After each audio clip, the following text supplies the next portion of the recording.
Excuse me, good morning everybody. Looks like we're live and alive here for the March Patreon World Championship Qualifier.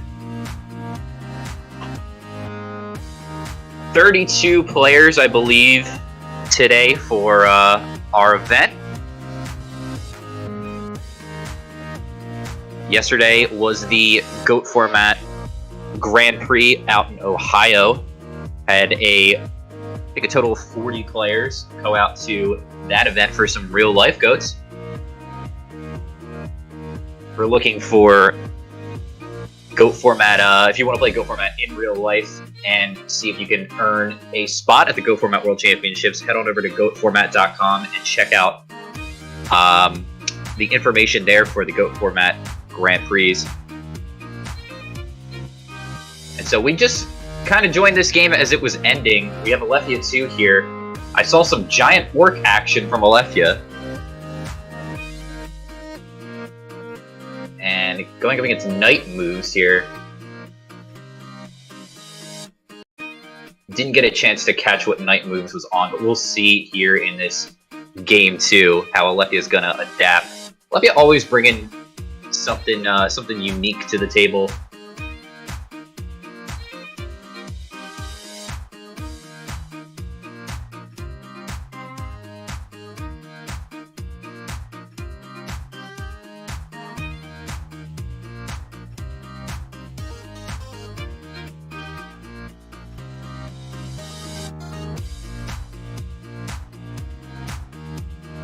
It looks like it's just going to be set monster and 2 back rows from Alefia's side.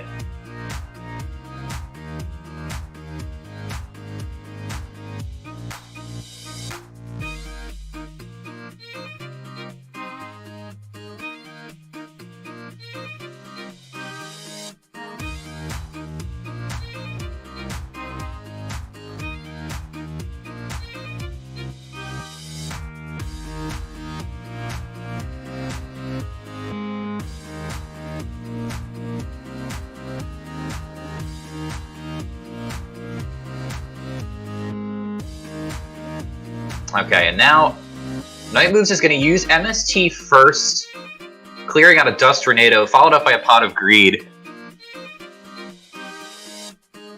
Pot of Greed, then a Breaker the Magical Warrior. Breaker's going to come down trying to deal with this back row, but it's going to be met with Book of Moon. So maybe a Nobleman here from Knight Move's side. Clear out the face down monster. Instead, he's going to use a Delinquent Duo. Delinquent Duo is going to randomly force Alefia to discard a card, and then Alefia has to discard another card of their own. Gravekeeper Spy is going to be the random discard. Now Alefia needs to decide what else they're going to get rid of, and elects to get rid of Premature Burial.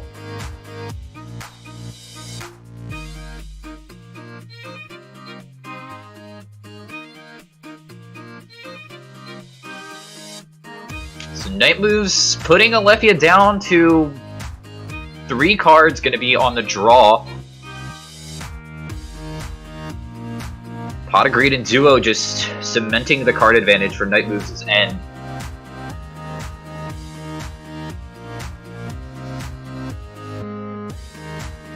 Let's see how Alefia 2 responds. We got DD Warrior Lady, good offensive pressure.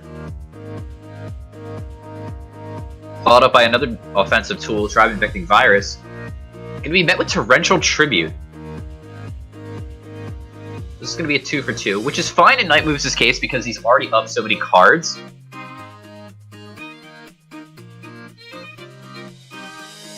And here's Kaiku, the Ghost Destroyer.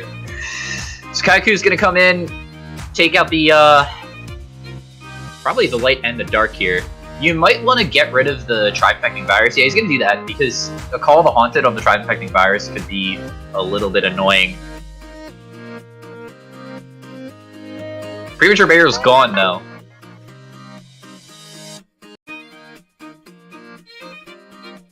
Tsukiyomi's now the play for Alefia. This will flip the Kaiko down. Try to attack into it. Gonna be met with Book of Moon on Knight Moves' end. So Kaiko's going to get protected here, but got to find something to deal with the Tsukiyomi. I mean, they could just attack into it, and that's fine.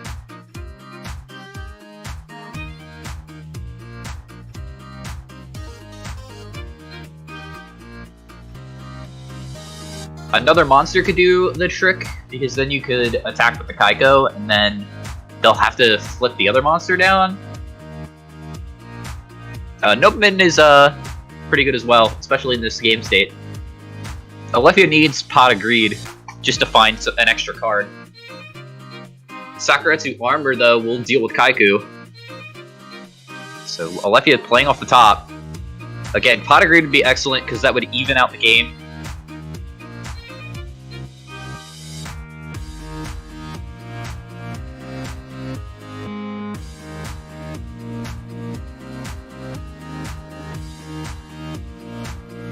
DD Warrior Lady now from Night Move's End. Followed up by a back row. Just committee cards to the table. Snatch Steal. Right off the top for Alefia. Pretty decent top deck. I mean, that just if you have it in this spot, you probably need to play it. Just because you're just so behind. But it's gonna be met with Solemn Judgment. Now Night Move's just swing it in. Take a look at Night Move's graveyard. They only have 2 Darks in Kaiko and Breaker, but a lot of power spells. And here's Abyss Soldier. So this is tricky because Abyss Soldier can deal with the DD Warrior Lady, and it does, but it's going to get banished here from Alefia's side. And in a similar position from a few turns ago, where Night Moves just has 2 cards and Alefia has none. Just drawing off the top and just playing with whatever they get. And something that, if like Night Moves had Chaos, it could have backfired for them to, like, they might not have needed to use the DD Warrior Lady effect, just let it die, and then they could summon like their Chaos Sorcerer and take over the game that way and still have a monster on board.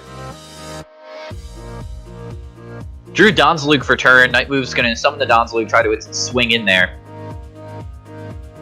Oh, and this is just, Kaiku right off the top, just for exactly lethal. I'd love to see if Night Moves did have a Chaos Monster in the hand, because that might have been the, actually the deciding factor.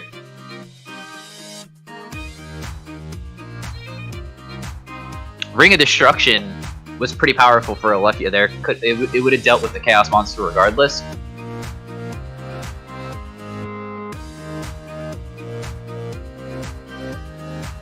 But I think the position would have been a little bit better for Night Moves if they didn't get rid of the Abyss Soldier with DD Warrior Lady. This is also assuming if they have a Chaos Monster in the hand, of course.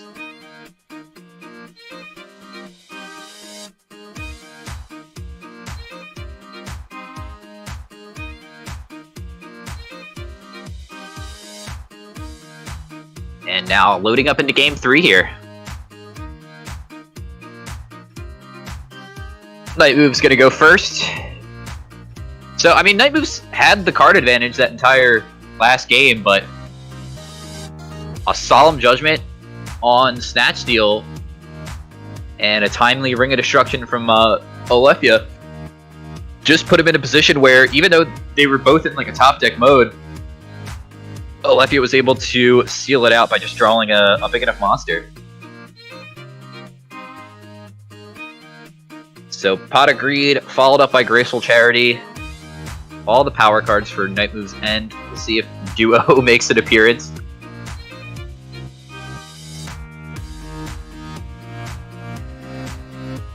Getting rid of Mystic Swordsman and Blade Knight. So it looks like they're on a Warrior package. Interesting then, that they passed 2 turns.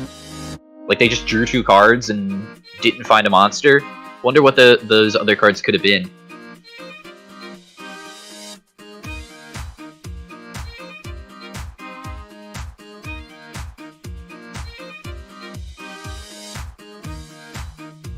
So Kaiku set 4. Alefia's got to play through potential Dust Shoot. No Dust Shoot from Night Moves, at least in the standby. Could be holding it for some interaction. you know, activate Heavy Storm, then use the Trap Dust Shoot. I would assume if a Heavy Storm comes down here, we probably get Solemn Judgmented. 2 set from Alefia's End, followed up by DD Warrior Lady. Been seeing a lot more of this card recently. It kind of fell out of the meta for a little while, but people are starting to play it again. I've always been a fan of it. It's a very strong card in my opinion. Being able to pressure the opponent's life points, but also trade up into a threat itself. Anything that just tries to clear by battle, you just get to take with you, which is really good. And also banishes that monster, so no shenanigans for bringing it back from the graveyard or using it for chaos fodder. And there's Berserk Gorilla from Night Move's End. Love that monkey. And is the monkey gonna swing here first? No, the Kaikuf. Gonna value the damage from the monkey over keeping Kaiku on board to block any chaos shenanigans.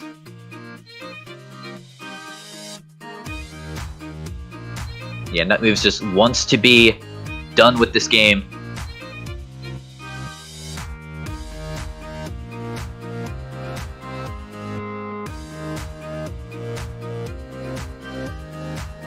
Probably was like, I used Pot of Greed and Duo on my opponent, got them down to 0 cards, and I lost that game, but this one I need to get over as quick as possible after drawing Pot and Graceful. Swords of Revealing Light is gonna stymie that from Alefia's End. Swords is another card that's actually been picking up in popularity as well, with the advent of these warrior and other aggressive decks like Burn, for example. Burn actually does use battle damage with the giant rats and the panda.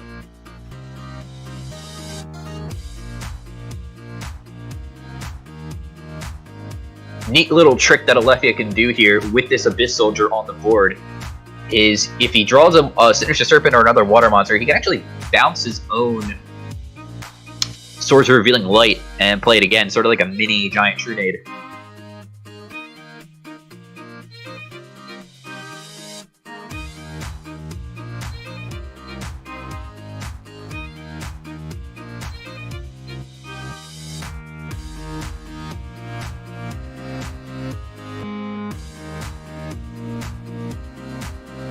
No, I'm going to cross out for the set from Alefia's End.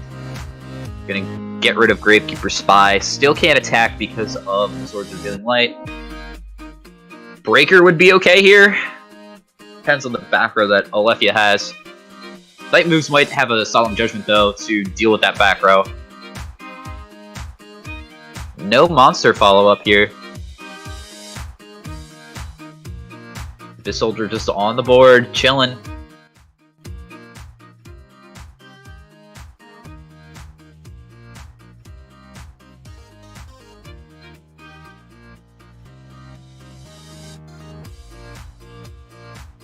Another back row here on Alefia's End.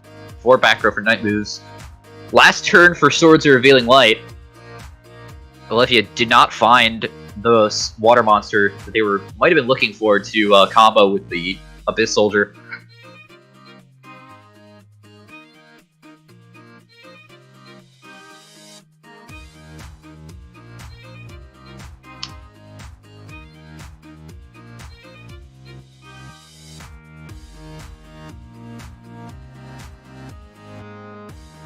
And now Alefia just setting another monster. Did not find anything for the Berserk Gorilla. But that might not be too bad for Alefia, because this Berserk Gorilla does have to attack. So Night Moves might run it into the Abyss Soldier and get Mirror Forced here, or Sakuretsu Armored. Surely there's something in the back row, though, to protect the Berserk Gorilla. Summon is okay. Summon of Don's Luke is okay.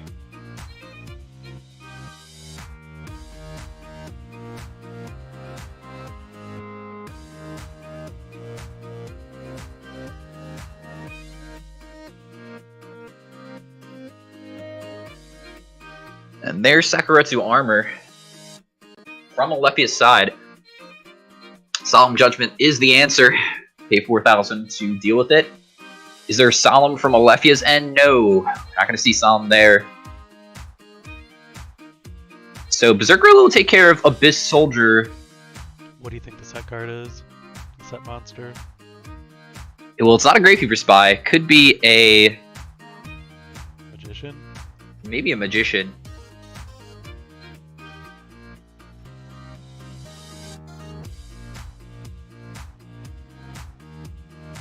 Could be a Dekoichi.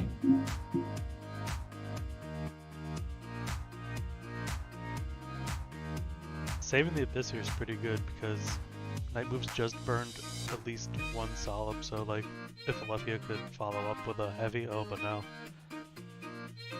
Abyss is going down.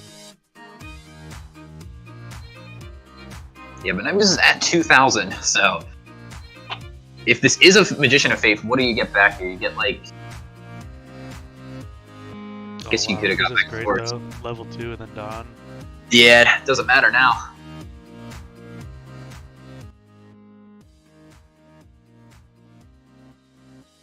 It was the Faith. Now this, but there's a light in the graveyard for Alepia. I don't know if there's a dark. No, there's not. This could put the dark in the graveyard. This Dawn. Oh. Never mind. Found the big guy.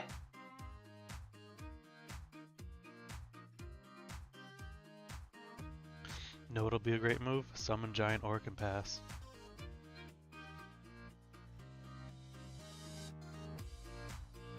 That wouldn't be too bad. I mean, Night Moves could find something like Exiled Force and just get rid of it.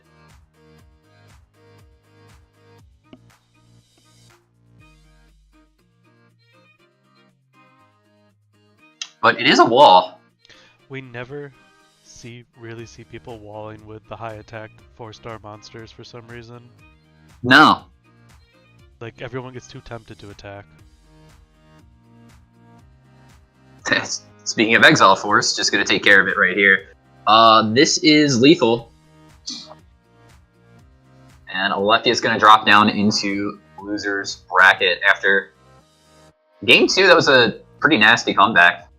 Yeah, I caught the end of that. Like, he was down on cards that whole time, and then... Mm-hmm.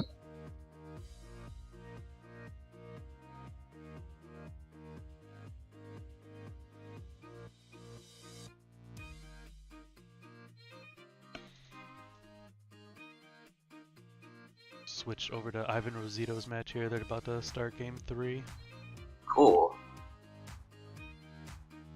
I just have to find it.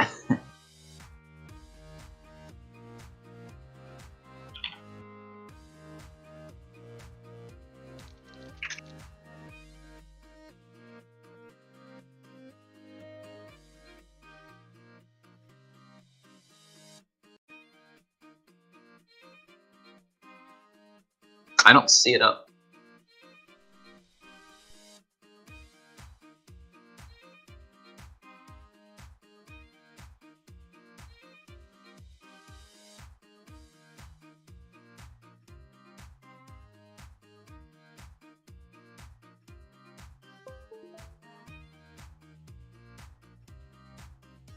Okay, so it looks like Ivan must have won the last game. Now we're seeing Toon Table of Contents into Thunder Dragon Graceful Charity. Are we looking at Library here, or are we looking at Reasoning? That's the question.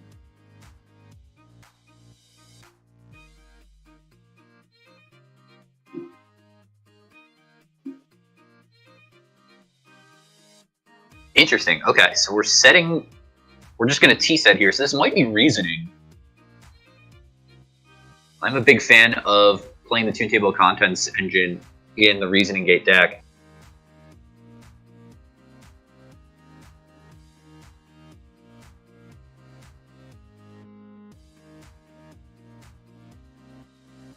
Pot of Greed's a good start for Ivan, though. Gonna try to match that card advantage that was amassed from Matthew Thomas's end.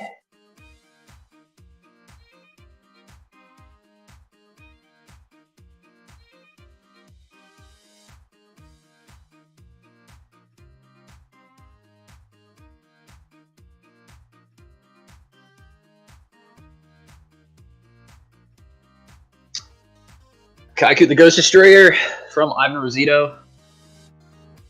Gonna set some cards first. Okay. Why not?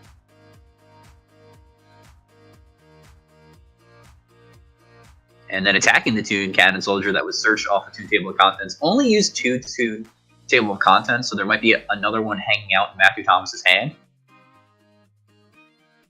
Alright, so here is the reasoning.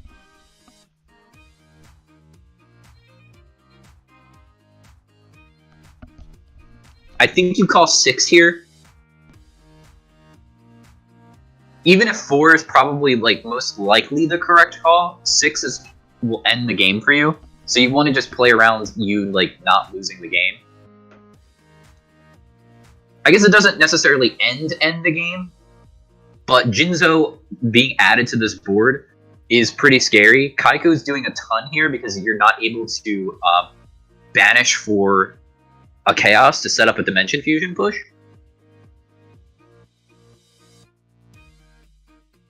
Jar agreed after the Crane resolves. Okay. Yeah, because he doesn't want him to tribute summon a Jinzo. But he called. Yeah, I see that.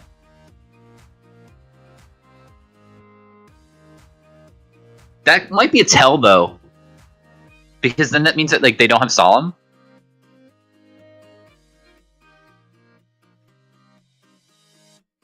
Unless they Solemn this here.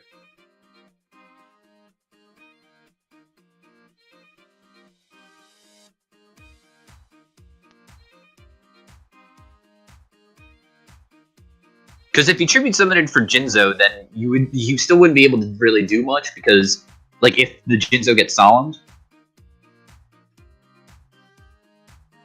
Because of the Kaiko on boards preventing Chaos Monsters from coming down. Wow, after all of that, then Matthew decides to use Pot of Greed. See if there's another reasoning. We have not seen much of the Toon Cannon version, huh? This is the version that I play. I know, but it's been gone for a while. Yeah, a lot of people just haven't been using it. They've been moving over to the Matt Uber style where they cut Dimension Fusion completely and just started playing the Stein. Ooh, weeding through the back rows with the plays first, then following up with Heavy Storm, and now a reload. Gonna draw, I believe that was 5 cards. Whole new hand here for Matthew Thomas, getting rid of a Torrential Tribute and a Sacrifice of Armor. Still has to find a way to deal with Kaiku. Chaos is not online at the current moment. A normal summon hasn't been committed though. Reasoning only has to is deal good. 4,000 too.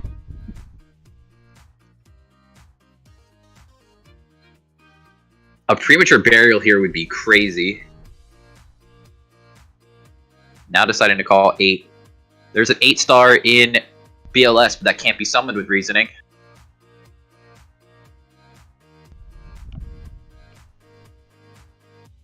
Same for the Chaos Sorcerer. Probably wishes he had that Book of Moon earlier. Just went to the graveyard and hit the Demock. So good hit there for Ivan. Oh, he just discarded a Monster Reincarnation too. That's pretty telling. It's probably Chaos Sorcerer. Oh, it's just double Sorcerer. Insane. That'll do it.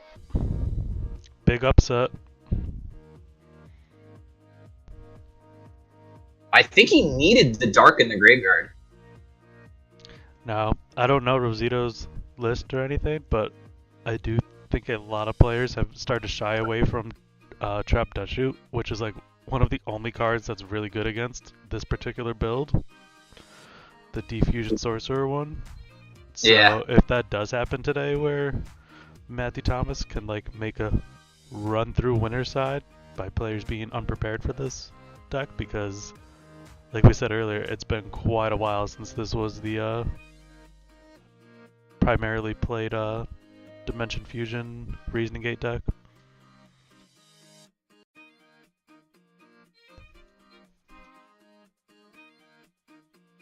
Yeah, there was a lot of ways for Matthew Thomas to win that there, but he definitely needed the second Dark because he.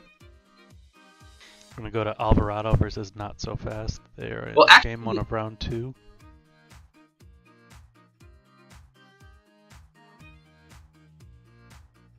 I was just trying to do some math in my head. I can't do it in my head because he couldn't double discard because he had the monster reincarnation as well. It looks like Not So Fast with a face-up skill drain going. We're just heading into game 2. Doesn't look like the skill drain was enough for Anthony. I didn't get to actually see what Anthony had on board. Just a Kaiku, but Not So Fast didn't look like they saw any monsters. Yeah. It's kind of an issue with skill drain. I think skill drain's underrated, but at the same time, it's like it's not a floodgate that like prevents your opponent from doing anything. There's just a lot of monsters in this format that are just have like good enough stats, and that's why they're played. So like the effect negation doesn't really matter as much. Yeah, like you're happy to like skill drain stopping a spy from getting a spy, but then there's still a 2000 defense monster sitting there. Yeah. It's much better when it's like you skill drain their 1000 eyes restrict and now they just have like a 0/0 dork. Which is a reason that people should put their 1000 eyes in defense more often in Go format.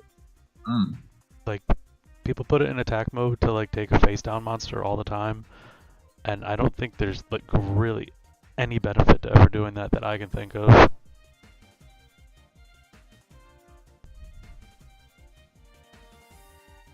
Yeah, if you're not like attacking with it, then there's no reason for it to be in attack mode, I don't think.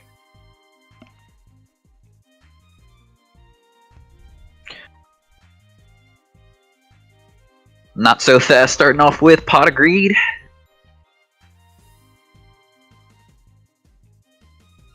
And a couple of set cards, just a T set.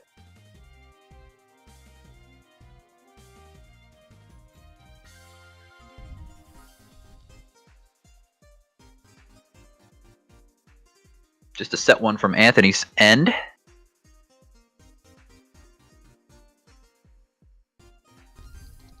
Thinking on the Sangan summon from Not So Fast. Now Giant Germ. Alright. I can get behind this.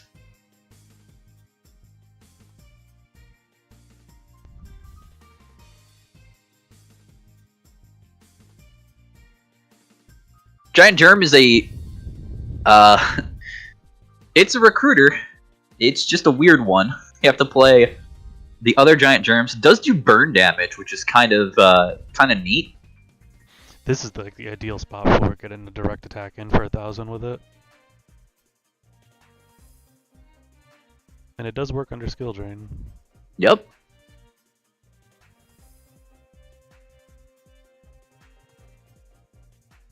Alvarado thinking in standby phase. Are you gonna use Trap Dust Shoot? Were you holding it? It is such a weird art on Giant Germ as well. Like, is it a germ that just like came from space to Earth? I don't know if it came from space necessarily, Oh, but man, Torrential Tribute gonna clear that board with just a sinister set, and now we see that Not So Fast is playing Fiends, which is very cool. 3 in the grave, so guess who's ready? where is he? Where's that baby? Where is the Dark Necro? There's Nudoria. Man, they could have had game if they had Return with a Necrofear there, I think. Necrofear, yeah.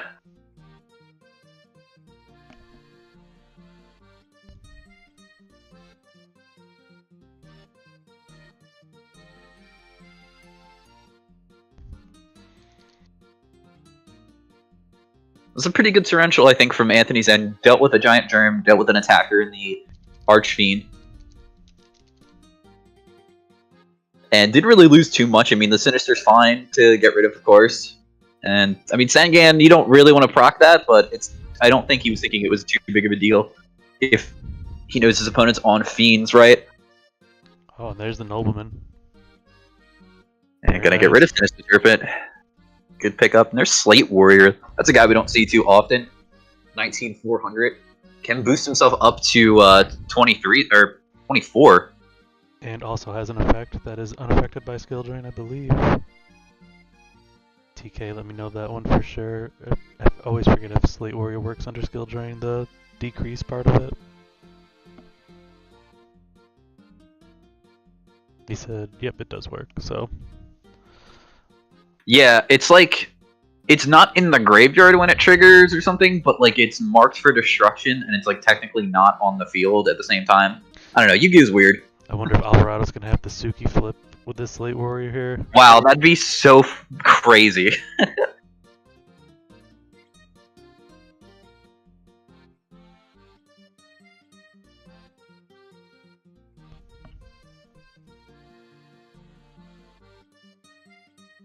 Yeah, so the flip part activates on the field, and the other effect activates in the graveyard.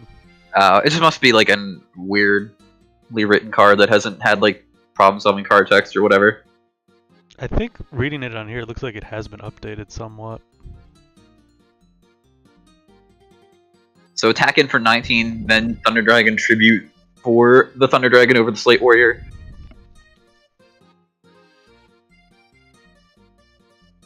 Oh yeah, so that's interesting. TK said Blade Knight negates both effects.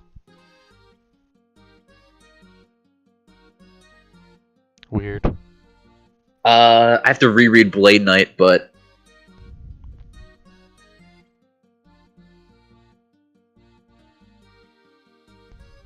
because if Blade Knight says like if it's a flip effect monster,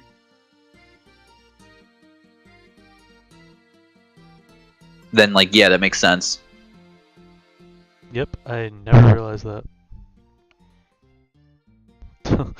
Man. Because I've played with Royal Command before, and like just flip that up versus people who like activate. Shadal effects. No, Night Assailant. I was thinking because like they can discard a card, like they discard something, and then Night Assailant doesn't get activated because it's a flip monster's effect still. Mobius the Frost Monarch now coming down over the Thunder Dragon is going to be met with Solemn Judgment. He said, not so fast. I mean, nice try from Anthony's end. So, thinking that's a jar, going to set some cards. Because there's a big set 5 from Not So Fast. And it's not a jar, it's a chest. I wouldn't think it's a jar, because, honestly, my opponent's playing all Fiends, it looks like, so...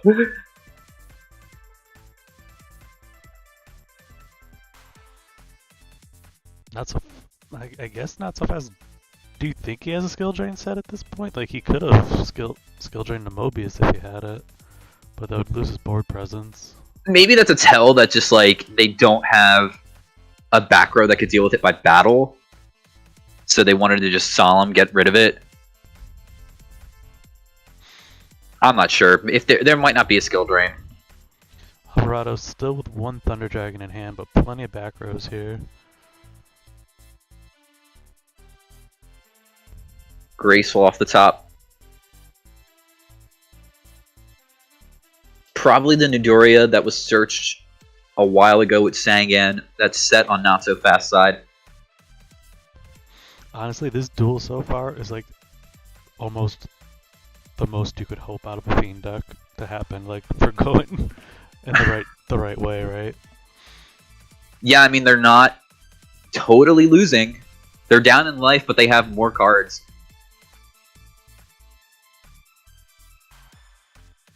Oh, Nidoria out of the hand. Double Nidoria! Wow.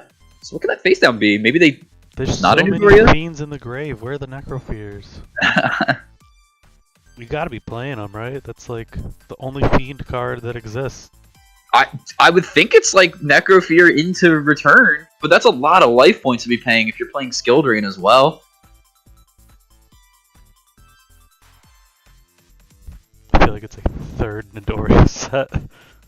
It could be. You don't want to flip that up.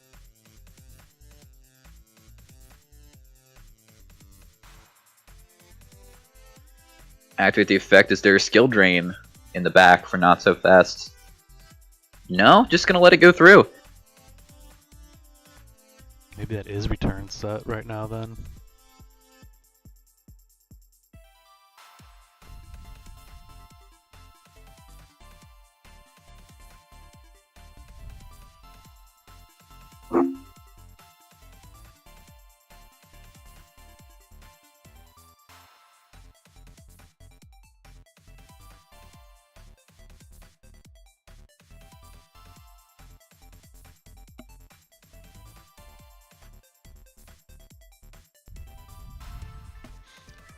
Who did Not So Fast beat round 1? Let me check. I am looking at the bracket.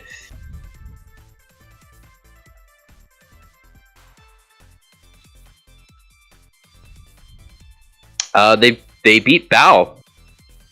Young Sexy. Wow. Torrential Tribute on the Berserk Gorilla Summon. And they get rid of the train and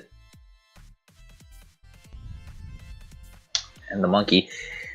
Followed up by Duo on Anthony's end. The Dark Mimic gone on Not So Fast side from the Torrential Tribute.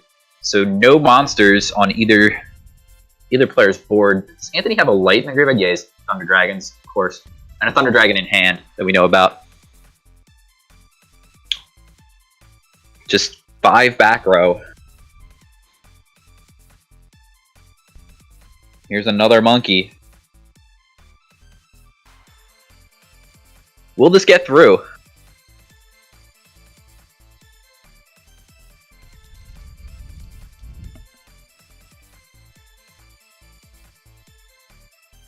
It looks like it does. How do you not have anything to block that attack?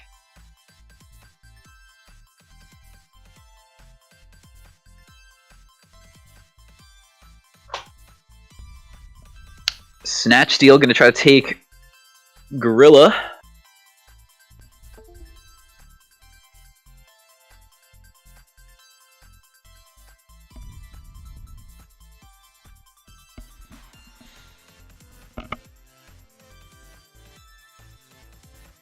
But Book of Moon's gonna put the monkey to bed.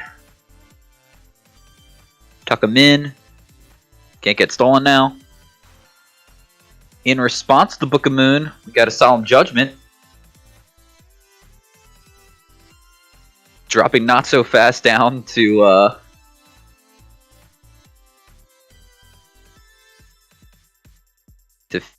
525. On resolution now of the Snatch Steal, going to use Mystical Space Typhoon, targeting the Snatch Steal to get the monkey back. Now what do? You just pass. So can't activate Skill Drain. Not that you would want to in this scenario. I'm Anthony, I'm just attacking. I'm not even going to play a single card.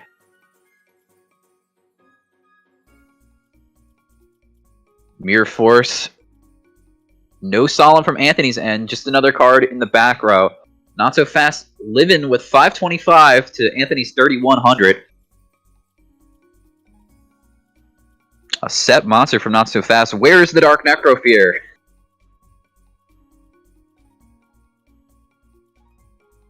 Anthony essentially on the draw as well. We know that there's a Thunder Dragon chilling in Anthony's hand.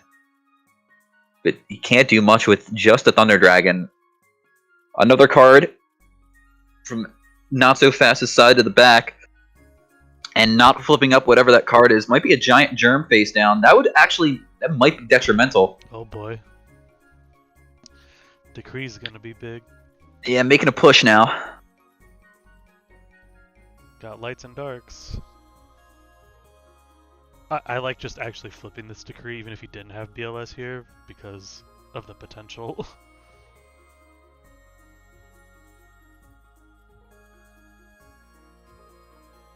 Did Not So Fast use their MST? Yeah, they did. They got duoed.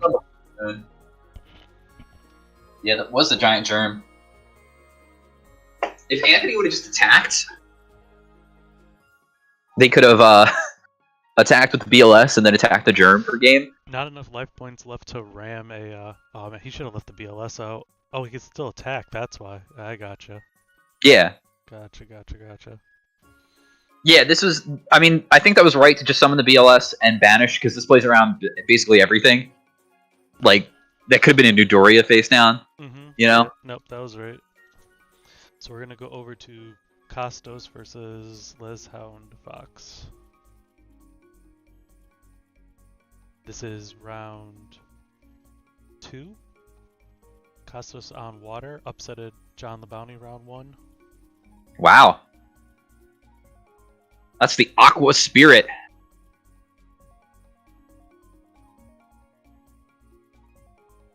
Any modern players may know this card as an extender in the Mermail deck. But in Goat, it's one of the best water monsters we have, sadly. Goat, this card's still is good. During your opponent's standby phase, you can target something to change its battle position, and then it can't change for the rest of the turn, so you can just put them to defense. Costos is up game 1, and has actually been going on a tear in the weekly tournaments with this deck.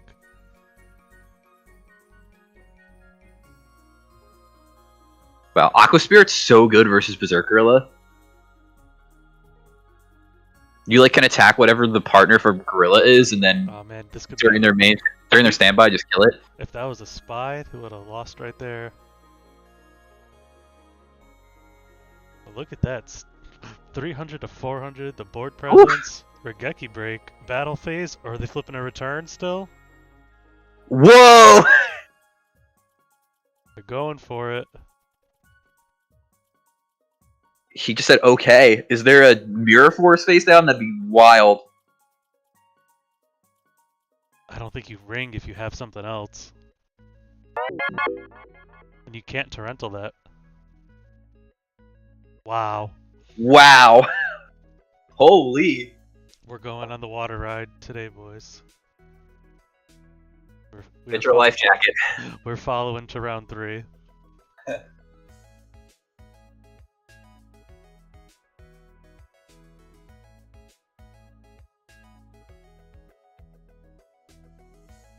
Aqua Spirit on Spy, they have Spy and defense, and then you summon it and then turn it to attack.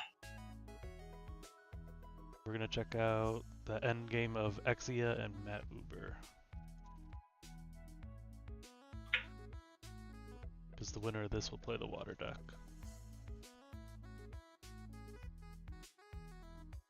Oh, this is we just saw the Matthew Thomas. Looks like just got to the end of it here. A Megamorph on Sacred Crane is enough to deal lethal here. So the Steingate deck taking out the regular old Reasoning Gate. Cool, so then we're going to have Steingate versus Water return. Oh, this should be fun.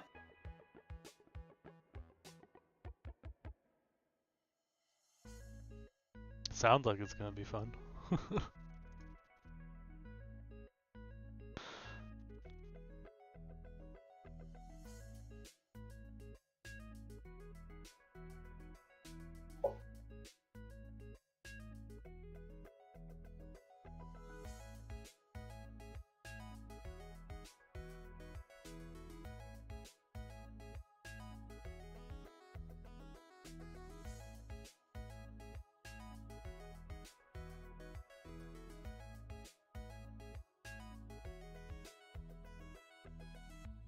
And for those who are interested in how you can play in these Patreon exclusive events, we hold them every month for our Patreon members. Head on over to goatformat.com. Should be a link on the side of our homepage there for our Patreon, and sign up for the tournaments here. And you'll be able to not only access these tournaments, but also exclusive content that is posted on our Patreon page. And all of the weekly tournaments as well. Yeah, weekly tournaments, of course. Friday Night Goats. 2 tournaments, one every Friday, one 1 p.m. Eastern, one at 7 p.m. Eastern. Seems to be able to accommodate most time zones by having those. Uh-huh. And those have been really fun. We've been having like 8 to 12 people for both tournaments every week. The winner of those get to play in a playoff tournament for a chance for a Worlds invite. We're getting into the game here. Wow. Okay, Matt. So Costas going second, but Matt Uber started off with set 5 go from the Steingate player. Thunder Dragon now from Costas' end. Matt Uber has been playing a lot of like Rescue Cat Stein lately too, so those could be some burn cards set. Well, here's what you're a fan of, the Good Goblin Housekeeping. Followed up by Jar of Greeds. We're about to see some big life Stein. Wow!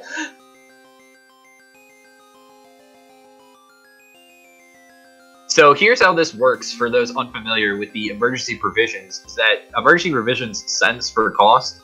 So you can activate this in combination with Good Goblin Housekeeping to get that extra draw.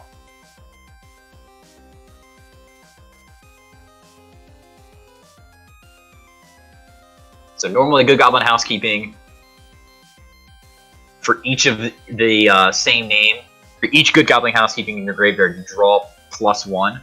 So in Matt's case originally, he would draw just a card and then would have to put 1 card to the bottom. But because of the emergency provisions, now there is a Good Goblin Housekeeping in the graveyard, so that Good Goblin Housekeeping that they activated as Chain Link 1 will draw 2 cards.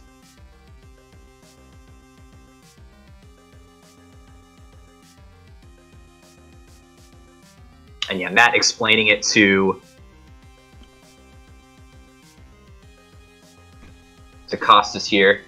Yeah, it's not the most common thing to happen, so cool trick.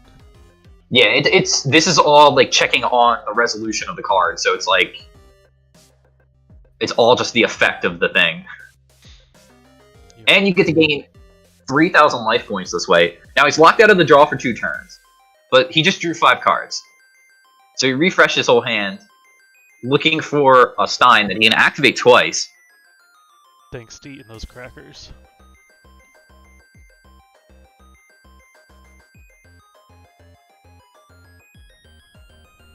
The way of the future. Yeah, Good Goblin really... I think this is like the ideal deck to play it in, because you can Monster Gate or Reasoning a copy of Good Goblin to the grave itself, too. So then when that happens, yeah, you activate the other one, you get the draw. I think if Good Goblin was at 3, you would actually see it in a lot more decks in GOAT format. I think so.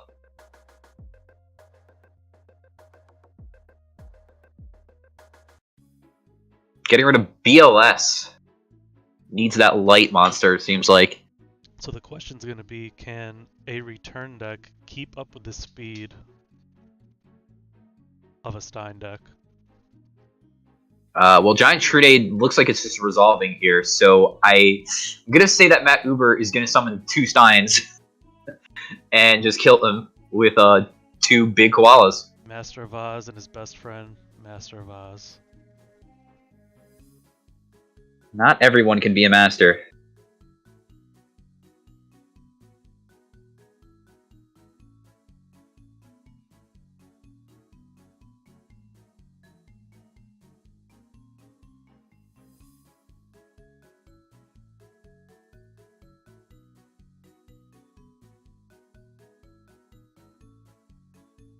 So crazy shenanigans from Matt Uber's end. Not something you see every day. See how the water player adapts in this matchup.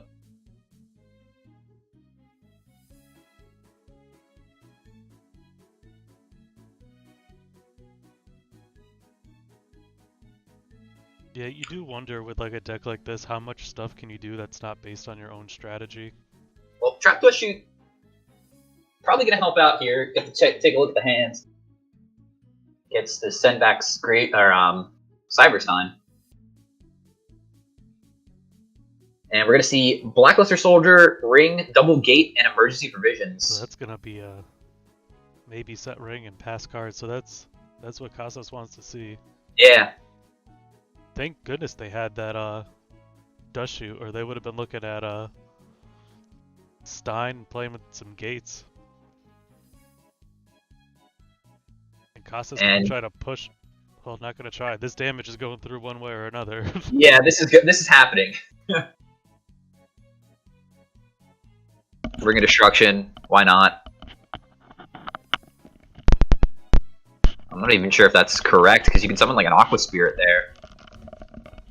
Set up a return later. I guess you don't have to do it right now. Wait for later. No reason to kind of put that out there. You know what the back row... Or you know what's in the hand from... you absolutely want to stop this Snatch Deal, yeah. Because now the hand is dead again. Well, now they're just going to set and be able to chump some life with the Emergency Provisions. They're going to not have to, yeah. And there's Ashura Priest. They actually could have emergency'd the Snatch Deal if they wanted to there.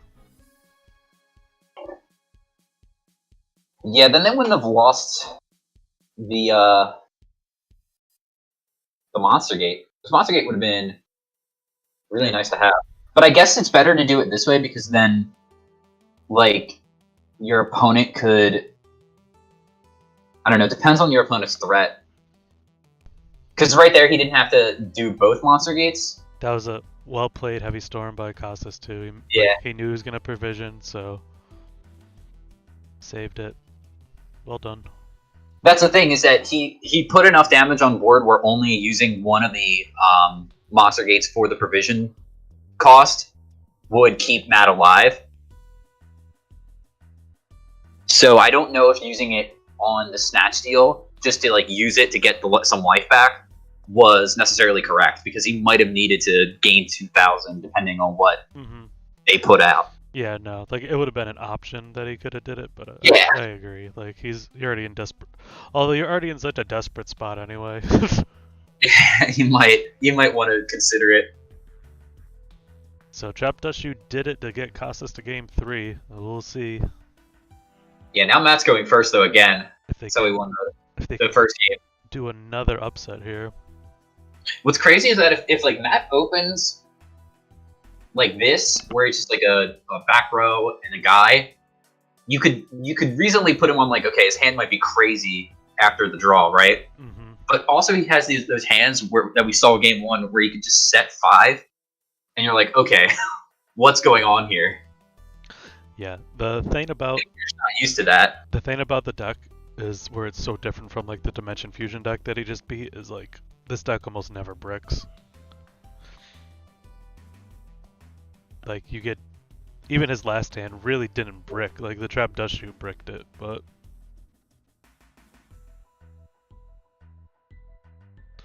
there's all sorts of different combinations of lethal. Like you even it could be set 5, or it could be a hand with like 3 monsters and some gates and get there that way. Because this is sort of like in a modern context, this is what you would call a combo deck. But its combo doesn't happen until like the second turn that it gets to play, most of the time. And that's the same thing with Reason as well. It's like you want to often see like the 7th card in your hand before you decide on if I want to like push for a combo or not. There's Fusilier. I like a Fusilier. No, I'm gonna cross out taking out Gravekeeper Spy.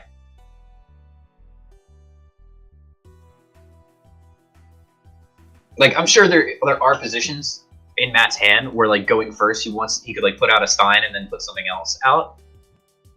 But typically that doesn't, like, win the game on the spot. Yeah. You more or less want to, like, see a couple more cards and then, like, make a big push. And that's what, like, setting 5 often does for Matt, because you'll get with the Jar Reads and the Good Goblet and everything. Just see a bunch of cards first.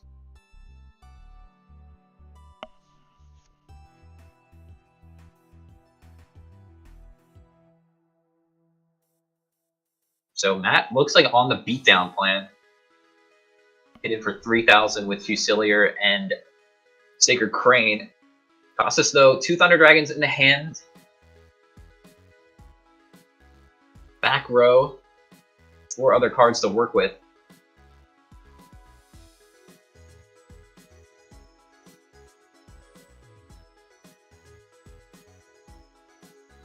And just some more cards set to the board.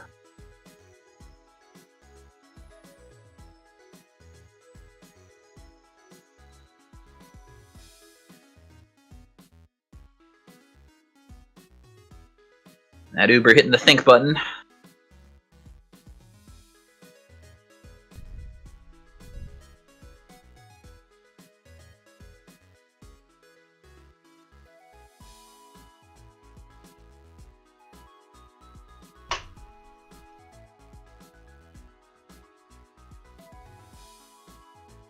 How exactly do they want to play this? Just attacking, and it's going to be Penguin Soldier, bouncing both monsters. That's not a guy we see every day. Now that is a bit of a reset there.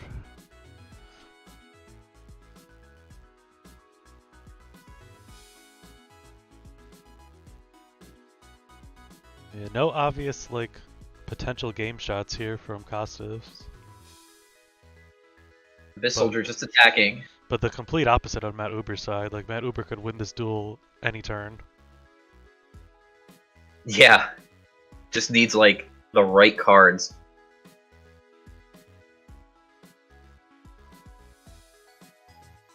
Call the Haunted targeting the Sacred Crane. Gonna find another card if this goes through. Has to come out in attack mode. Just a misclick.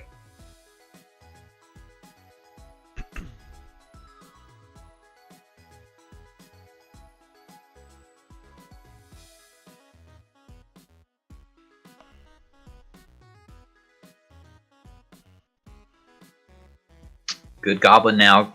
Just going to act as a Jar of Greed. But has to put a card back.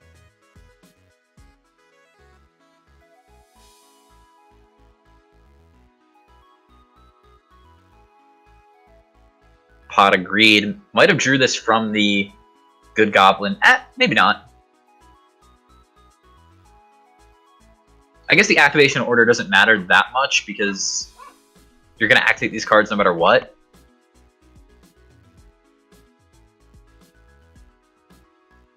Though you might want to see 2 cards first before you draw an additional 1.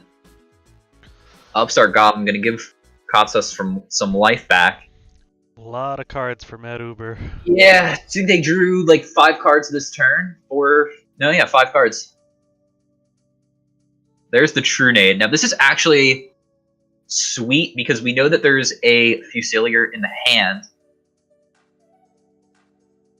And the Sacred Crane's going to go to the graveyard because the Call of the Haunted's going to get bounced back to the hand. So if they find a way to put Fusilier that's in their hand in the graveyard, then they have Light and Dark set up, can summon BLS. And it's also cool because, like, regardless, you could get the draw again with the Call on Crane. Yeah. Oh, if, like, none of this goes through, then you have that option. Costos maybe considering Solomon here. I don't even think it's worth it. I don't know. I feel like you're just doing Matt's job for them. Depending what your other set card is, I guess. Like, if he probably has multiple, like, heavies and Trunades in his hand, though, is the scary part. Yeah, when I play, like, the Reasoning Gate deck, I'm actually, most of the time, if they, like, Solomon my Trunade, I'm like, thank you. Now I don't have to do as much to kill you. Mm-hmm. He's going to use Return instead. This will put some chump blockers on the board.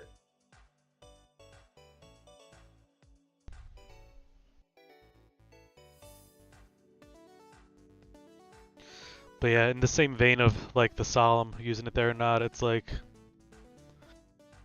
you really can't tell for sure if you should or shouldn't use it in a position like this. Well, Cyberstein for Gatling. Hope you hit 3. Or is there a different guy you want to Stein for? Depends what you have. If you have, like, Megamorph or United We Stand, you might just go Oz and attack over the Abyss. Oh, yeah.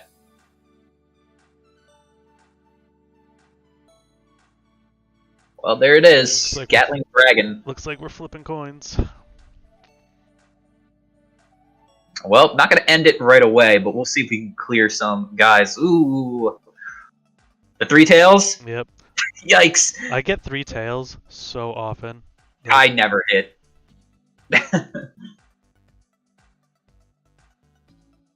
And just attacking the Abyss Soldier. I mean, yeah, that's what, that's fine because these, Gravekeeper spots are just going to go away at the end of the turn anyway. But yeah, great position from Matt here, thanks to the Giant True Nade. Because they'll be able to draw again. This is going to be a lot for Costos to deal with. There is potential that he could just have, like, Snatch Steal for game. Yeah, Storm Snatch. Ring for draw. There are outs.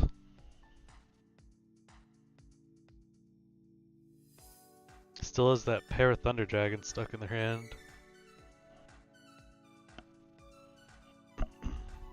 Aqua Spirit wouldn't be too bad because that puts the Gatling in defense. Yeah. And now it's like, do you want the Gatling to activate the effect and like potentially kill itself? Yeah, no, that's not bad. Ooh, Tribe gets rid of machines. That Uber could have a Torrential or a Book here.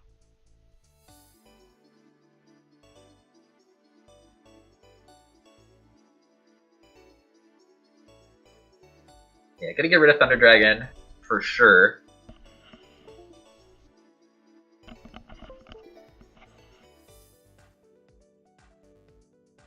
Gonna emergency to not lose. No, bring destruction on What?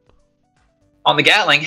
Matt Uber's at 28. Oh yeah, I I always think Gatling has 28. Like every time it's played. Like I guess the Cyber Twin level 8 Machine Fusion is just so burned into my memory. Like I'm pretty sure I've taken 28 from damage from that card before and people haven't corrected me. So the upset train stops, but the tournament is not over for Costos. No, sirree. And let's move over to Necromancy versus Lucas.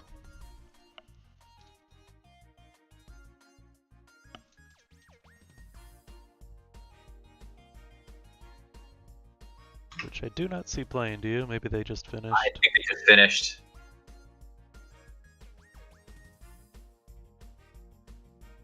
Alright, how about SDL versus Alvarado? Oh, it looks... I think they just actually started game 2. Weird. I didn't see them before.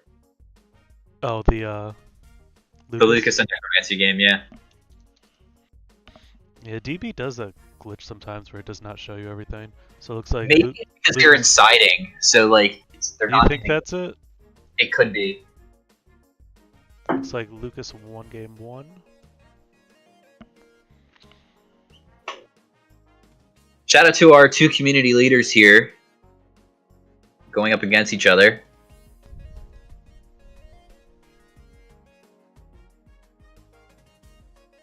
Swords Revealing Light, Kaiko Go. Necromancy for kids. Lucas, looks like they brought the Warriors. That's different. Ninja Grandmaster going to the graveyard along with a Kaiko as well. Pot of Greed, follow up from Graceful Charity. What do we got here? Breaker the Magical Warrior doesn't do enough, but Heavy Storm can. Now Breaker will be able to walk over the Kaiko. So up some cards now. Good trades for Lucas. Fine with the 1-for-1s because they are up a card now on Necromancy.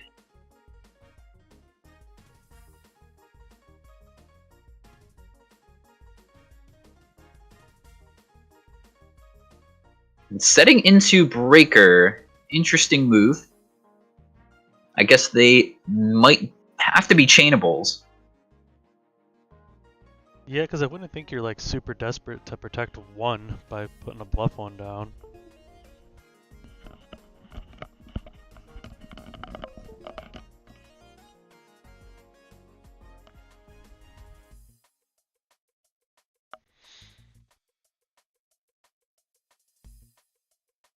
Necromancy gonna think here.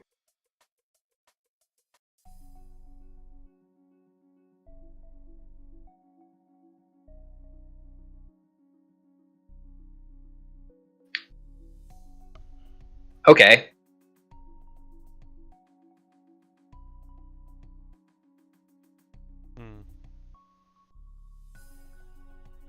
Not sure what was gained by doing that.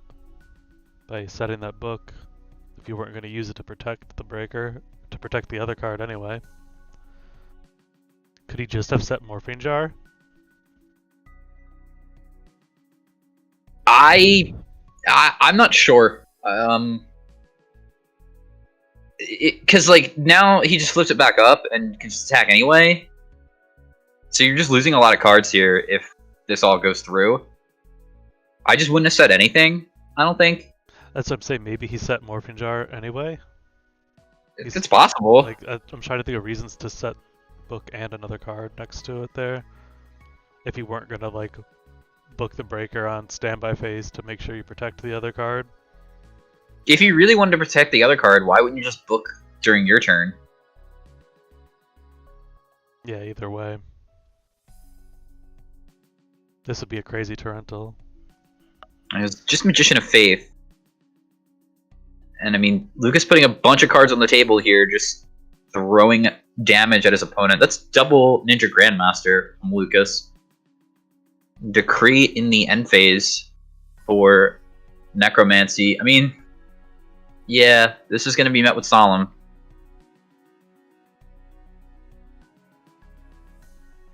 I just don't think Necromancy has a great hand and was just trying to play as best as possible to make sure the decree resolved. I don't know. Because they were down the back rows. If he wanted to do that, then he should have booked the decree on the main phase, or on his own turn, booked the breaker to protect the decree. Like, he could have just lost the decree to breaker there.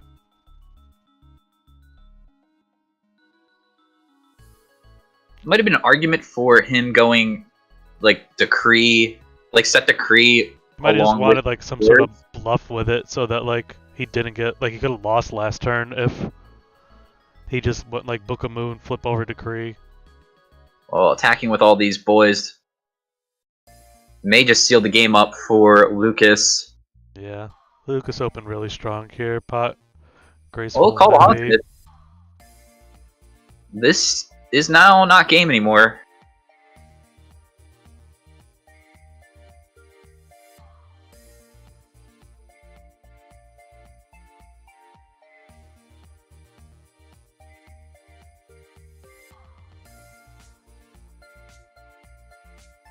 Nice play. Never mind. Call the haunted from Lucas's end. We'll wrap it up.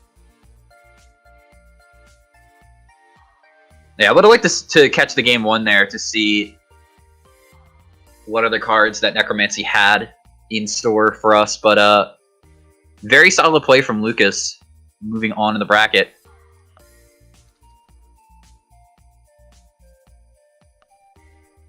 So it looks like SDL versus Alvarado. I think they had a draw here, and yeah, it must have been a ring draw. Alvarado won game 1 or 2. Some more warrior action from SDL. And the Thunder Dragon Chaos Control here from Alvarado's side. Alvarado's got Berserk Gorilla on the board and is up in life points, up in the game count as well. SDL thinking here. Kaiko is staring down the Gorilla. Adding Zombira the Dark. There's Zombira doing its job, but it's better than Skilled Dark. Yeah, I'm a big fan of Zombira. Who is down to 1900 now. There we go.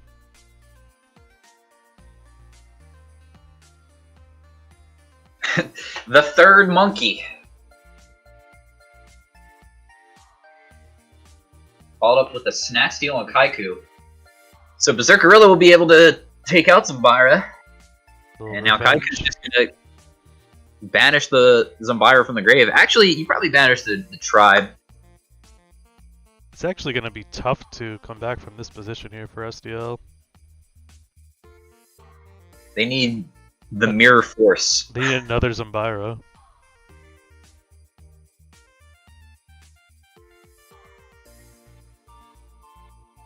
That could be the second Zambira. Yeah.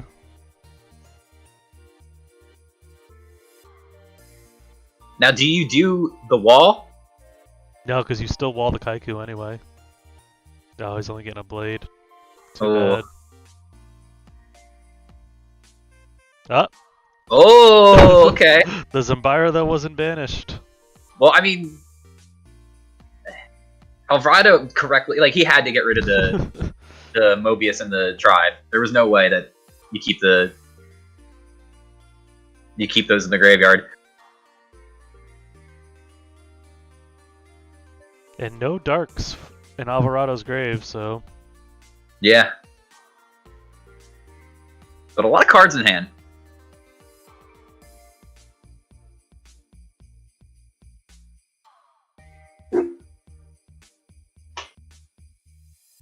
Now the downside to Zambira here is he will not be able to help attack for lethal.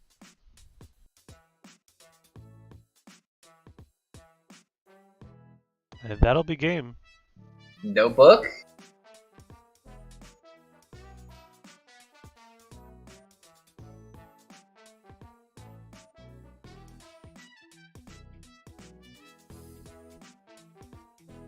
Wow. Why are you showing him the cards? Wow. Good thing he said target blade.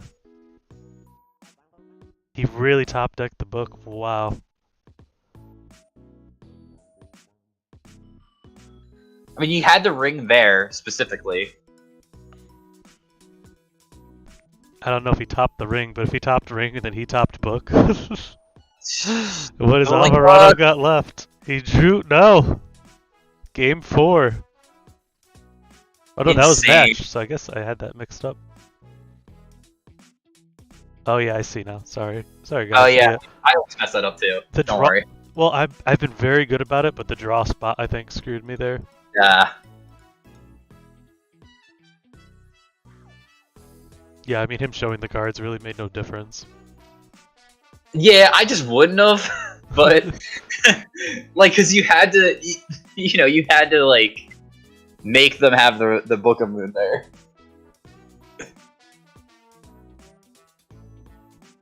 I definitely show it after I lose, but.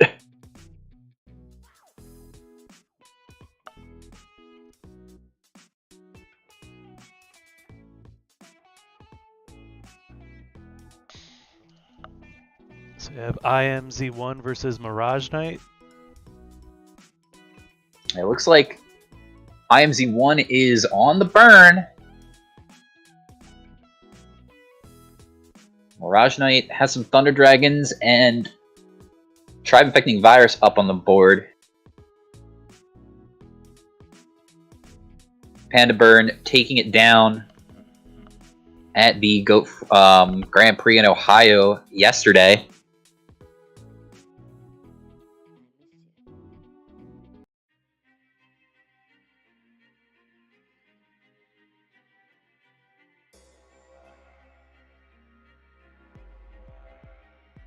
Looks like IMZ1 having some connection issues.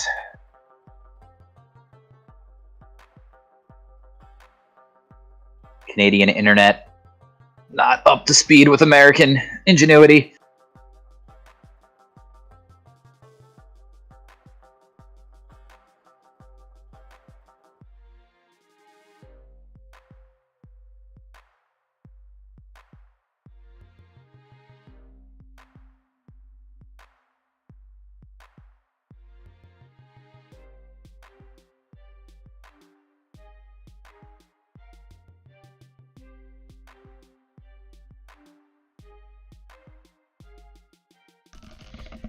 Yeah, someone said in comments, wouldn't Alvarado have had 400 life points left next turn, even if he got attacked? Yeah. So he just... I don't know why they quit, but... Yeah.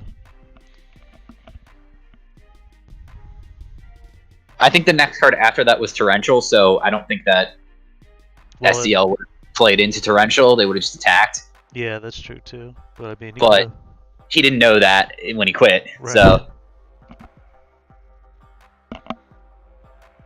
I think maybe they just were kind of like, that didn't work out for me, the play with the...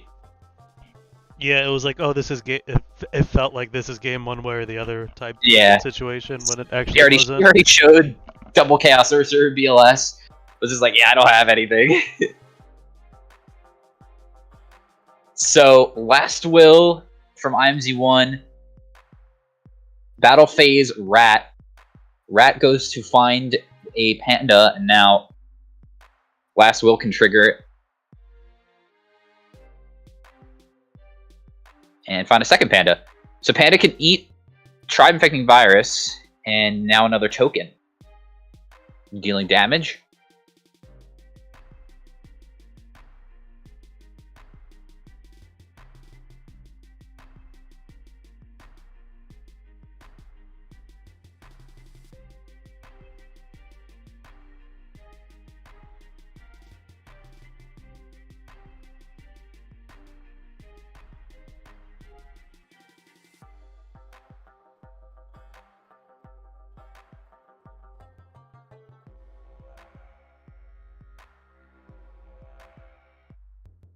So Tribe Infecting Virus is very good versus the Panda burn deck. Just because most of their stuff is beasts. Like, a lot of their attackers are beasts. And the Ojama Trio tokens are beasts. So being able to destroy the tokens, making the burn spells do less damage. Yeah, you burn yourself for 900, but you're getting a lot of... you're clearing up your zones as well as the Chaos player, which is something that you want to be mindful of. However, IMZ1 was able to take care of it pretty easily. Probably what happened is that it was an end phase Ojama Trio. We kind of joined the game midway through. This is game 2. Believe that Mirage Knight is up a game. Premature Burial going to get Mystical Space Typhoon. And a 2300 Panda attacking into Knight Assailant.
Oh, okay, so...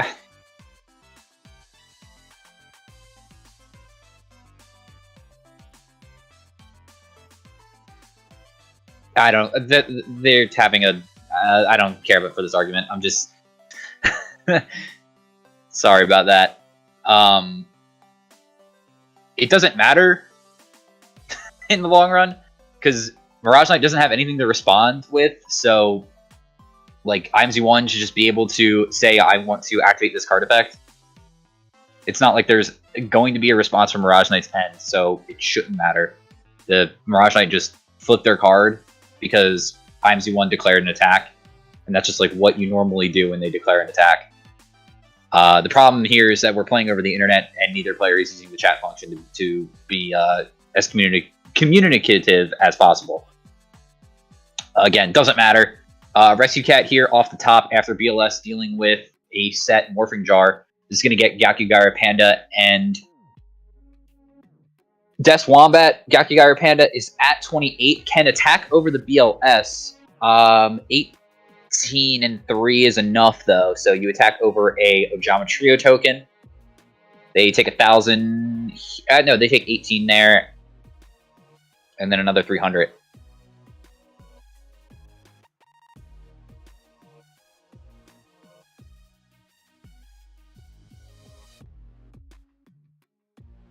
And moving on to game 3 here. IMC 1 versus Mirage Knight. Looks like it's Chaos versus Panda Burn.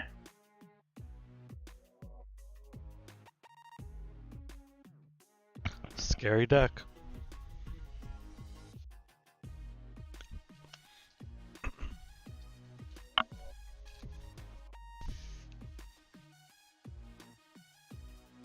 You don't have a back row.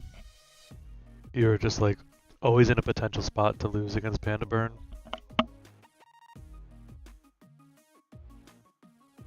Yeah, I mean, I've said this a bunch of times. It's With a those race. Monsters out at least.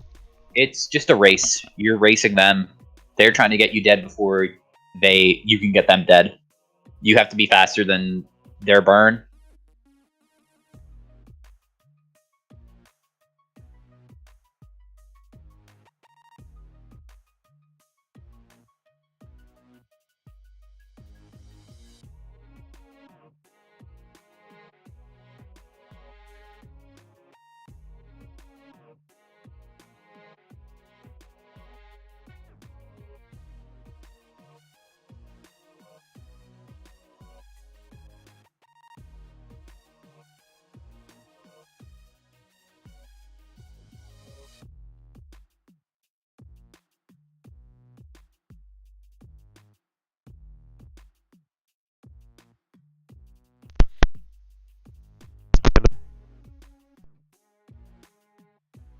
Side deck in here. How do you feel about Mystic Walk versus the burn decks when you're Chaos? It seems to be working for people, but I personally have never had any great success with the card. But I mean, people are up max going up to 3 copies of it in their side deck now, so it must be working. But I don't remember like a big moment on stream ever or anything of Mystic Walk like beating this deck, do you? Not on stream, no. Yeah, like it's been in the side decks, we've seen it for winning side decks, but we haven't seen it do it itself. We've seen it used, but it hasn't been like the deciding factor in the game, I don't think. Yeah, we have not had like a big, oh my god, Mystic Walk moment that we've seen. Mm-hmm. I would actually think stuff like Dust Tornado would be really good against this deck. I like Dust Tornadoes. But that is also a card that like we really don't see in side decks much anymore outside of some Warriors side in it. Mirage Knight going to kick us off in game 3, starting off with Thunder Dragon. And I think that's partially because a lot of the decks that would be able to side Dust Tornadoes are now playing Decrees.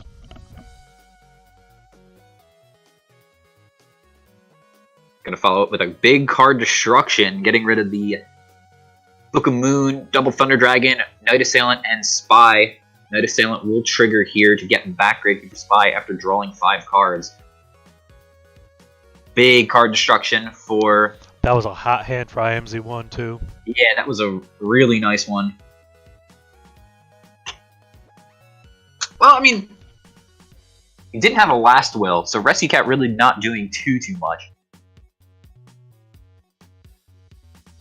Morphing Jar would have been cool, but I doubt it would have resolved. Like, if card Destruction wasn't there, would you set Spy or would you set the Assailant? I think I would set Assailant.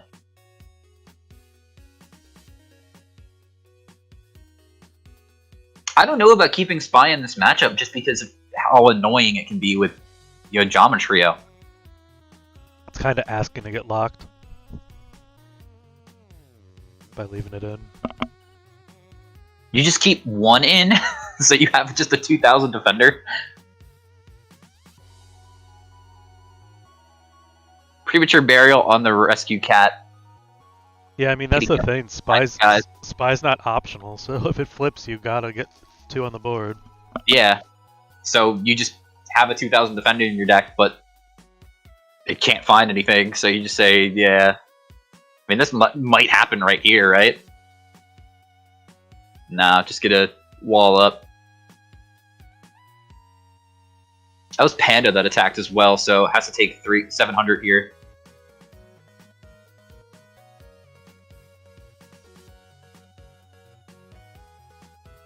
Yeah, it looks like IMZ1 just forgot.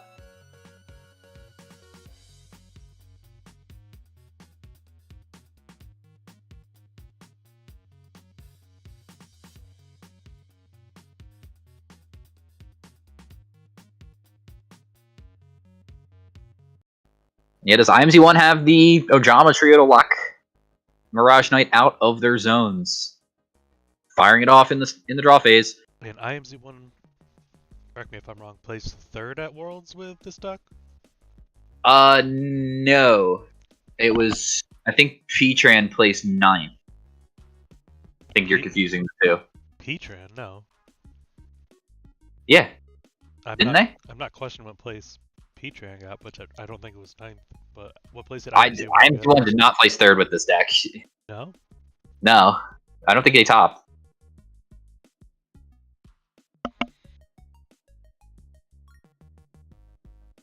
James Arc got 3rd.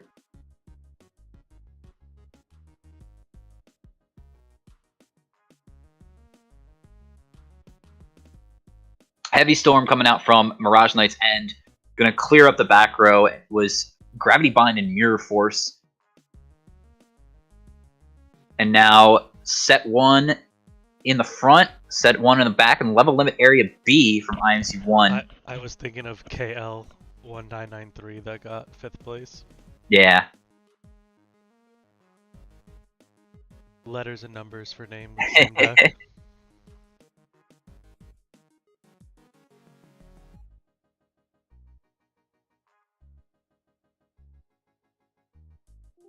I thought you were confusing with P-Tran, because I know P-Tran got 9th with the stall burn strategy.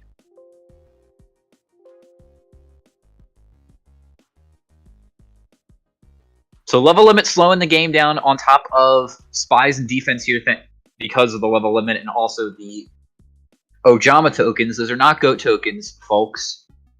Yeah, this is the backup plan of this deck. Just stall it out so you can find some burn. Swords of Revealing Light, though, gonna flip this giant rat up. This is so many cards for Mirage Knight. This is not where they want to be. These spies being an issue is exactly as we predicted. Getting the monster board lockdown. If they had the one spy, this wouldn't have happened.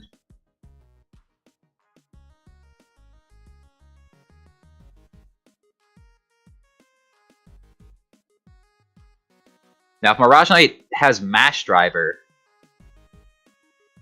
that would be pretty cool. MST going to target the level limit. The one thing that Mirage Knight has going for them right now is that they card destruction 2 True Nades and a heavy. Yeah, there's not going to be a big push from the cat aspect of the deck, it seems like, because, I mean, they have 1 True Nade potentially left, if there is a True Nade in the deck still. But IMZ1 is now closer to drawing a bunch of burn cards, and Mirage Knight has, what, like 5, 10, 13 cards? That's a lot from a Secret Barrel. That's 26 from a Secret Barrel, and then 25 on top for just Desserts, so combination of Desserts and Barrels here will just end the duel. And, I mean, the Swords is preventing IMZ1 from attacking, but I don't think they want to attack anyway. Giant Rat here will wall out the Gravekeeper Spies. And there's Giant True Nade. So this will reset everything, and that's very important for IMZ1. I'm going to use a Just Desserts first. I don't like that move. Oh, well, I guess if you have MST, it doesn't matter, huh? Ooh, a second decree. This is why I don't like this move. Because you could have held that Just Desserts for the next turn. You're not going to be able to clear this anyway. Unless you had a card in your hand that's like pushing for damage immediately this turn, then he might have had to have done it this way. But the Giant Trunade is really good at resetting so that those Royal Decrees don't become a factor. They're just stuck in the hand, and then during the draw phase or standby phase, you can flip up your Just Desserts there. Because, yeah, like, IMZ1 just used 3 cards, and is down to 3 cards as well, and didn't get rid of anything that his opponent did. One of the Royal Decrees should be gone. MS2 should be destroying one of them. I'll message him. He just deserted there because a Panda is probably going to get rid of a monster, so we wanted to make sure it was the full damage for Just Desert.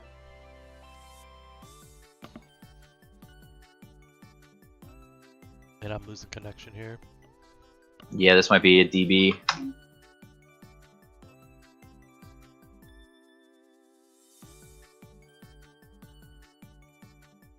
If you have Panda, then the play makes sense, I guess, but I don't even know why you push with Panda there.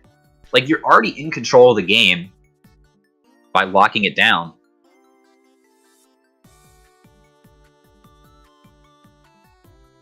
Well, I mean, he might have literally had game of, like, Trunade, Just Desert, Panda attack, flip over some burn cards next turn, where he needed it. And two, yeah, maybe.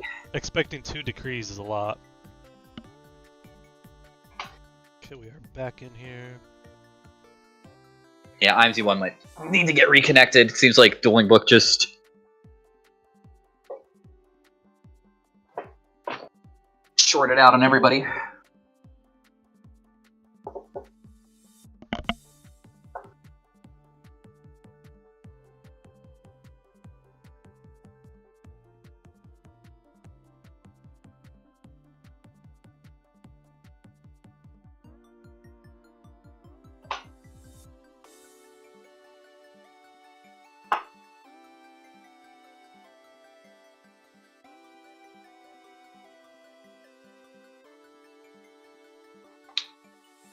So reset the swords. There's Just Desserts number 2.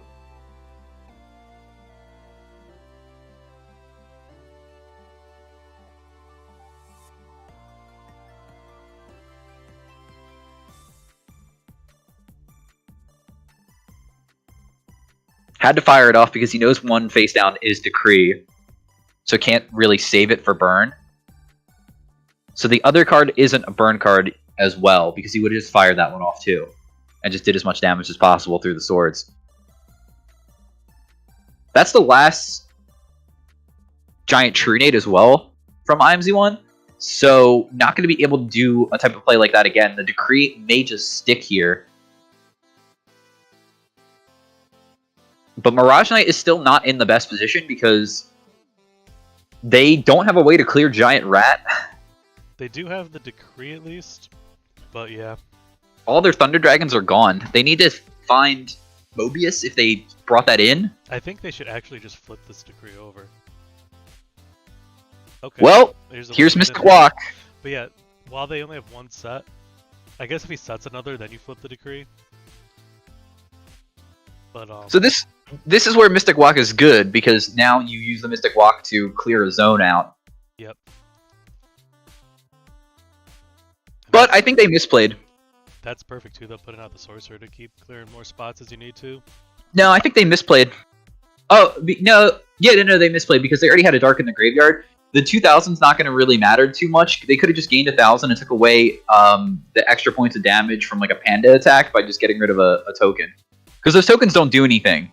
So you could have more damage on the board by just having both spies up. He can't attack anyway. Gaining that other 1,000 might actually matter, though. He's got the Kree, so why does it matter? He's got the Kree and swords. Yeah. He's in control of the game. That's true. Yeah, you're right.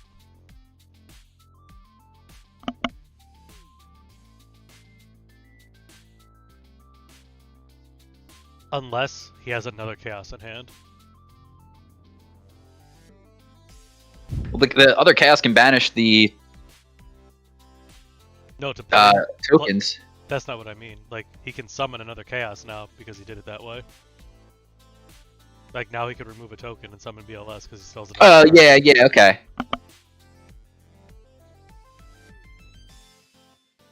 I guess if you weren't attacking with the spies anyway,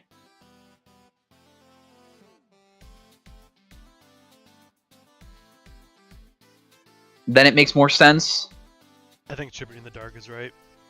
Because now, like, if you draw BLS, it's actually live compared to if you did it a different way.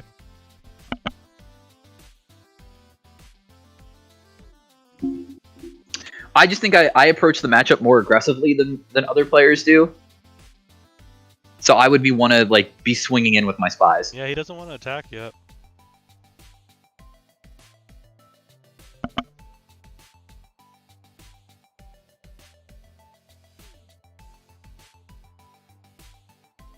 He is kind of setting himself up to, I don't know. I don't see how you lose this game, honestly, unless, like, IMZ1 has Magician of Faith brought in. Yeah. Like, his MST, True Nades, and Heavy are all gone. Like, you're not dealing with that decree.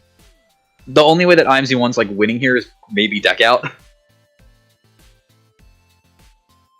Because I was going to say, like, you're kind of setting yourself up to lose to a Cyberjar here, but you're really not when you have Decree, and they have no way to answer it. Breaker, I guess he has still. Yeah, but the Cyberjar could just draw another Decree. Yeah, but I'm talking cards that, like, Mirage definitely already has. Yeah.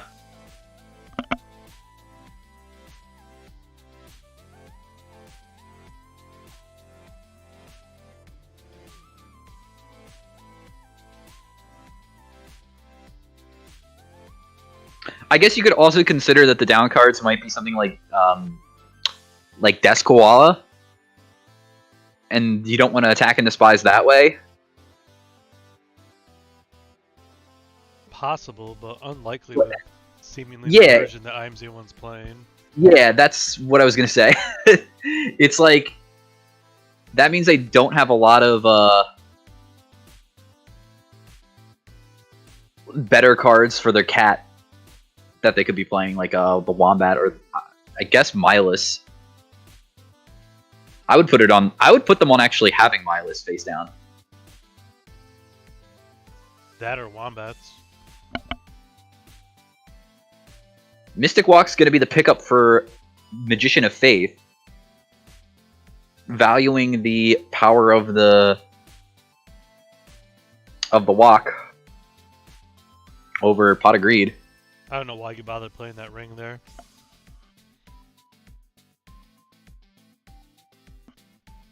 Like, maybe try to just get the walk off board. Maybe they're just like, my opponent hopefully will forget about their own Royal Decree. The Royal Decree that's face down.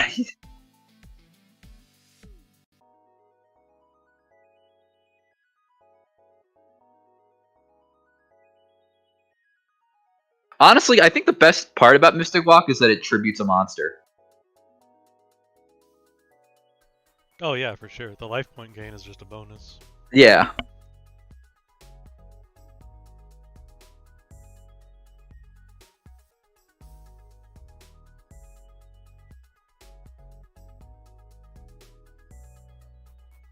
Also, being a quick play matters a lot as well. Being able to chain it from your hand is pretty nice. We asked to see some Mystic Walk relevancy, and we're seeing it. Yeah, I mean,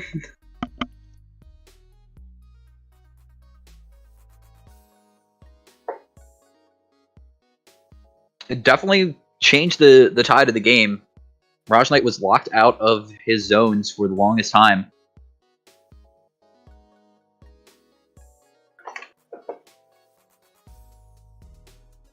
So I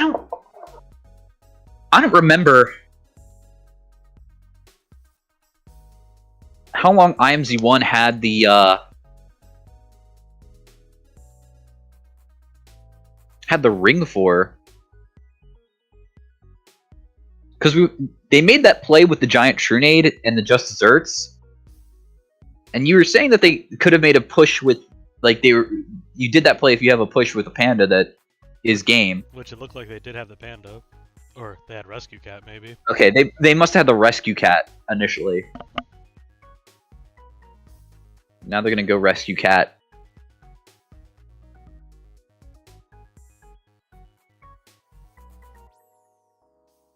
Because if they did made that, like, say they had the ring in that scenario, Rescue Cat for no targets. Okay, that's not good.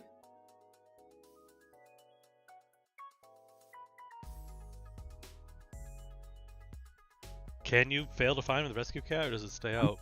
I'm pretty sure you can fail to find a Rescue Cat. TK? I could be wrong.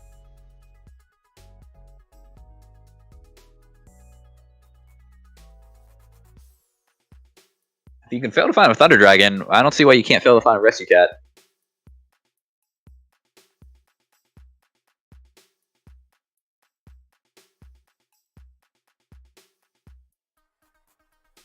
Okay, so it goes to grave.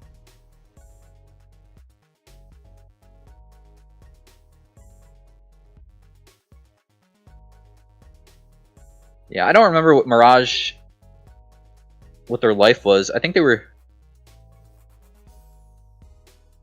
75 on his 2, so they were 55. So if he had ring, way back when he used the Giant Trunade play and double Just Desserts, wouldn't it have just been better for IMZ1 to Trunade and then try to double Just Desserts to bring his own Panda or bring his own Rat for, I think that's 64.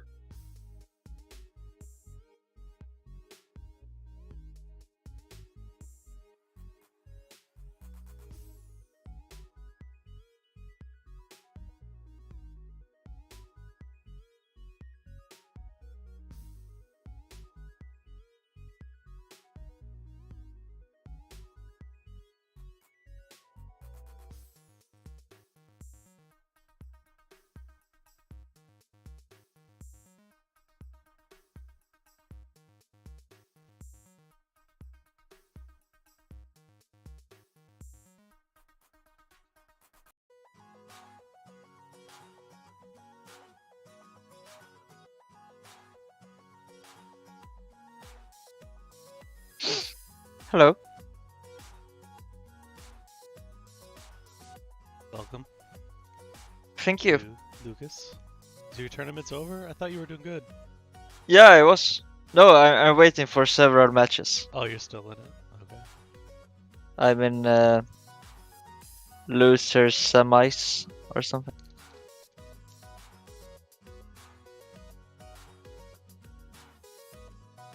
Yeah, I'd like to go back and check this game 3 and just see if IMZ1 messed up on that turn that they used the Giant Trunade, because I think that's where this whole collapse is stemming from.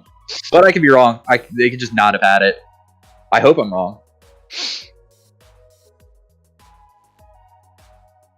I mean, it looks like Mirage Knight came prepared, right? Walk. Decree. Locks, yeah. Yeah. But I mean, that alone isn't always going to be enough, but it's I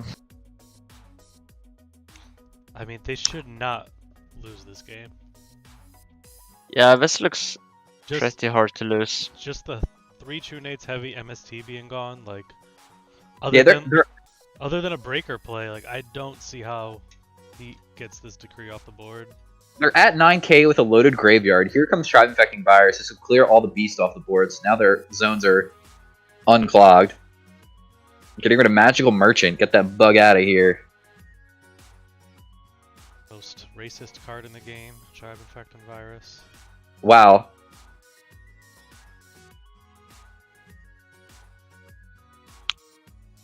Yeah, this is just painful. If I was IMC1, I think I would have conceded around here.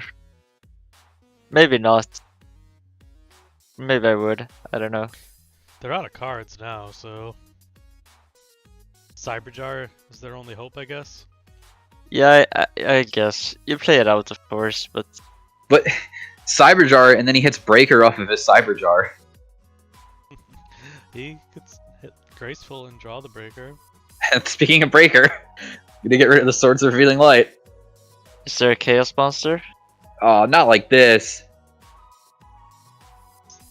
3,500 here.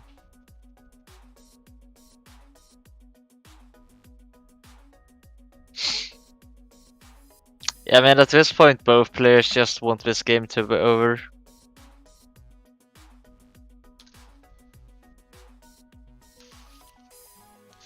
So, okay, nice. Looks like IMZ1 conceding here. Mirage Knight moving on. Had all the answers for the burn stuff. Took a while to get there. So that means the other winners semifinals is ready, right? Yes. Cool.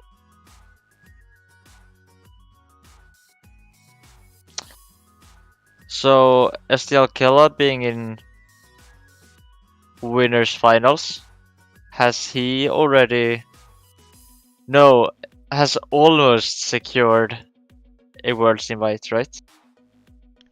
Does SDL have an invite? Is that what you're asking? I don't believe they do No. have one yet. Okay, but from this tournament, I meant they need to lose twice not to get an invite from this tournament.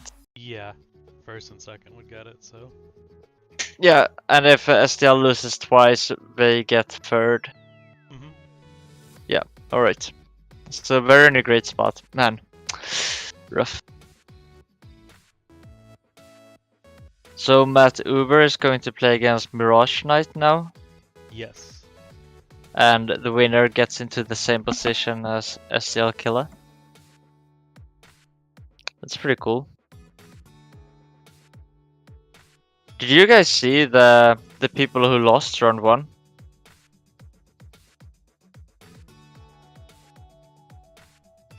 Ivan Rosito lost, La Bounty lost, Moxis lost, Juve lost, Lucas lost, Alefia lost.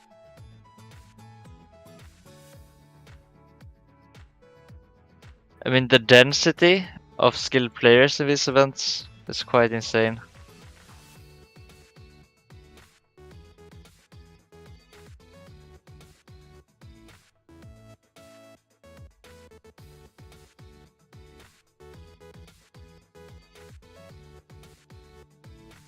I went back because I was curious. He did Yeah. draw Rescue Cat for turn on the Giant Trunade play with a double decrease from Mirage Knight's end, and had the double Justice Earth's Ring of Destruction face down. So he was trying to set up for some kind of lethal push with the Giant Trunade. Just ran into the double decrease. So I mean, I guess that makes sense when you draw the Rescue Cat. Sure. I mean, it's so complicated. Play burn. Yeah, I was honestly. just trying to figure out what exactly was going on because I was like, I don't know if this is great. Yeah, it looks weird, right? To go for such an Yeah. all-in play and then not have it. I mean, they had it. It just there was double decree. You couldn't deal with both decrees. And something it's just like, okay, well, he had the Space Typhoon for the one, but couldn't deal with the other. So it's just Somewhat not unlucky. ideal. I think if I'm IMZ1 there, I'd probably make the same exact play. So Makes sense. So, are we waiting for Matt Uber and Mirage Knight to play? I think so. Alright. Matt Uber is hosting, so hopefully we'll get underway. It's my first time playing one of these, I believe. It's quite cool because the density of good players is so high. You get paired against like GFC champions and Worlds competitors almost every round.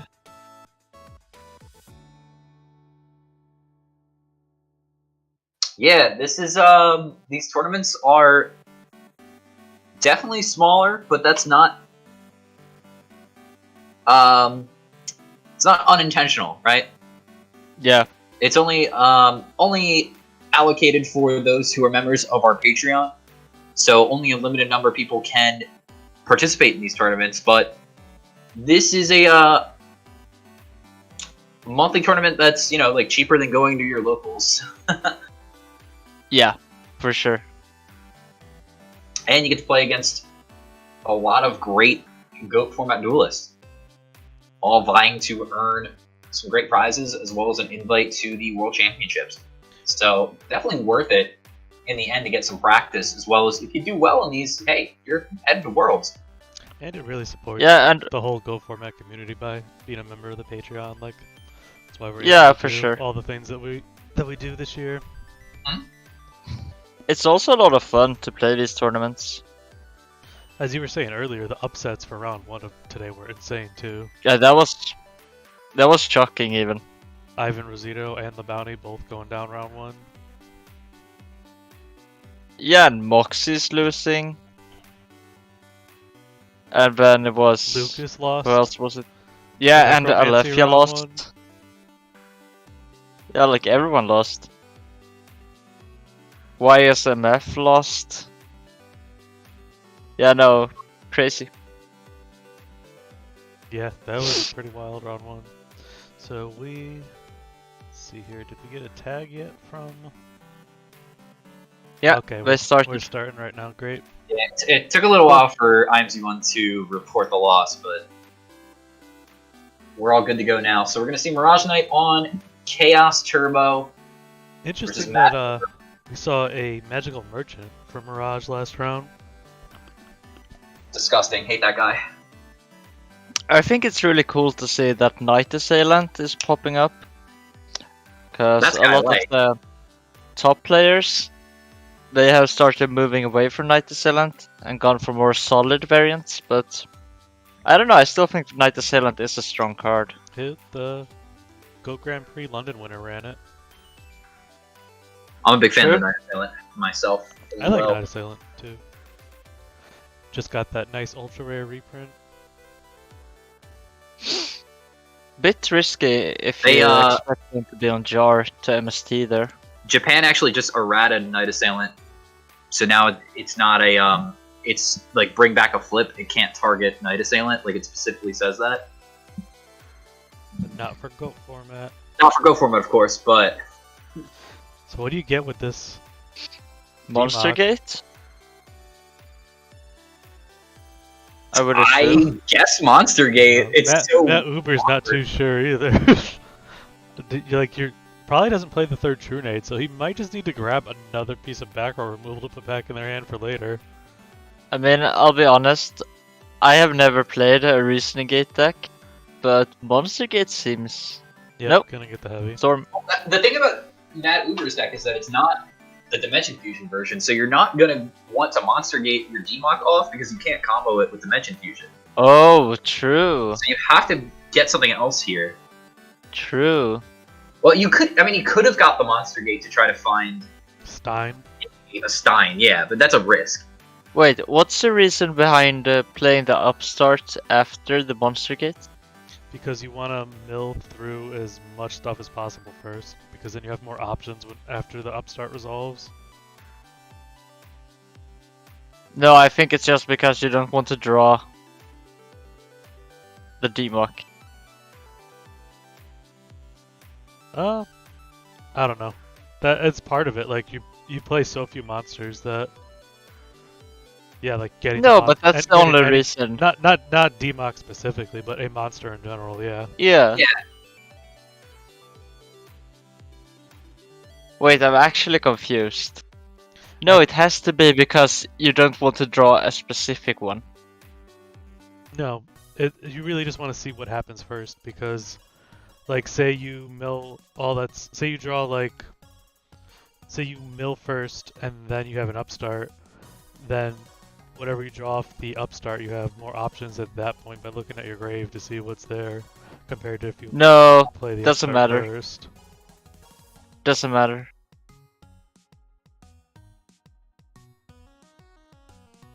The Upstart will draw you a random card regardless, right? Yeah, but you have like 10 more cards in the graveyard, so like you're not drawing those 10 cards that Monster Gate hit, right? So you're like, Yeah, but they could be my You're 10 best out of your cards or my deck. 10 worst cards. We don't know that, right? right? I mean, we're not we're never sure what we're hitting regardless, but now like there's less cards for us to draw in our deck, so it's more likely that we're gonna draw something that's still in the deck. You know what I mean? Like there's 10 cards gone from our deck, so Yeah, now like But one that's card not that we're drawing- necessarily profitable. in that sense, right? You're still just getting a random card. You're less Regardless. likely you're less likely to hit a monster. Yeah, that's why you wait, right? Yeah, like whether it's DMOC or not, like you're less likely to hit a monster with the upstart. Right. But that's Here's Heavy Storm that was picked up. Not gonna Solemn Judgment. very interesting. Shouldn't that be banished? Or is it No. face down so it doesn't? Yeah, because Cool. it's face down. Wow, I've never seen anyone... Is that the thing you can do? Book your own DMOC to be able to premature it later? Yes, I do that all the time. Wow, I've never seen that. Cool. Okay, so Mirage it's gonna be Stein. DLS. And Mirage kind of played into that Heavy Storm there. Well, I mean, maybe that's what they wanted to do because they knew the Heavy Storm was in the hand, so they just set 2 cards that aren't really consequential. Their Heavy Storm and the Solemn Judgment. I guess the Heavy Storm could be consequential here, but Mad Uber plays cards at chain, so it doesn't really Yeah, do much. Heavy is still good in this matchup though. Just to force stuff even. but I mean, sometimes you just have so many back row that you just want to burn the heavy. But I mean, that doesn't appear to be the case. keeping Wow. the Heavy would have been great here because he would have forced Mad Uber to draw all those cards and then could have took them all away with card destruction. Card destruction getting rid of BLS though and Chaos Sorcerer from Mirage Knight's side, as well as a pair of Thunder Dragons and Knight Assailant. Upstart Goblin gonna cycle, but not Wow. enough. Mirage is not getting anywhere. Pick them up. Going into game number 2. That didn't look very close. I wanna study Matt Uber's play. I think there's something to learn from it. I've watched all of his games when I was prepared. When I was running this deck like a month ago. Oh, cool. It went like I think I went like 7-1 in the team war. In the team war? Yeah, What is that? We were playing for a Super Magician of Faith.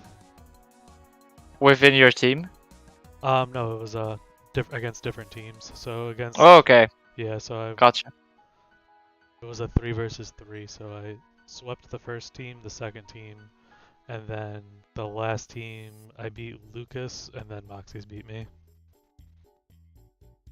So how did that work? Did the winners, did they all get like a part of the Magician of Faith?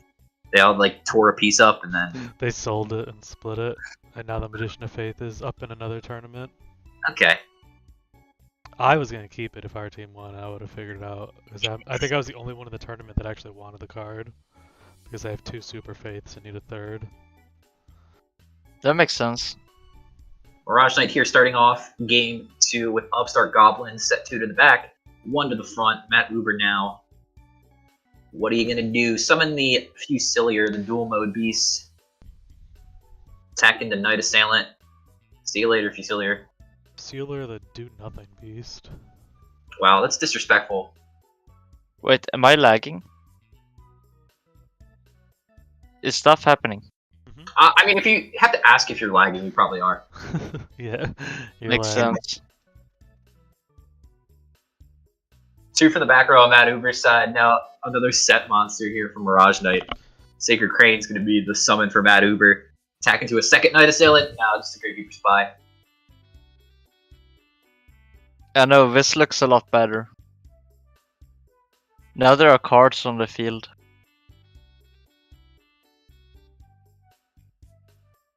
More set cards from Mirage Knight. Doesn't have anything to put pressure, but not under any threat for Matt Uber, it seems like. Though, like we've said before, Matt Uber's deck is quite explosive. Can just Giant Trunade, Heavy Storm, and kill you. The third spy. Do we see a Gravekeeper's Guard? Yeah, the thing with the Steingate deck, like, you don't mind sitting across from your opponent's walls. It's when your opponent's like actively destroying your cards that you start to get in trouble. Yeah. But like 3 spies on defense, like they'll find a way to get around those. That's not the issue. Yeah, but they do potentially represent dealing quite a bit of damage, right? Oh yeah, And like I that's not said, a good thing if for he the go- Steingate. if he gets on the aggressive side for Mirage, then Matt Uber cares a lot more. But So it's quite interesting when to pick your spot. Yeah, I like this. oh yeah, putting a dead draw against a deck like this is always great. Yeah, and push damage against the Stein deck. Unless it's like provisions plus. Nice job playing around that Mirror Force. Yeah, I that was a actually good play. think I would have switched the third. Well scouted. Matt Uber is known for running a Mirror Force in the side, but within the 60 cards, within the 55 cards somewhere, usually as a Mirror Force. I think I would attack with the third spy, so I would have gotten blown out there.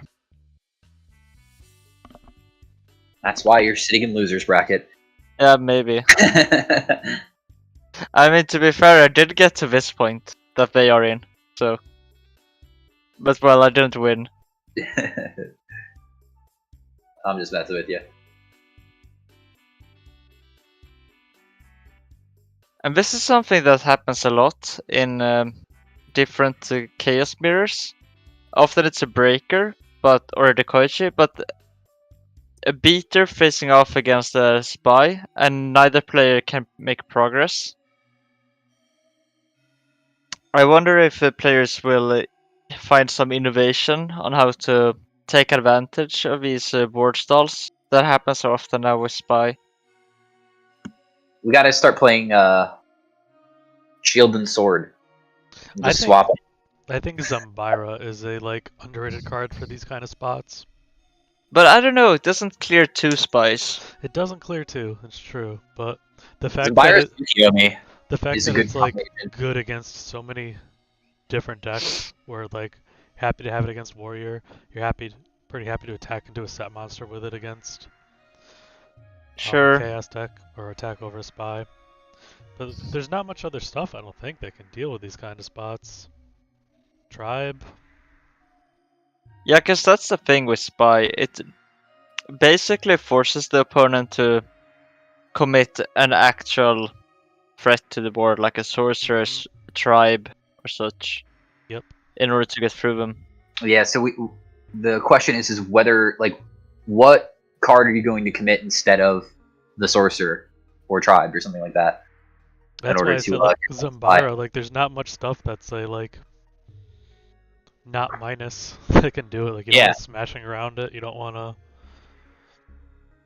But yeah, Lucas is right. Maybe it's time to play not the perfect Sasuke answer Samurai either. number 4. Yeah, probably not. Probably not. Okay, so what do you guess here? 8 makes sense. You guess whatever the correct number is. Whatever 5. is going to be summoned. It should have been 4 there.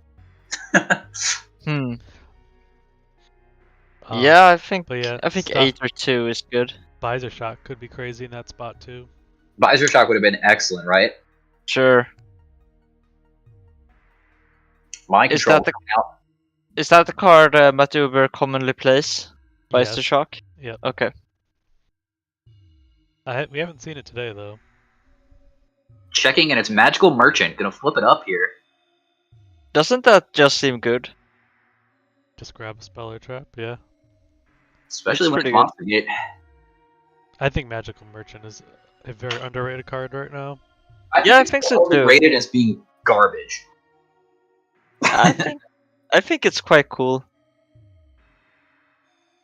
Level 1, light, basically draws a card.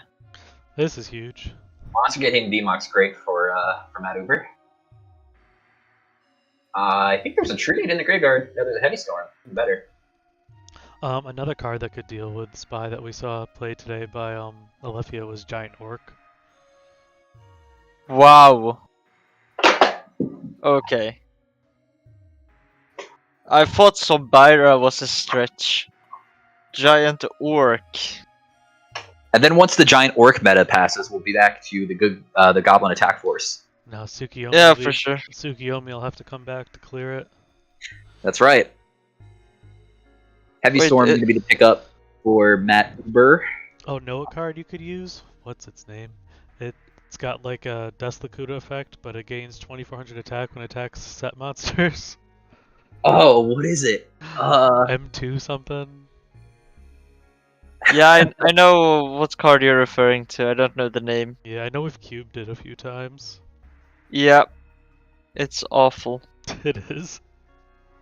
In cube, it's actually kind of okay, but Well, in Cube, a lot of cards that are not okay are okay.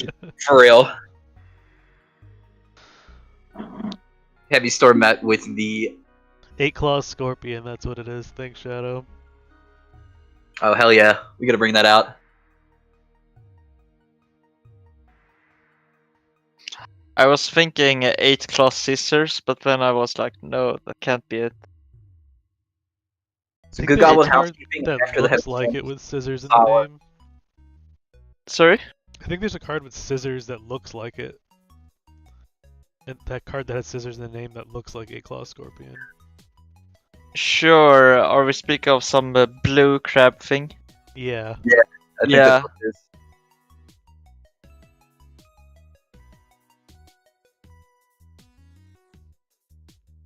Snatch Steal. Wow, Gonna get Mystical Space Typhoon. all the answers. I don't think it matters too much though for Matt Uber. Matt Uber's just gonna try to 1-for-1 trade through the back rows here and then summon Stein and kill him. That's what feels so unfair when you play against these decks. Yeah. Sometimes we just grind you out, and it's like, well, I just this isn't supposed to Yeah. happen. If they hit a Why bunch of do you cranes and think it's D-Mox, it absolutely can grind you out. Especially because, at least me, when I play these matchups, I'm perhaps a bit too aggressively thinking You're doing not stuff so much like about card quantity. right, you're doing stuff like attack with all your spies. Yeah, exactly, because I want to get them down to below 5,000. We'll And I'm also doing stuff like a Metamorphosis by Faith. Like when I'm playing Control or Gonna whatever. bring out Senshi here. just gotta find a way to get rid of some of these This is guys. Game. This is game. Wow, I love yeah, no. this. This could just be game. Let's I guess go. Book Book Book on and Goat. Crane. on Book on Crane. Yeah, Crane. you booked the DMOC. Oh right, my bad. But no book to be found. Wow, nice. Yeah. Wait, that was a read. There can't be a book because the MST was used in the snatch. Is that the logic? No, you need MST before you would use book anyway. Yeah, book's more flexible. Yeah, but But what? you get the flip effect again. I guess the 3 spies had already been used. Yeah, all or 3 no? spies have been resolved. Yeah, And then fine. this was... What, you're gonna book your own So- spy, get it nobleman or something? So Matt just risked the book. Cool. I guess that's what you need to do when you play these decks. Oh yeah, you gotta just do that a lot. You try not to make the plays where it's like, I just lose if this one doesn't work, even though you have to make those reads with this deck sometimes as well. But a spot where it's like, oh, this isn't as great if he has it, is okay to take. So we're gonna be going to the winners finals of Matt Uber versus STL Killa.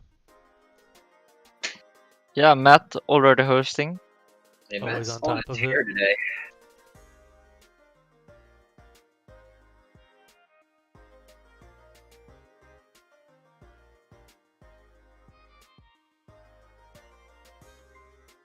Yeah, the card Man, you're thinking cool. of, Lucas, was KA2 Death Scissors. Yeah, I was gonna suggest Des Scissors. Okay. I mean, it's hard to remember the entire names, right? Hmm. Every single detail. I mean, of the weird cards like that, yeah. I don't remember half those, but...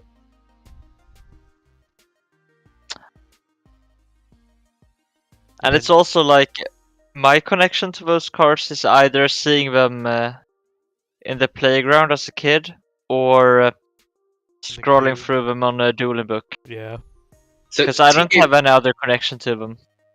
TK also brought up Needle Barrower, which does the same thing as the KA-2 Death Scissors, but it just has better stats, though it's a level 5 17/17. It's a machine And, in the dark too. Like I've actually looked at Needle Bearer and been like, is this card playable? I've played it. Yeah, like if you're playing like a limited removal deck, which generally needs more darks, It's like kind of fringe playable. I played it in Reasoning Gate, and it was pretty bad. Yeah. Some cards that like you just want to be good so bad, like the Mystical Jackals. Awesome art, they're lights, they got kind of good effects. Yeah, I look like really, those. They look really cool, and then they just I like those cards. they suck. The big one, Mystical Night Jackal, like you're like, wow, this is awesome, and then you're like, he has 1,000 defense. What the heck? Wait, does it Tsukiyomi? No. Yeah. No, he has 1200. I think he has 1,000. Does he have 12? Are you sure? I think so. I'll Google it. No, The I Guyo won't. Guardian one? He does have 12, you're right. But even Okay. still, that is not enough defense for a 7-star monster. But at least Sure. he stands up to Suki. I also like the smaller one, the Ghost Knight of Jackal. Yeah, that one's cool. The Goyo Guardian effect on it. Yeah, that's yeah, what I was for thinking. sure. I like that one. The problem like is that both. it's an Earth, so And it's a Beast Warrior, which have like no real good support at all. no. Well, and also the stats are just horrendous. Yeah. Tribute for 1,700. To like, what are you even like? At least if it had 1,900. I mean, honestly. If it had 1900, Okay, it might be better than Air Knight in some spots, but the duel is up. Awesome. fortunately we don't make the cards. Yeah. That would be out of control after a week. I'd let TK make the cards. No, I wouldn't. Sorry, PK. Definitely not. Have you seen TK's custom cards? No, but I've heard things. I think they seem fine. TK's about to unmute and scold you. I would actually love that. Okay, so Warriors against Steingate. There's Don. Don's really good in this matchup, but gonna be met with Scapegoat. Scapegoat is also very good in the matchup. We've seen like 3 Matt Uber games today. Have we seen a Scapegoat yet? I don't think so. Just a one-off. He probably plays 3, honestly. Well, at least 2, right? We have seen a lot of heavy storm from Matt Uber. Gonna book a moon the Donzalug, prevent any sort of snatch steal shenanigans from Matt Uber's side. Also prevents such a brain perfect control. play. Wow. What do you go for? Against a Warrior. Okay. Got United, maybe? Oh, Nice. He's monster gating that instead of a token? Just find something bigger and then use the Megamorph that's in your hand, right? That's not game. Oh, it's not game because he used Upstart. Uh-oh.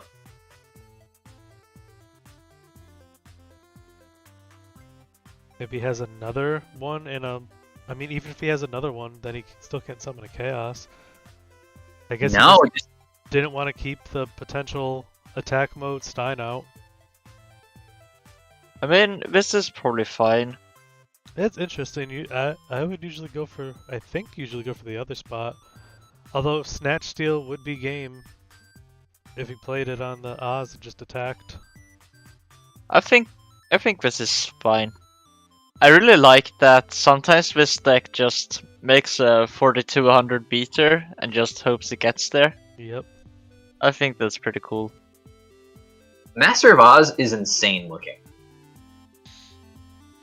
Like, know. insane looking. There's a truck in his pouch, or her pouch. Do male kangaroos have a pouch? I think they do. I don't know. I'm not a Australia expert. We could refer to It's also to half them as koala, the master. So, this is why we saved we saved the tokens too. Maybe. Makes a lot of sense. Wow, are they considering whether or not to pop the third? Maybe just lag. No, they don't have a choice. Oh, My bad. They I can love the pay again. artwork. Yeah, So cute. I think they potentially did that so they could pay twice. Although they would have played it last turn, right? If they had it. Not necessarily, right? They do defend you. The tokens. I guess so. Yikes. Rough. Now CD Warrior Lady, the do you- best stat. Do you attack the warrior lady now? I flip my ring. Boom. Let's go. There you go. Oof. Easy. Batuber heard the call. Nice.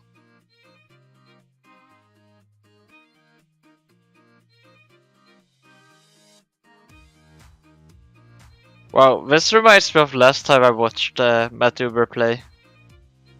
Just wins every game, not even close. Just destroys everyone. It's a very powerful deck. I mean, it doesn't look very fair when he wins. And unfortunately, he wins. So, it doesn't look very fair. Sometimes you It's win very with just cool. like even more ignorant stuff where you're just like giant shoenade Stein Megamorph turn 1 per game. But I mean, it's also so... It's a very calculated deck in the sense that you take risks and hopefully it works out. And just- this time around it has. And the thing is, so few people play the deck that people can't even justify siding for it. Yeah, very true. Oh god, I don't have anything in my side deck. I guess I hope that Uber wins. But then I might have to play Warrior Mirror against wanna have to Estiel play Killer. him- Do you want to have to play him twice if he wins? No, I'm good with second. Oh, okay. That's my thought process. I have already ran the numbers. I need the 2-0 for second, I think. Or is it 3-0? No, 2-0 should be fine. 3-0. 3-0 for second, oh man. Yeah, that's rough.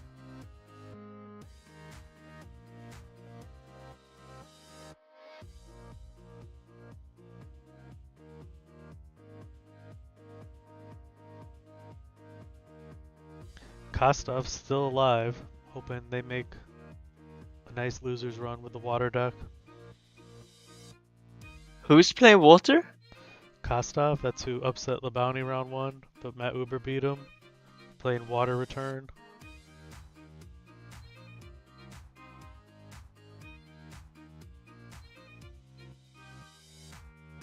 Wait, why can't I find the name? Kotsosv. Ah, oh, okay. Cool. I like that guy.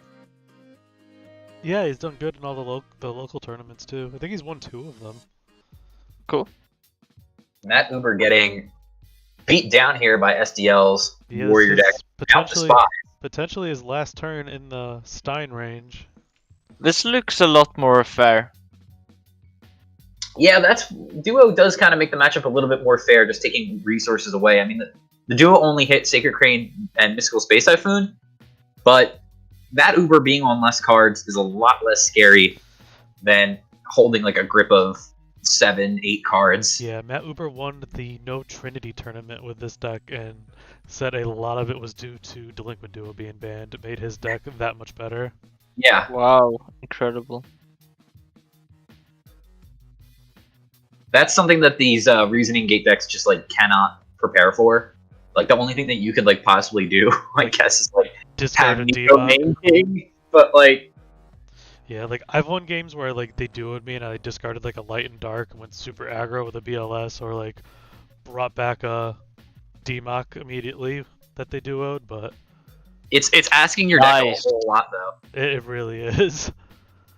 So found the Cyberstein off of Reasoning though after Graceful Charity dug deeper into the deck. What do you go for here? Gatling. Cool. Gotta flip some coins here. 3 heads would be ideal. There's one. We saw 3 tails already from Matt Uber today. Oh, there's another tails. Yeah, Getting face killed down. face down, probably. You already see he brought flip. You already see he brought spies. They're probably afraid of a faith set now. no, I mean it was booked. Oh, it was Set booked. monster. It's the Kaiku. We know it's Kaiku. Okay. Kaiku was 700 defense, right? Yeah. You could get rid of a spy here and then just attack the other spy. Man, why is getting rid of a spy better than getting rid of the Kaiku? It just has 2000 defense. Just you have an opportunity to get rid of one now, so Wow. why not get rid of it? I think I'd rather get rid of the Kaiku for sure.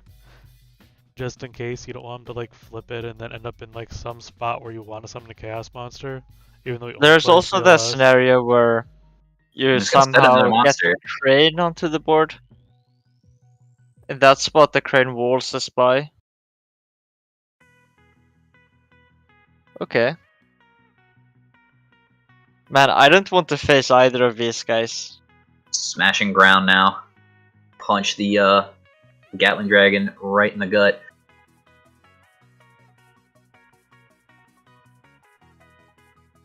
Yeah, double Stein. Mad Uber. Drawing off the top, up, just gonna set a back row at 600 life points. SDL gonna play around as much as possible, just attack in. That's enough. Sick. Moving on to game 3 here. SDL doing what he wants to do in the matchup there. Just attack, attack, attack. I like SDL. We're like the purest warrior player we have. Has SDL ever played anything that isn't warriors? I don't know.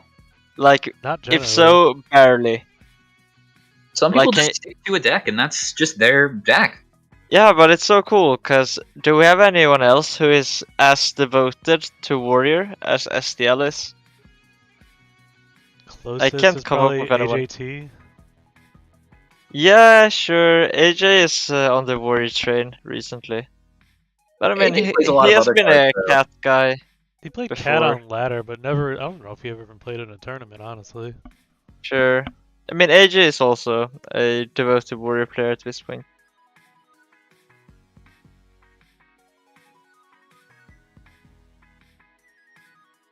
But I mean, I don't even know what happens if you put another deck into SDL Killer's hands. Does he just fall apart, or does he smash with that deck as well? He just forgets how to play Yu-Gi-Oh, I bet. Yeah, I mean, I'm wondering, is that what happens? Because AJ, he can play anything, right? It's just... I don't know. I've So- never seen him play a chaos deck. he beat But me in a control mirror the other night, so that was embarrassing. I think warrior like builds up your fundamentals better than any other deck. Sure, I agree. Yeah, it's a very good deck to start with, I think. It's Liquid Duo hitting Giant Trinade and Jinzo after Mad Uber set 2. Now, Grace of Charity coming out here, going to get rid of Separatsu Armor. What's the other discard for SDL? Yeah, duo again. SDL gotta be happy seeing that. Jinzo, though, could be called a Haunted in the end phase or something, and that would not be ideal for SDL, since they do play a lot of trap cards in their deck. But it just discarded 2. Ooh! No scapegoat for you. No Stein as well. But So met with the a ring other obstruction. card is very likely scapegoat. Because you usually don't set non-scapegoat. Well, he alongside ring. plays Jar Greed, Reckless Greed, Good Goblin Housekeeping, Mirror Force. And SDL True, down to true. 5,300 now. Good point. Yeah, Mad Uber gonna draw. Stein would be Not enough. pretty strong. It would be strong, but not enough. There's I Jar like this. Greed. Playing Play around on the Dust Shoot. Dust Shoot, great. Yeah. SDL, I think, is known for not playing too many copies of Dust Tornado. If they can avoid it. I mean, Not sure probably if he's against keeping- Burn, Keeping they have a Buff lot. Tornado in the matchup here anyway. I don't know, because a lot of your cards seem quite poor right? It probably would be good going first. Because then you can just snipe the jars. Yeah. Yeah, I think that's fair. Oh wow, here we go. So I guess 8 here. Man, okay, maybe you call 2. I don't know. I think 8. You still have to consider the normal summon. Okay, goes for 2. Good hit. Boom! Nice. Yeah, no, of course you call 2. Come on. You call whatever number they're going to hit. Exactly. John's now will Wow. take care of the card in hand, and it's Blackluster Soldier. I think this might be over. Man, what a difference this duel would have been if that was a Sacred Crane instead of a Stein there. I Sure. think this might have been what Matt Uber was hoping for, but they were always hoping to just hit whatever off the reasoning, right? I don't think they necessarily. Well, if it was a They're like, Crane, I need to hit Spy or need to hit a Stein here. but if it was a Crane, it would have been good if it hit if he called 4 or didn't call 4. Yeah. Ooh, now we're seeing Cliff the Trap Remover. Dark Scorpions are gonna do their Ganged. tactics. Ganged up. I like this. I like the duo, Cliff and Don. You cannot respond to the card once Cliff activates. Correct? Top 2. So Matt No. could have card destruction and dumped that BLS, but chose to try to wait out to draw the light. No, I think he drew the. No, the card destruction was the draw for turn. Yeah. Oh, okay, sorry. That was the same spot where you put the card before you played Jar of Greed, so that's what I thought Yeah. it was.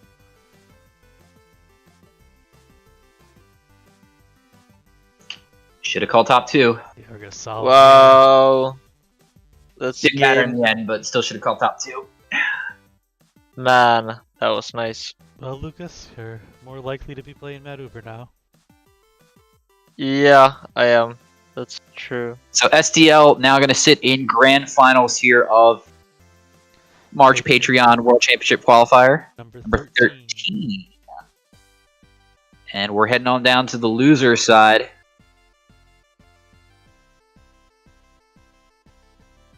And take it back from Brick.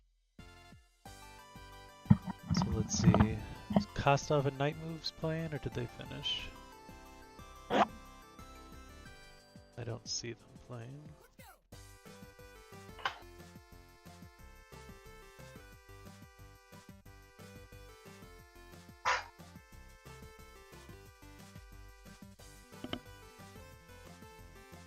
Oh, looks like Night Moves got the win there. So we're going to be waiting for another match to start here shortly. Or Necromancy for Kids and CC? Let's see. Yeah, they're playing. Cool, we'll hop over to there.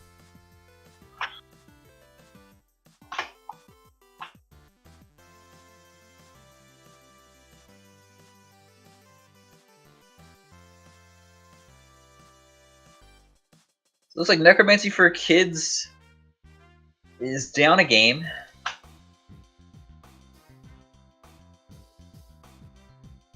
It's got Thunder Dragon in the graveyard. Soul exchanged for Blowback Dragon. Doesn't look like the Blowback Dragon hit anything though. Gravekeeper Spies on the board for Necromancy. Tomato on I Love CC's side. A couple of Darks in the graveyard, Geki Break, MSG.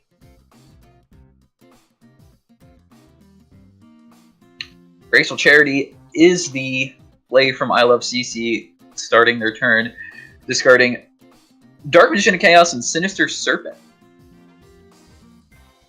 Followed up with Pot of Greed.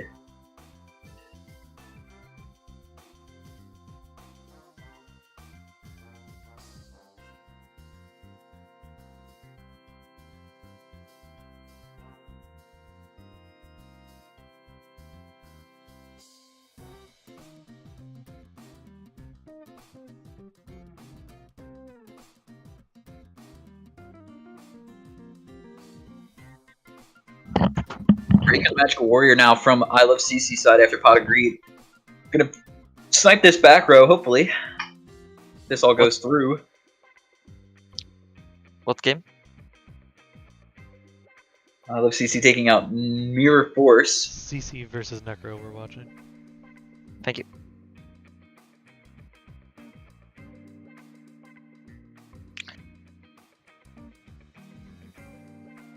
Oh boy. Premature big play from I love CC. Getting back the D-Mock. Wait, this necklace is crazy.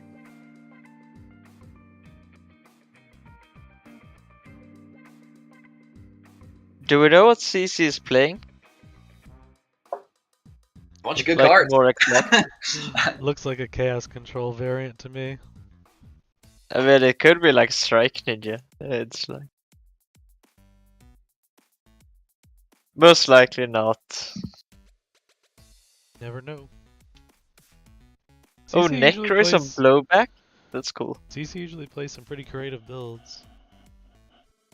I love CC. We're such a gem, such a Now treasure they for the community. have played a card in the past that deals with spies, and that's Jiragumo. Ooh, that's pretty cool. That attacks over spy every time. Yeah, at the cost of potentially half your life points. But you can always pay half. You can always pay half. Is that gonna be the next deck? Jiragumo with judgments. Half now, half later. Y'all thought Burn was crazy Darn, good he hit before. Dark Dust Spirit. Wow, that is not something you see every day in this format. That would have been so good. If I we love get these decks.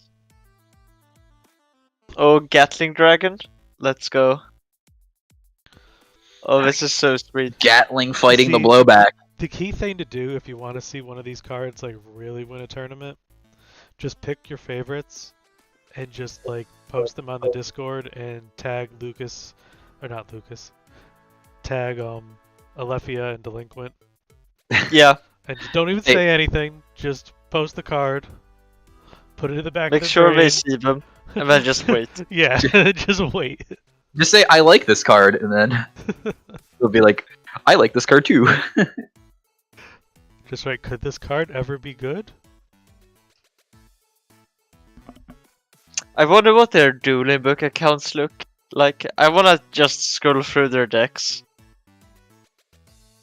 Wow, is this lethal? Oh yeah. That's lethal. Nice. What a ridiculous turn. Activated Wow. Pot Graceful Duo. That's incredible. Graceful twice. D-Mock. Premature. Wow, Necro had a good hand Metamorph- too. Yeah. Had BLS Dark Dust Spirit. Wild Wow. game. Did you guys mention what the profile picture of I Love CC is? A man and a baby. Yeah, that's a friend who recently became a father. Oh, I think Jago congratulations is their online handle. Yeah, to very Jago. nice. So now we're gonna get I Love CC versus Anthony Alvarado. I'm excited to watch that. Oh, that's such a good match.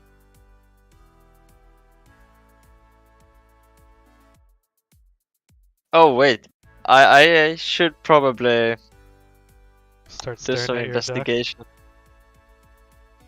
So INC1 on night moves just started. We're in rock paper scissors. I want to wait for this match instead of watching For sure, of course. I have no secret motives. the end.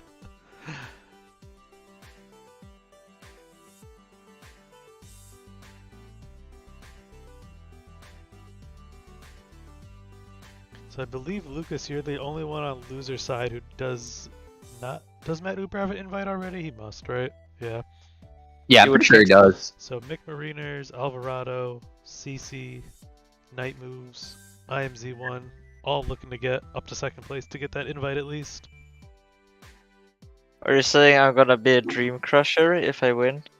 The other thing too, the winner of this tournament will get to play in the Clash of Champions. Oh, I'm already invited, so I don't mind. Yeah, how are you invited? I won the 3 versus 3, right? Don't count. Ah, rough. Okay, I guess I'll have to win this one then.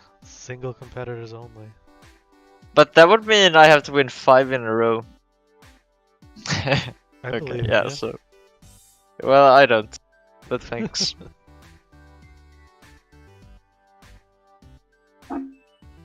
So I see one on Burn. Do we know what Knight moves is playing? Chaos control or Chaos Turbo with a merchant.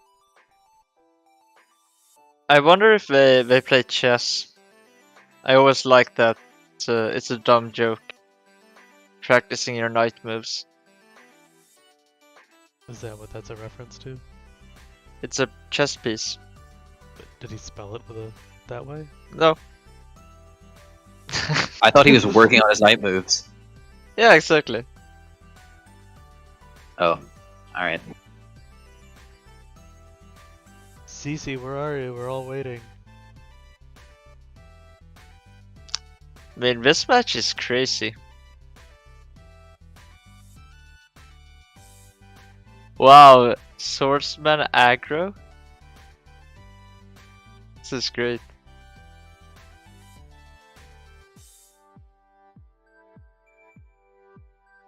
So who wins in a fight? Swordsman or a burn deck? It's quite close, right? Mystic Swordsman against a burn deck? Is that what you're asking? Yeah. They don't really need their flips usually for a cat burn deck. Wow, Delinquent Duo gets magic jammered? What's going on? Stop teasing us. No, but honestly. Lily runs over the swordsman? This is great.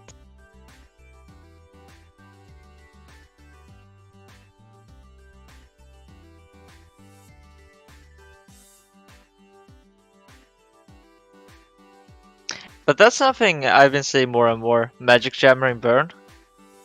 Is that the Delinquent who popularized? Did he run But Magic that's- German Burn? I don't remember him playing it. I mean, he has played like every different Burn variant under the sun, right? But I thought it was Delinquent who played like Magic Jammer and 7 Tools main deck in Burn. I do like a Magic Jammer. Maybe 7 Tools, but I like both those cards, to be fair. Okay, Yeah. we're starting here. Alright, I'll switch. I love CC versus Anthony Alvarado.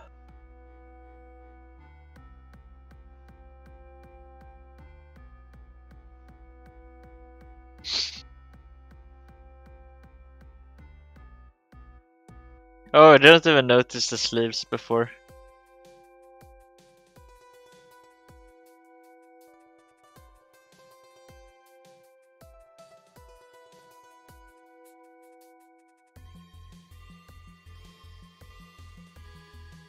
Both regulars on the tournament circuit.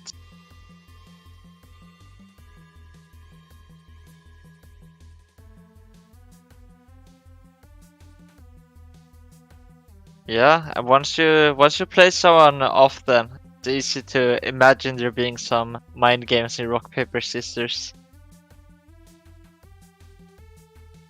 Of course, in reality, that's only what you tell yourself. I just Yeah, I just close my eyes and I pick one.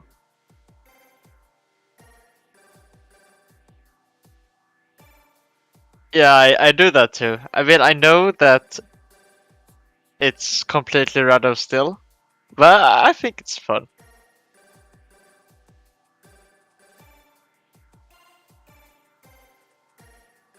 But then you go one level further, and then another level further, and then you lose to the first level.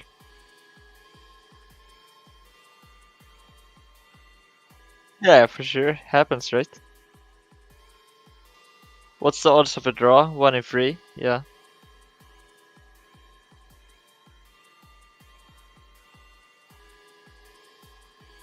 Set pass. So Alvarado is playing Chaos Control, or no? Like Neos. He looks like yes. Oh, is he the guy on the? Yeah, exactly. On the picture with the muscles. Okay, he's the guy with the muscle. Okay, cool.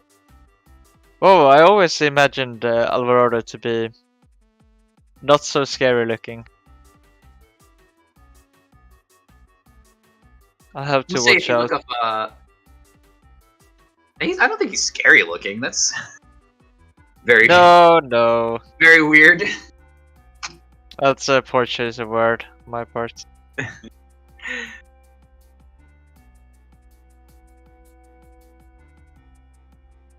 I like Tomato just cause it can attack into sets without worrying, and I think that's so valuable.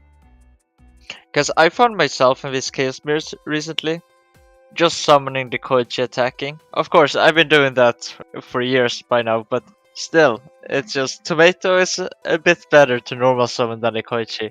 So Just maybe a there's bit. something to it.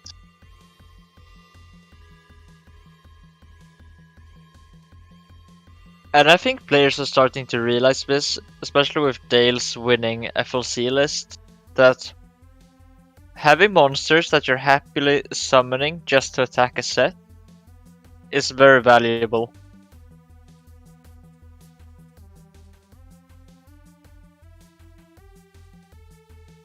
Yep, for sure.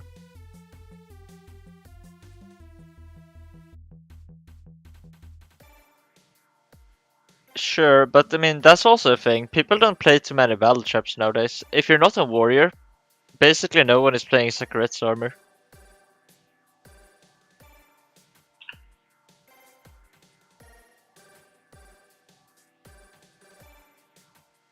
Man, I love CC should become a novelist or a poet. A motivational speaker. I don't know. Mm-hmm. I'm always a bit hesitant to fire off turn 1 heavy storms nowadays, with all the Jar of Greeds running around. But perhaps Alvarado has some intel. Or maybe they just decided it was worth the risk.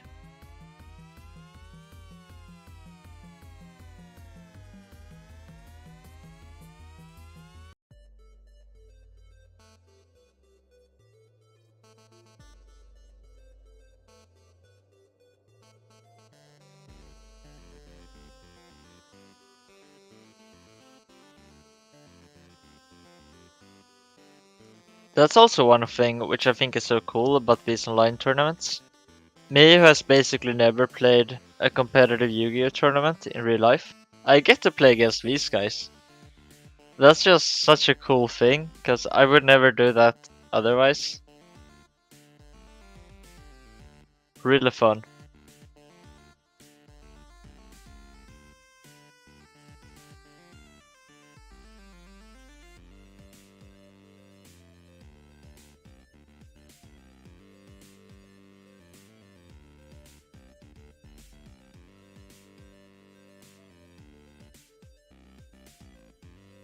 Yeah.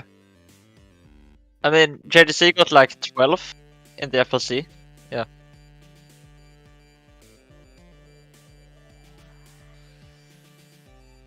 For sure.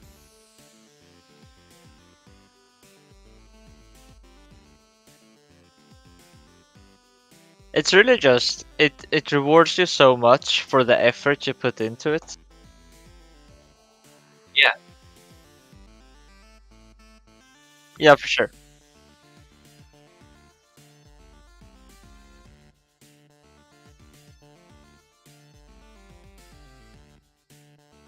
Because I checked his Dueling Book account when I made my return after a short break, and I wasn't too impressed with the win rates.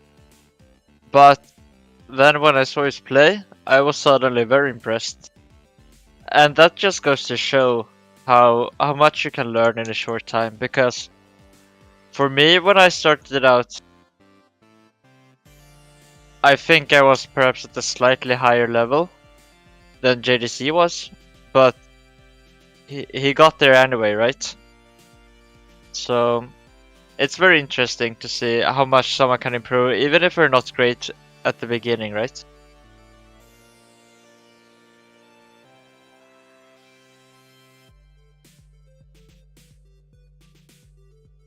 For sure, for sure. Yeah, I think what it comes down to is that if you just put in the work and you just play a lot, like, you're gonna get better.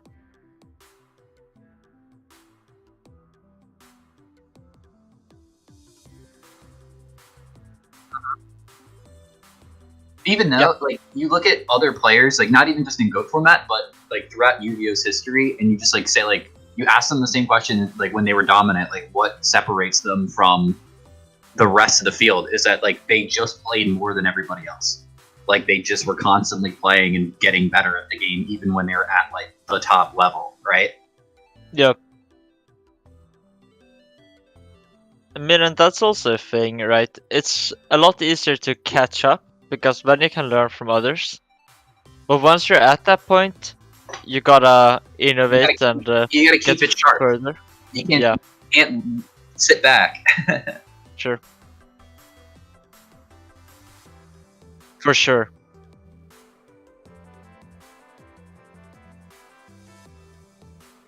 Yeah. I mean, recently there have been developing like teams and such, but still, everyone is open, especially if you're new. People will give you endless amounts of tips and help. It's perhaps a bit more tricky once you start to be what they consider real competition. Then it's a bit more.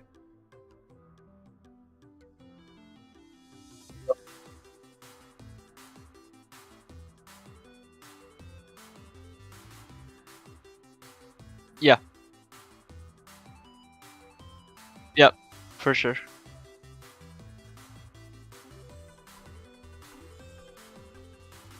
And honestly, yeah. No, I think it still looks somewhat close. Alvarado has some slight pressure. Yeah, double Thunder Dragon in hand isn't great. Yeah, the whole Thunder Dragon is so dark, staring down a Chaos Sorcerer and Tribe Fire, so even like specifically BLS to deal with both, but have to fight through back row. Yeah, it's gonna be tough.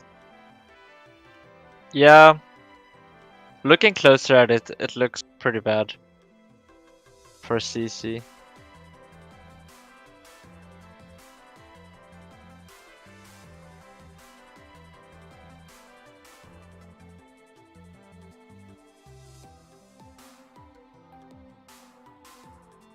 Ram it, get Doria. Wow, Alvarado held the dust shoot. Cool. No, okay. Just wanted to clarify.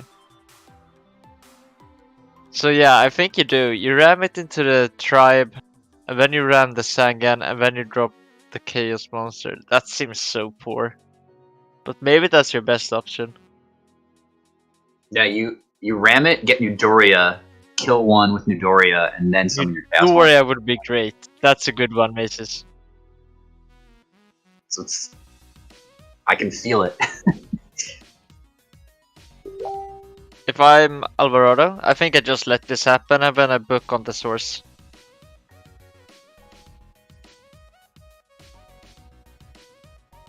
Right? Probably. You probably that's a typical mistake I have made as well. When I'm writing the zeros, I type O instead. They are next to each other on the keyboard. Yeah, isn't that really weird? Why did we make it like that? Well, you're supposed to use the number pad. Oh, right. But who does that? Me.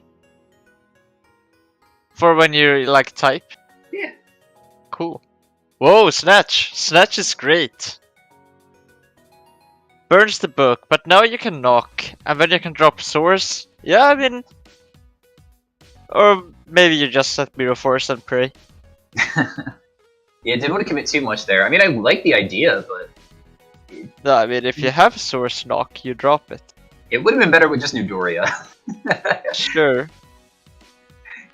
Doria source, I mean, like, if it's Doria, do you book the Doria attack?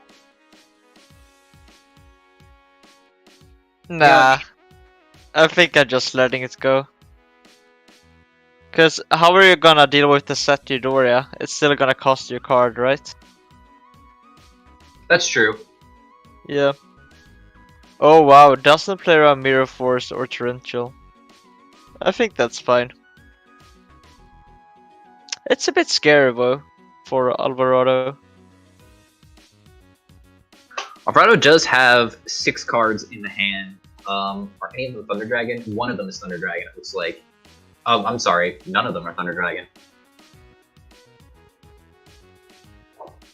Correct. So maybe they're just not concerned with whatever this back row could be. They have the board presence already. That if it is Mirror Force, they're like, okay, they got me with the Mirror Force there, but I'm already up in cards that going down just to be a +1 is like not that big of an issue. Actually, it wouldn't even be a +1, it'd be a +2 still.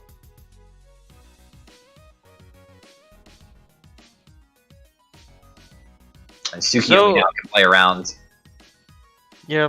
even further. I actually don't really understand what that does play around. Chaos Sorcerer of CC's own. Well, it just runs it over, right? I guess Tribe becomes slightly awkward, Yeah, he has to have, but not really. have 2 guys now. Like you're putting them on having 2 guys to deal with the board. Because your tribe already threatens the Chaos Sorcerer that like they may play down. Or BLS. If they have BLS, then you can't really do much, but... I mean, the source being set isn't very relevant. Guess it dealt 400. Yeah, gonna get rid of it though with Tribe Infecting Virus. You're gonna use Tribe to get rid of the Aquas in the hand. I mean, why not? Yeah, makes sense. But I mean, CC is so far behind. For the public. For the audience. Ah, playing around Tsuku. Nice play. I love CC. Good call. Of course, had we left the tribes, the Tsukiyomi would have destroyed them.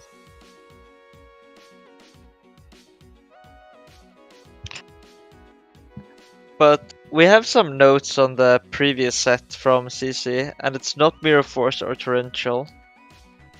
Could still be Scapegoat. Oh, the new one is new set, yeah. So what's the old one? Is it just a bluff? Geki Break? Maybe just didn't want to use it? I think you'd use it last turn. Yeah, I think so too. Alvarado here, deciding whether or not to pop a token, decides against it. But doesn't have any tribe left, so it's not so clear why you wouldn't pop.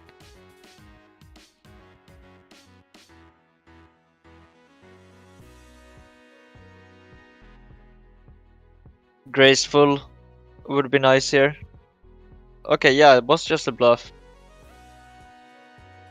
So this 1000 dice is going to be threatened by the Tsukiyomi, so what I think we're gonna do is main phase 2, perhaps tribute summon the last Thunder Dragon. Yeah, you attack in first with Kaiku, with the 1000 restrict that has Kaiku on top of it. But rough. Not gonna be a factor. Ditching Nobleman though? Wow. Alvarado's hand must be absurd. He does have a lot of cards in hand. How do you ditch Nobleman? That's incredible.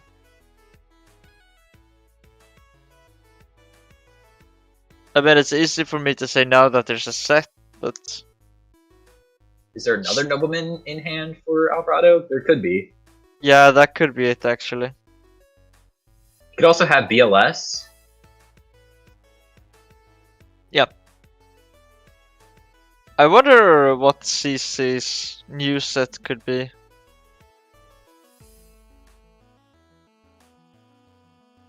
The set monster is probably a serpent.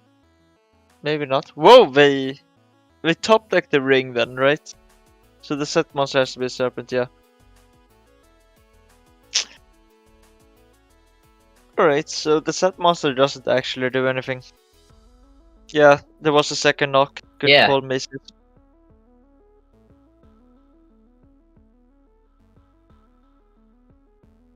Yeah, able to take out the annoying Tsukiyomi with the Ring of Destruction. Now Tsukiyomi on CC's own end, gonna be met with Mirror Force. So whittling down the cards, CC just has a Thunder Dragon in the hand, 2 tokens on the board. Those are goat tokens. Asking to die here, we need just another monster. Any monster will do it. There we go. That's a monster. And that's Breaker, yep. Going into game 2, Alvarado up a game. That was a good one. I like that one.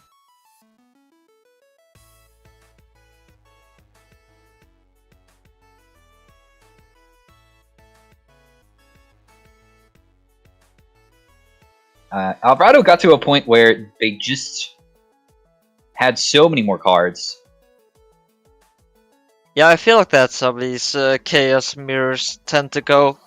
One player often just runs away with the game quite early on, and there's little opportunity to catch up, unfortunately. I mean, it does happen every now and then, but especially against these good players like Alvarado, it's so hard to catch up, because we're not going to give you an inch. It's a lot more fun to see weaker players play these Chaos Mirrors, because then it's crazy. Anything can happen at any point. It's great to watch.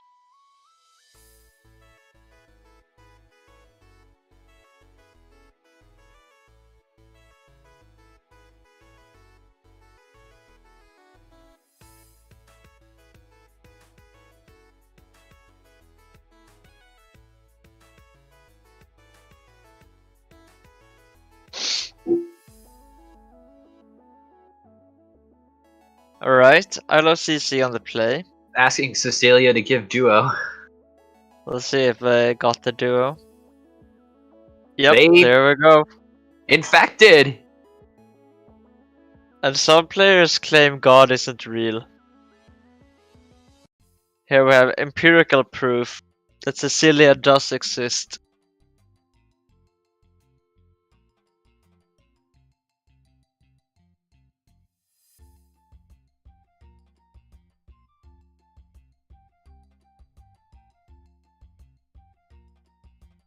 So Alvarado thinking what to discard here. Often you're gonna pitch something along the lines of a book. Yep. Heavy Storm's a great hit from duo. Yeah, but yeah, it's a good hit for sure. That just means you don't have to, like, you can set more than one now, not really face any repercussions. Yeah. But only just gonna T-set and pass. Still fine. Thunder Dragon's sitting in hand, waiting to be discarded for Geki Breaks and Phoenix Wing Wind Blasts, the like.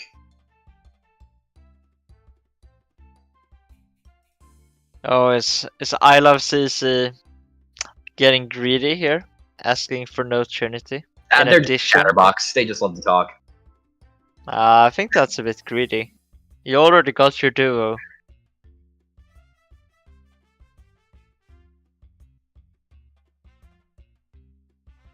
So, Alvarado, the most common play, of course, would be knock, set the monster, perhaps set the spell or trap and pass. Does he have the Nobleman, though? Maybe not. Has a duo of their own. Gonna try to even things out here. Gonna play the duo into Thunder Dragon, though. Yeah, often you're gonna do that, especially when you have a 1 and 2 to hit a non-Thunder Dragon. He hits a tribe. Yep, that's a good hit. And Wow, just passing. passes. Oh, this is so poor. If That that's a looks faith, bad. that's gonna be really good for CC. If CC I can doubt flip, it is, flip. but ooh, great pickup with the Charity now. Wait, so what is CC's set? Could be Could it Dekoichi, could be The Koichi flip before the Graceful. could be Sangan, could be Could be Faith. either it could be Faith, it could be Tomato as well. Tomato is also plausible, yeah. It's Abyss Soldier. Abyss Soldier. We're wrong on all fronts. Oh, so this is some Abyss Soldier Oh, this Demok is game, concoction. right? No. How could this not be game? 6,000. No, he's got to find something off of this. No, I think we're just happy with this. I He think just this doesn't is want to draw cards. Okay, all right. Is there not an extra Dark in the Grave? No, there's not. Okay, that's fine then. Injection But- Fairy Lily. I'm not sure how many Chaos Monsters I Love CC is running. This looks almost like a Goat Control-esque deck, right? It could just be goats, yeah. Outside of the Thunder Dragons, of course. I mean, maybe just the one source? Something along those lines. I don't know. Wow, and Alvarado has no Storm. I would have gone fishing. Sure. That's fine. Because if you go graceful and then you go fishing for a water monster, you just kill them with the Abyss Soldier, right? But I mean, that's basically only the second Abyss or the Serp. I guess so, yeah. Yeah, I mean, it's definitely an option, but I think I like this. Yeah, I don't think getting the duo is like bad. Yeah, I mean, I'm not sure what I would go for, but I don't mind the duo. Because thing is, we didn't know that Alvarado had a Serpent, right? No, of course. So, try we're gonna discard Serpent and pop probably the Demok, or we're gonna have to pop the Tomato. This looks so bad. How do you get out of this one? There's not a whole lot that you can do in here. You got to get rid of the thing with the biggest attack. And this is kind of why the duo looks so good to me. Because what does Alvarado even do from this point? Yeah, you strip him of all the resources. Now he's down to one card, and it's just Tribe that he's down to. They get rid of BLS. Yikes!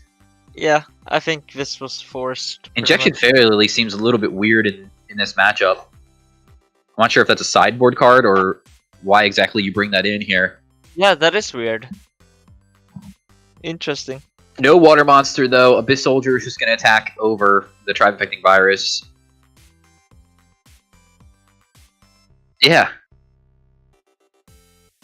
And I feel like every time people try these non-light, non-dark monsters, okay, that's it. It's over. Yep. Try to summon me. You realize how much it actually matters. Because every now and then, you just needed that attribute to be in the game. Yeah, the stats on the monsters often matter, and not just the stats for the like the attack points on them, but like what type they are, what attribute.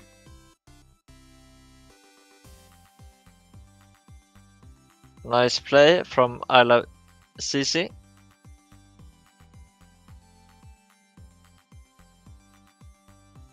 Alright, so game 3.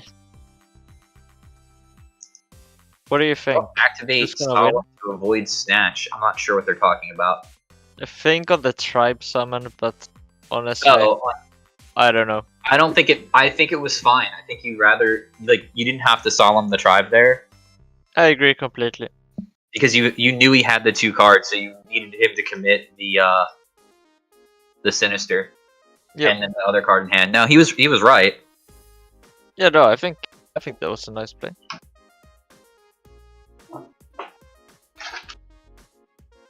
I took a very quick peek the other match. 1-on-1. War against Burn. Very interesting to see.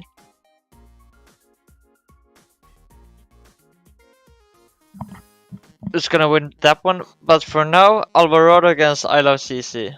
Game 3, Alvarado on the play.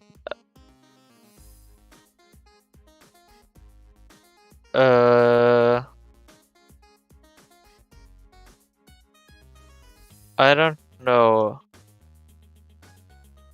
What's there? Is that Mirage Knight or was that someone else?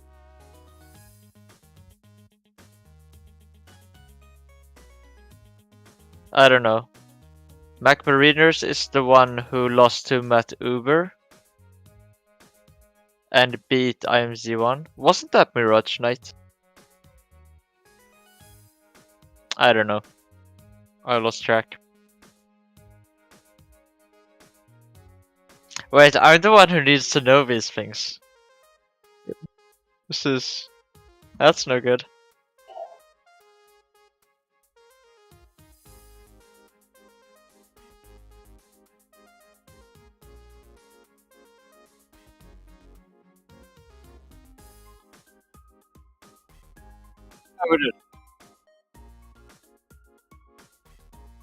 No, they are Mirage Knight.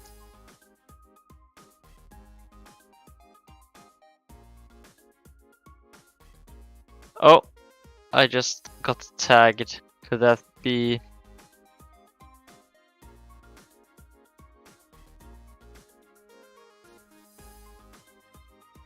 No, that was somewhere else.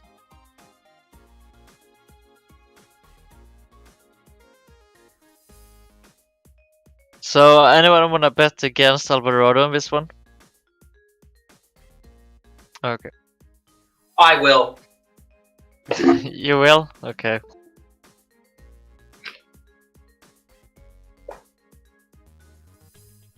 I'll bet one of my Bokoichi plushies. There's a Bokoichi plushie? Not in reality. No.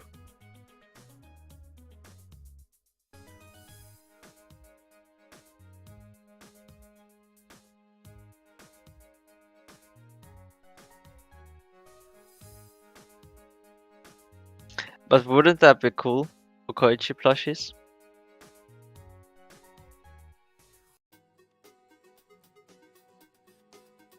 Tribe, Tomato, Tsukiyomi, Serpent, Thunder Dragon, Pot of Greed.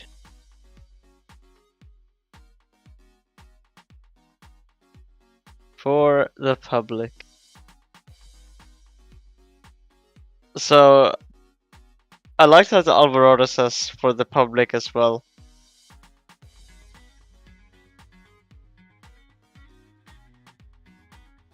I mean, we wouldn't have to do the for the public if they just banished their hand, but we appreciate it. Thanks. Yeah.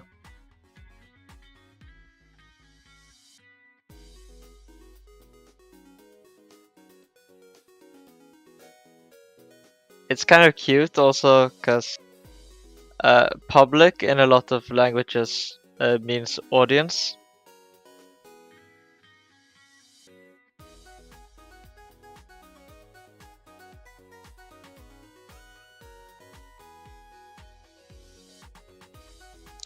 So what do you pick here? Tribe, Tomato, Tsukiyomi, Serpent, Thunder Dragon, Pot.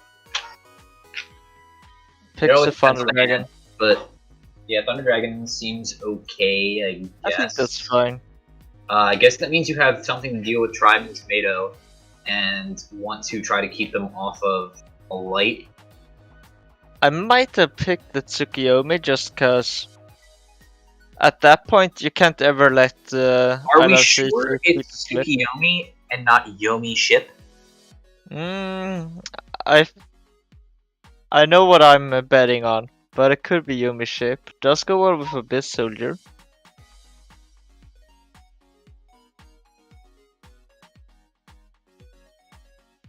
But I don't know, I feel at that point you play Mother Grizzly rather than a Tomato.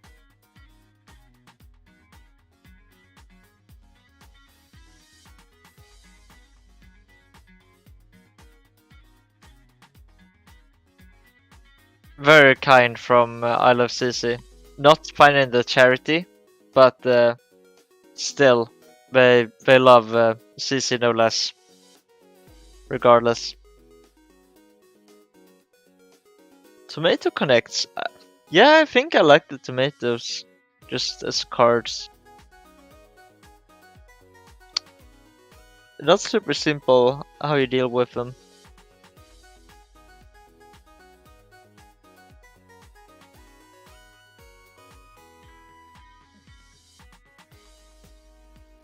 Of course, the big thing is the clash with Scapegoat. But Maybe that's not so big of a deal. Alvarado top decks Thunder Dragon, and we didn't have a set last turn, so perhaps think that's a Alvarado big is deal. breaking a bit here. Sorry?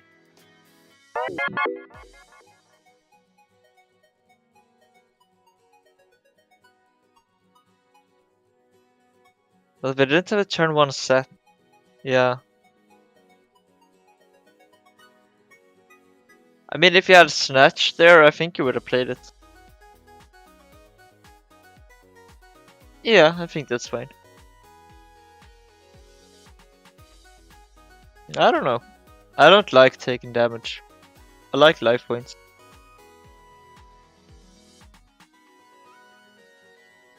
So, CC, we know quite a bit about their hand. Serpent, Thunder Dragons, Tribe, Tsukiyomi.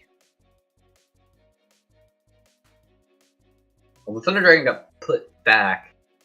True. Good point. I was just adding up the numbers and got confused. So Scapegoat from Alvarado, so perhaps a Metamorphosis play is coming. Also interesting that Alvarado decided to set another card rather than the Scapegoat on the first turn. So they couldn't have drawn the Scapegoat for turn, that was the Thunder Dragon. So does this mean that the old set is a ring?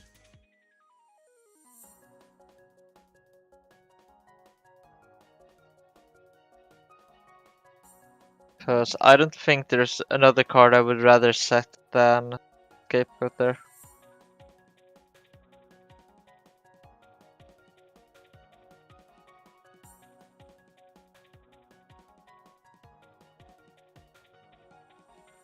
I mean, it was next to the dust shoot, so. But I don't think that changes too much.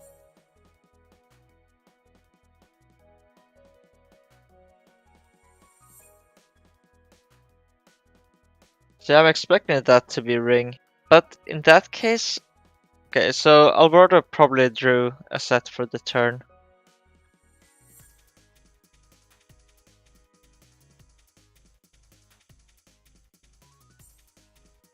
Okay, Tribe comes down. Gonna pitch the Serpent to clear the goat.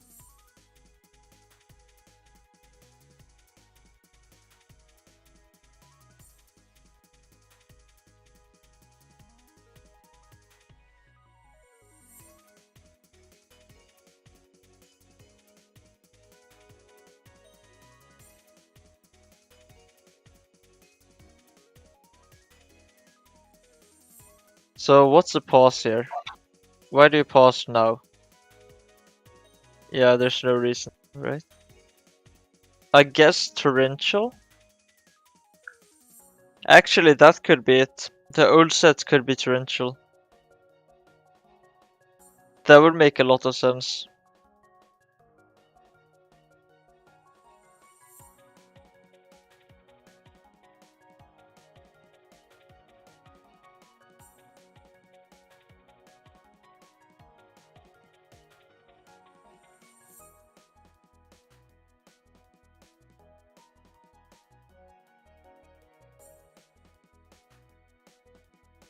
Oh, looks like my time is up.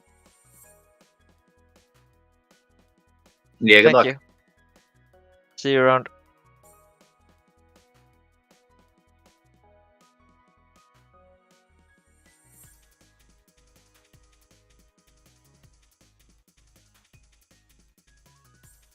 Yeah, this is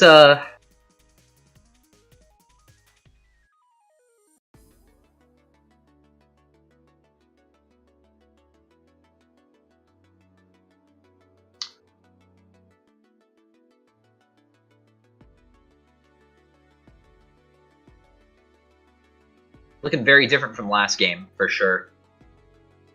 Alvarado still has a lot of cards, but seems to have a better.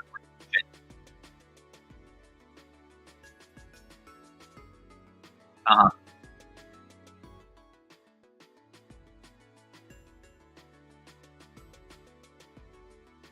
shouldn't be too complicated to do with Alvarado's deck here.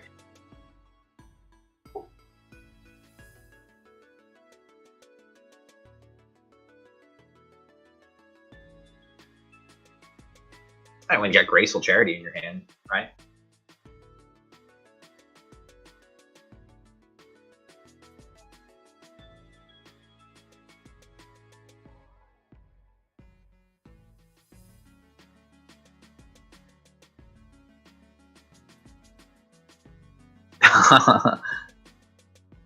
Yeah, that would do it.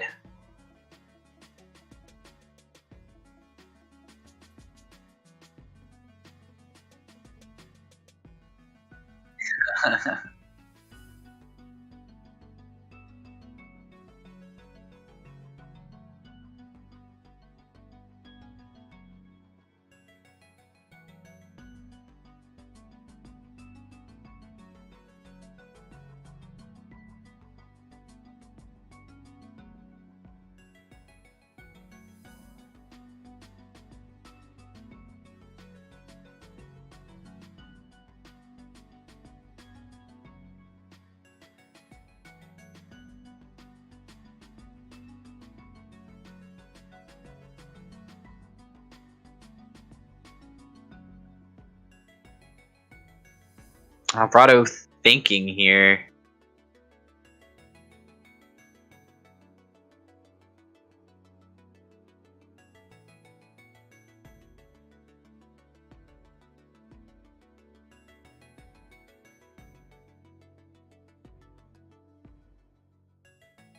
That's one way to get a Dark in the Graveyard. Take your opponent's Tribe Infecting Virus with Snatch Steal and try to use the effect.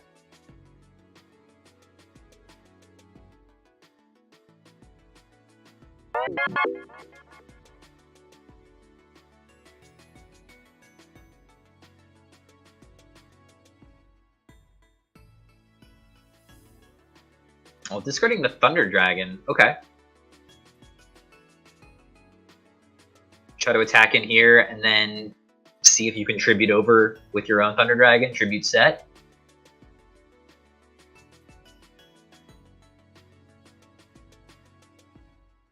Gonna elect to just set a monster instead. Possibly the dark that Alvarado's looking for.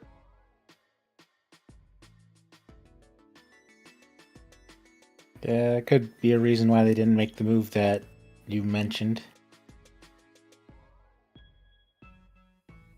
Also, hello there.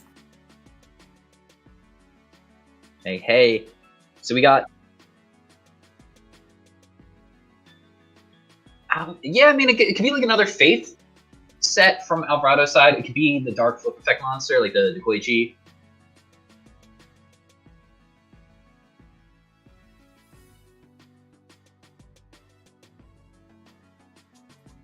Saying that they think it's Sinister Serpent. Tsukiyomi, though, can clear out the Tribe Infecting Virus from Alvarado's side that was stolen from CC.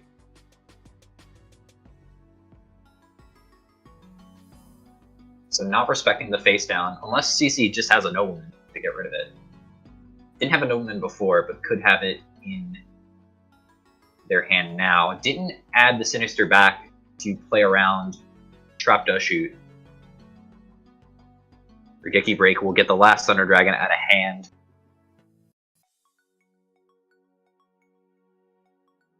Ooh. No follow-up from CC after that as well. But, I mean, they believe that the face down is Sinister Serpent from Alvarado's side. Would make sense if they're electing to get rid of the Thunder Dragons over... Yeah, that's not Sinister. It wouldn't have made sense to set a Sinister when they, like we were talking about, it could have just tributed the tribes. You're not giving them life points, and yeah. Now this is the third Pot of Greed activation of the game for Alvarado. So, like I was saying before, that it seems like it was going to be different from last game, but now we're in a position that was much similar to last game, where Alvarado is just up in a whole lot of cards.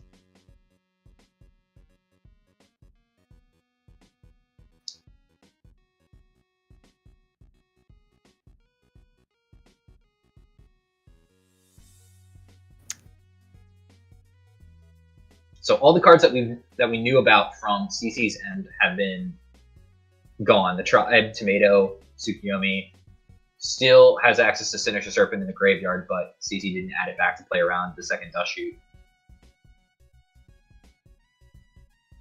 Yeah, now the Graceful Charity to add insult to injury.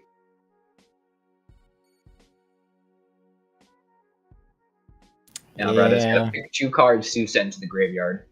You'd have to be pretty unlucky or make some very bad moves at this point, I think, for Alvarado. But you know what?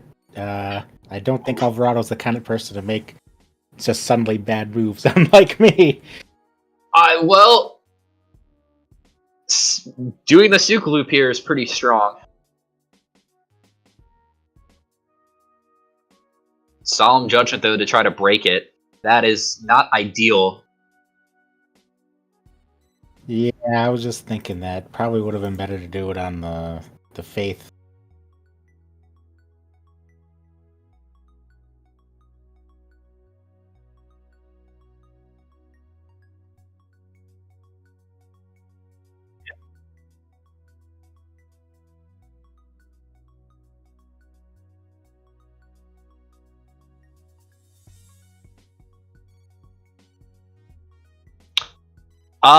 Maybe afraid of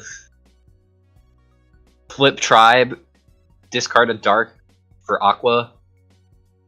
If they do the Solemn on that, it's so unlikely. Yeah, I'm not sure either.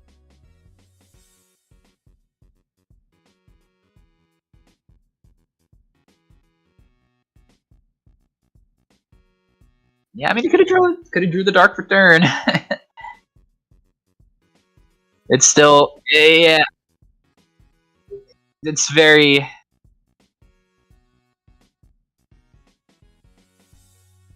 Yeah, I don't think it was right to Solemn Tsukiyomi at that point, but if you had the Solemn to begin with, you know.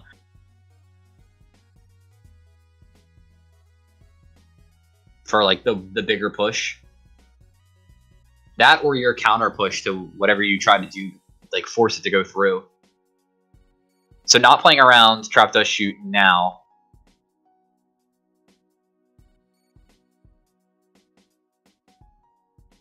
Interesting to normal summon it.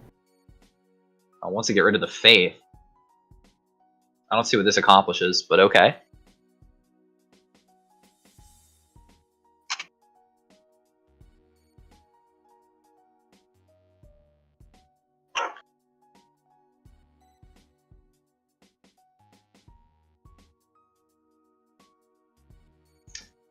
Any other monster, though, will present lethal again.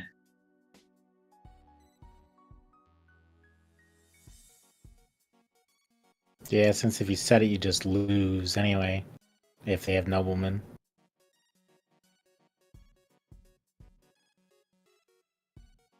There's a monster, Kaiku the Ghost Destroyer. That has 18 exactly.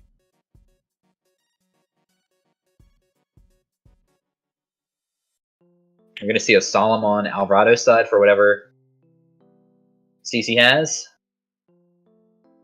Scapegoat's going to try to block.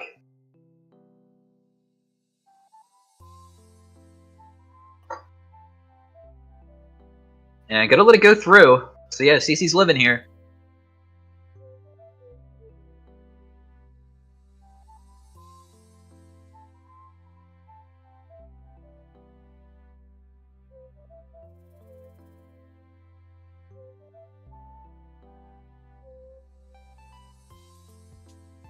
Going to attack the Go tokens. Probably means that they're not going to use Tribe. They could still Tribe. Just clear them off.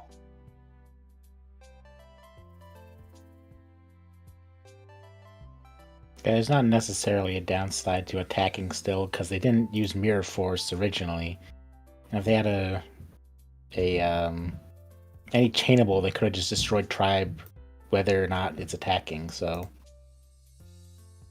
yeah, I think though, like the reason why CC does the scapegoat first is to like test for a solemn judgment.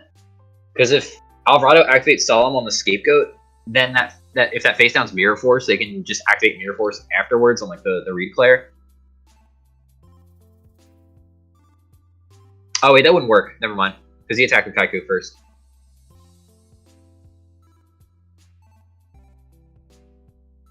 I guess you wait and you do it like enter battle phase, and then you activate it and see what they do. Yeah, that's what they would have to do. Yeah, but I think the attack was already declared.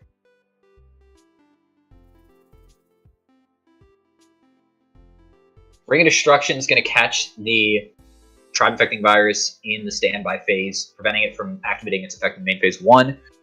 However, dropping CC down to 200 life points, so Alvarado just needs to sneak in some damage. Has to do it through 2 goats and a face-down monster, plus an additional back row, though. Alvarado's got 5 cards in hand, 2 in the back row to work with. Couldn't do it last, no, just through a scapegoat. So now Alvarado's got to think here. Maybe maybe some chaos in the hand for Alvarado's side. Not sure if we saw Netamorphs from Alvarado's end.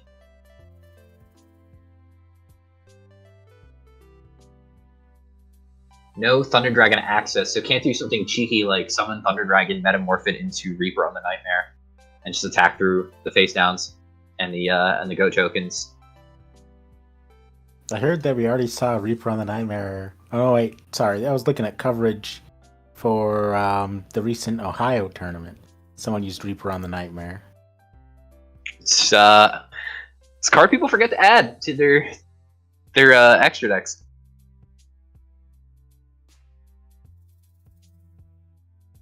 Yeah, that's what I heard. But you never know. Maybe it can be the path to victory sometimes. I mean, it can't be destroyed by battle, so you could put it in defense and hope you don't die.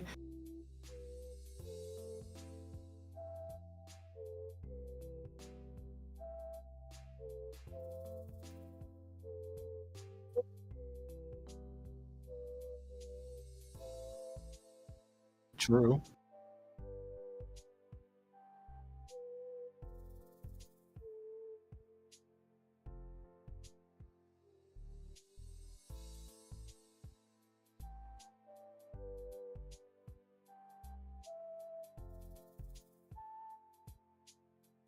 CC Yeah, making that me is hungry dumb. talking about Noki and Bolognese.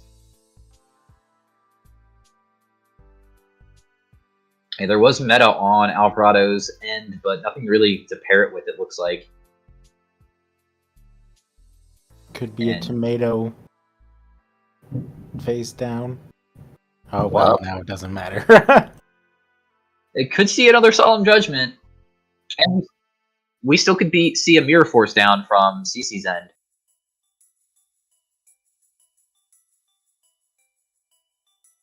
Gonna get rid of the Sinister Serpent.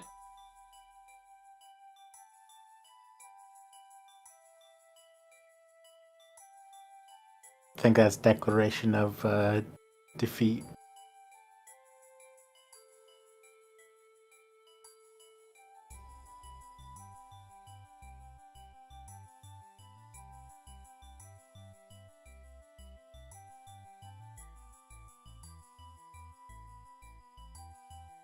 Yep, sounds like that's good game right here.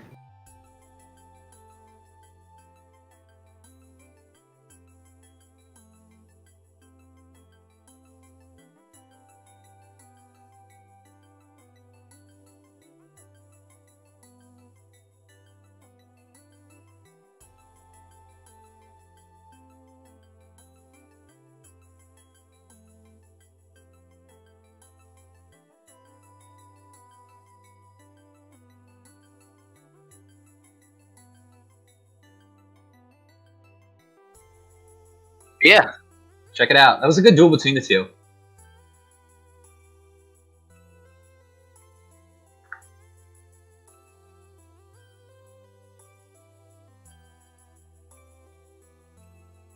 And now Lucas is storming in with Kaiku the Ghost Destroyer attacking, getting rid of a Berserk Gorilla and a Donsalug in the graveyard. See you later, boys. Resolved a Solemn Judgment from Night Moves, and that's why they're down to 4,000, it looks like. Yeah. Warrior Mirror match. Yep, and I faced both of them. I faced 3 warriors in a row. Wow. So this is definitely a warrior tournament. Very popular deck. I didn't see any goat cards.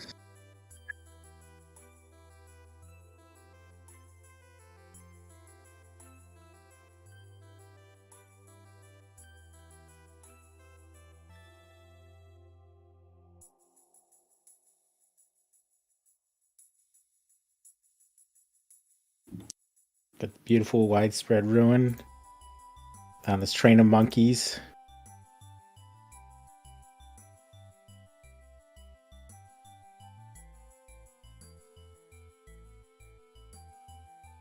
Yeah, I don't think I even saw a BLS on Night Moves, but that might have just been due to luck. But they also played a lot of Earth monsters. Earth is the new dark.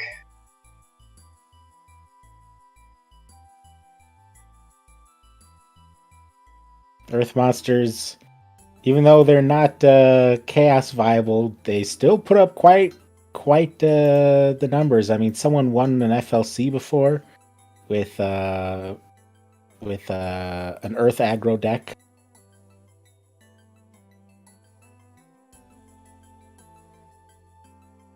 Yeah, I couldn't remember how to pronounce their name.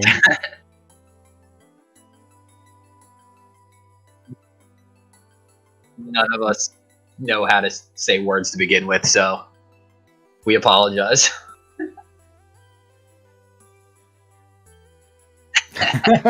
Yeah, definitely mean no disrespect. I'm not sorry for being American. I'm sorry for just being stupid.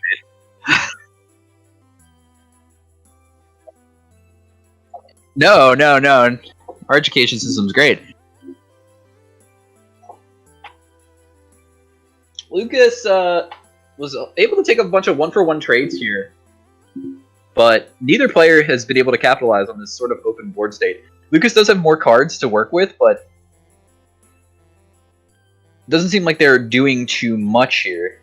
Like, for a warrior deck, it's weird to see the cards still in the hand. A third Solemn Judgment now for Night Moves' end. Gonna take out a reinforcements to the army. That would have been lethal, but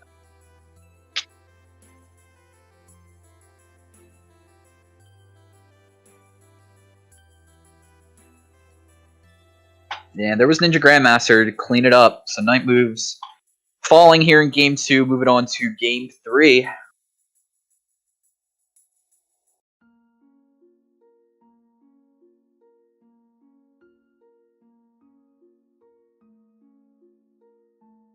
Tournament winding down. We still have SDL Killa waiting in Grand Finals. Matt Uber in Losers Finals. We just saw Alvarado pick up a win over I Love CC. Playing against Mac Mariners right now. And we are watching Night Moves versus Lucas Gustafson.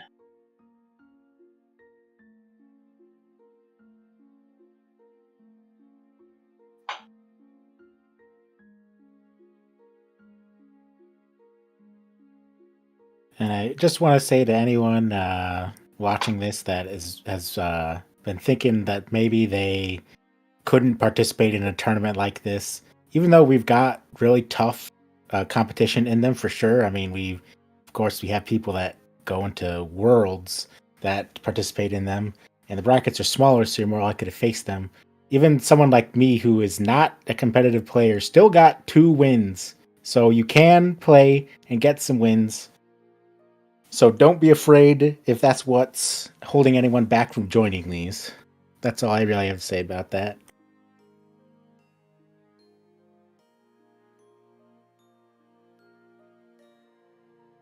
Exactly. And when you play against these really good players, you're going to get a lot better.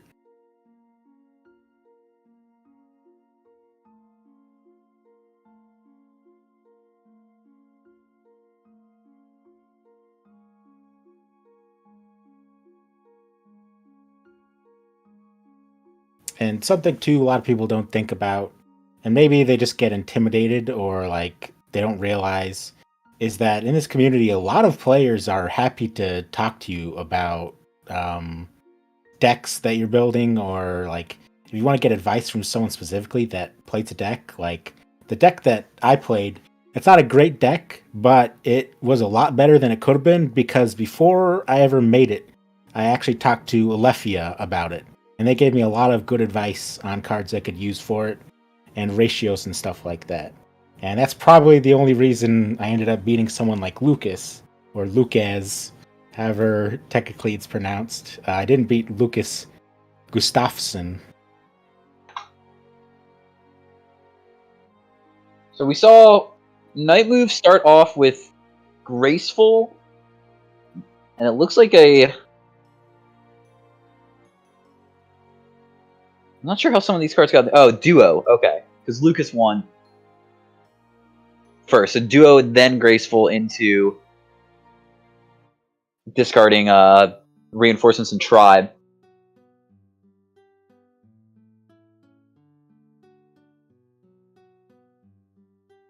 Might have mixed up the turn order there, but we're in a very simplified game state after all this is resolved.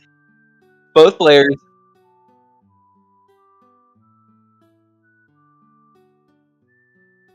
Yeah.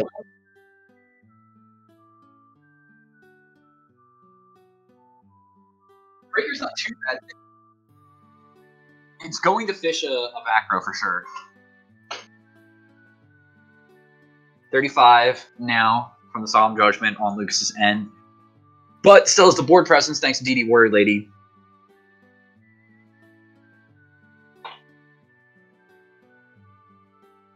Yeah, I think Lucas had to trade the Solemn Judgment there just because they needed that the monster on board with DD Warrior Lady and didn't want to have a back row popped for free with Breaker. Yep. Now here's Big Blade.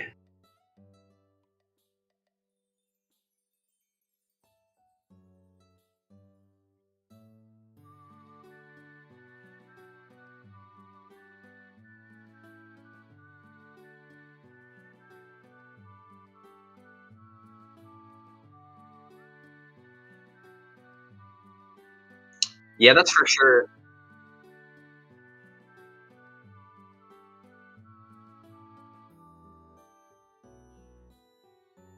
I mean, you could try to attack the Snatch Steal and get it back, and then use your Warrior Lady offensively again. But it's much easier to deal with a monster, than it is the back rows most of the time. Finally, finding a monster, Night moves. Gonna try to summon a Berserk Gorilla. Has to attack. It's gonna be met with a back row. I still think DD Warrior Lady is great.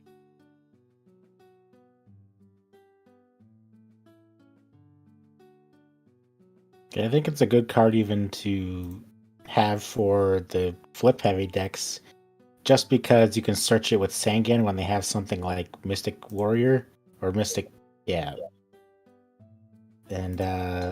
Mystic Swordsman. Geez, not Mystic Warrior.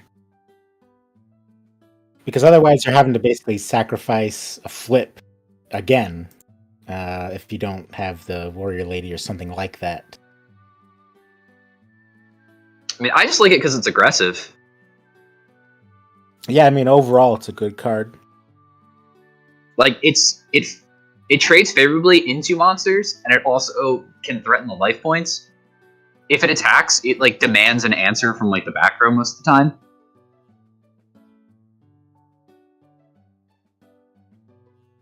Scully's right though. If it does get snatch stolen, then you're like, no bueno. But if it sticks around, you're happy.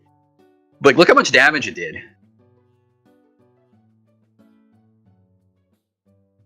I don't know.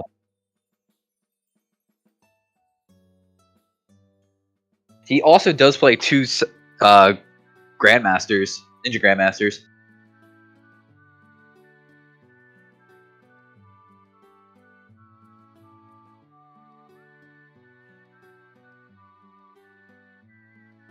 I It's tricky. Ring of Destruction could steal up the game.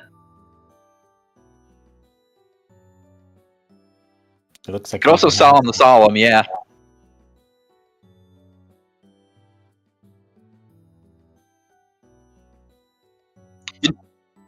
Did Night Move's normal summon?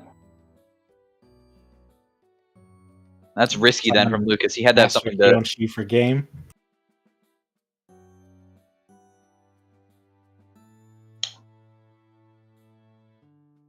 Yeah, that's what I mean. It's like the only way that play works out is that if like you have something to defend against the normal summon, which they did with Sakuretsu armor.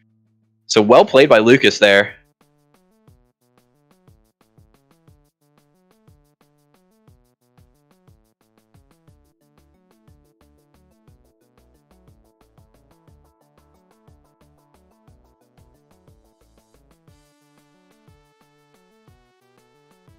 Yes, I like it.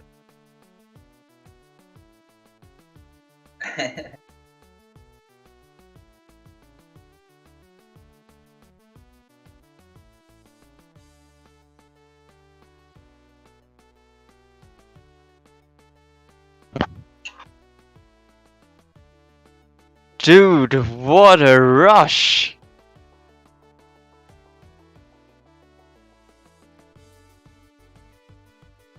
Thank you. Yeah, that was... Whew.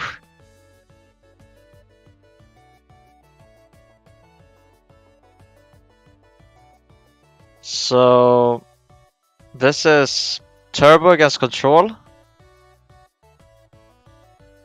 Right?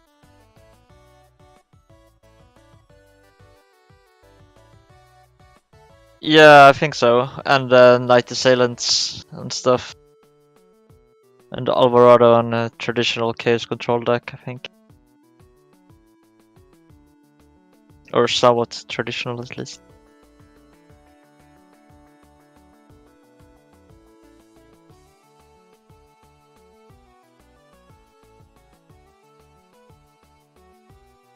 Could be.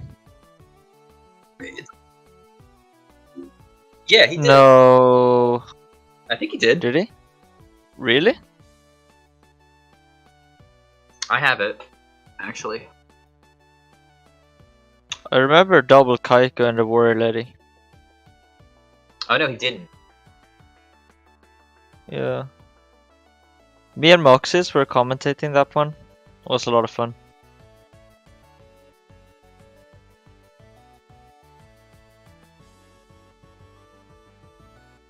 Yeah, I feel like Control often gets into these tricky spots against Turbo, where we just can't deal with the spice.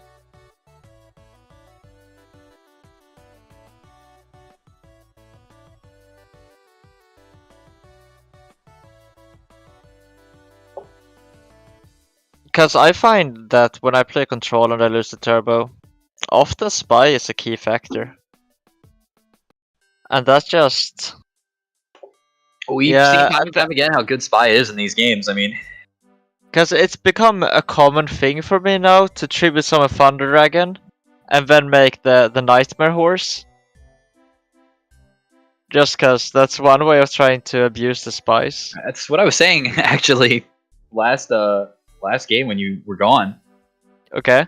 Was that people have not... we haven't been seeing it from what I've seen in the last couple events. A lot of people just summoning Reaper on the Nightmare to just like play through monster boards. Yeah. No, I think that's... people are catching up. That this is a play you need to keep an eye out for.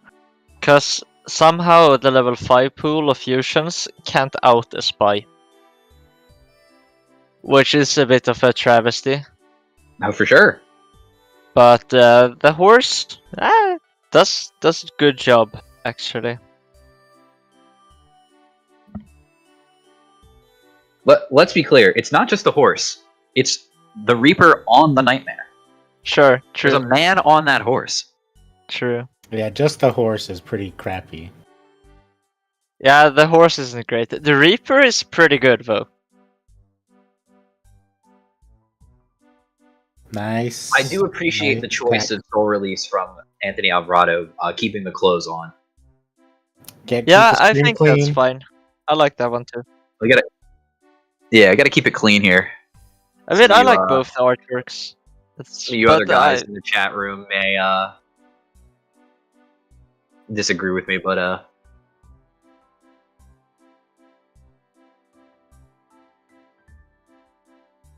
it's quite cool.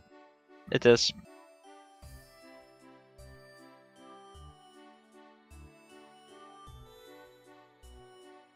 Yeah. It's such a weird because it's like it's minus and it feels like weird to play, but it's very powerful when it resolves like that. I think, or I hope it's gonna fall out of favor, but I'm happy to see it. I like seeing it, the card see play.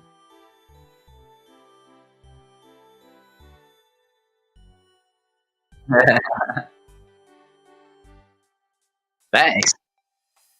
Yeah, I haven't gotten to the point where I've tried so release yet, because I refuse, but a lot of good players swear by it, so maybe there's something to it. I think primarily when I'm using it, I'm doing a combo, so yeah, I think it's definitely it has even more utility in a deck that already wants to banish their own monsters, like return decks. So you could use it as utility to either banish yours or the opponent's to disrupt them, or both at the same exact time.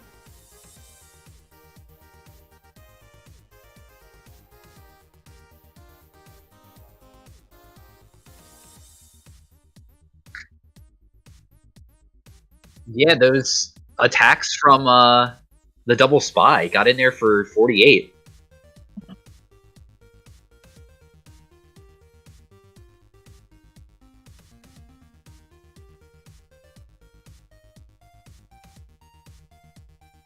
And that's what you're saying, Scully. They just have a graceful on top of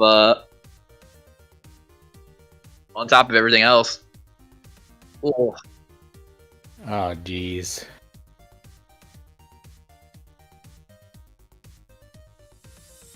Yeah, Magician of Faith is a good one.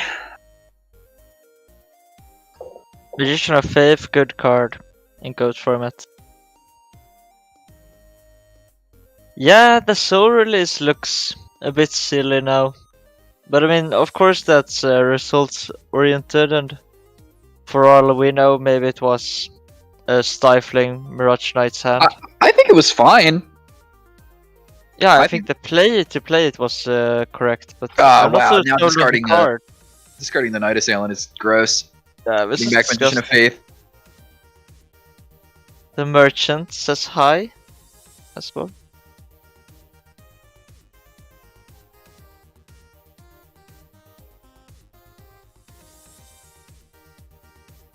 Sure. It's just BLS. Yeah, that's fair.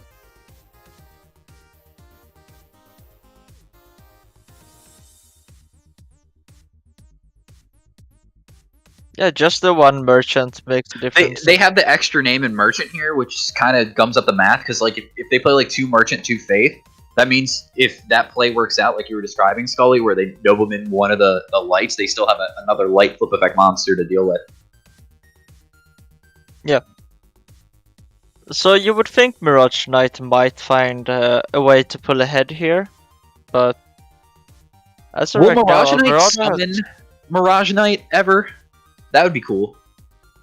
Oh, don't bring me back to my early teens playing Dueling Network, building every single bad deck. Metamorphosis in a Dark Magician Knight. Probably, yeah. Necro, I like your deck today. Thanks. It's very inconsistent in general. Also, because 3 of the cards rely on coin flips, but I don't ever play anything unless I have fun playing it. Sure. So that's why I went with it. I could have actually won against CC, but I was too scared to make the move because I thought, oh well, I've got Mirror Force, I've got 3 monsters, including 2 Spies of Defense. I can't lose, and then I lose. But I still would have had to win game 3, so probably You would have played lost the anyway. Blowback Dragon and Jinso and Dark Dust Spirit, right? Yeah, Yeah, and very I nice. also play Time Wizard. Of course. That's a lot of with coin my flips friend there. Yeah. Not this. I never even drew Went it for it. or got to play it this tournament. But the last time I played, I actually almost beat Alvarado with it because I got heads, and then it destroyed his 2 monsters, and I attacked for like 2,000 damage with it because he had nothing else. Nice. So it looks like Mirage Knight is just going to snowball this game out of control. Alvarado is not out of it yet, but yeah, you're right. The life totals are low, and the Magician of Faiths could be liabilities. Yeah, Mirage Knight with so many cards and especially so much card selection. You would think they would be able to pull this one out from here. There's a ring. No. Yeah.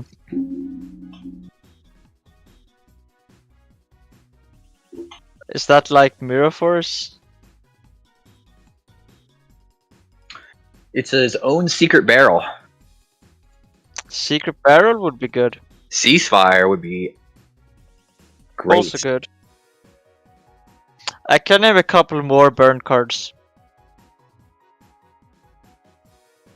I think we need to start. Magic Cylinder face down. We need to start bringing that back, Scully. Just side decking burn cards, even though these tournaments are untimed.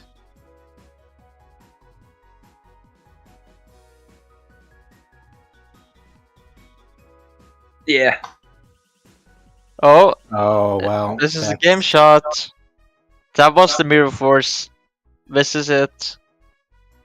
Mirage Knight is gonna take in 1, barring a Kuribo. Well, 2 now, Kuribo. Not even after Karibo. Playing around 2 it. Kuribo. I actually played a guy on ladder who played triple Kuribo main deck.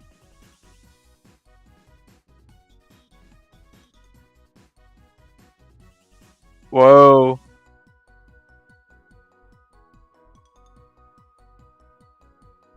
Nice. Nice.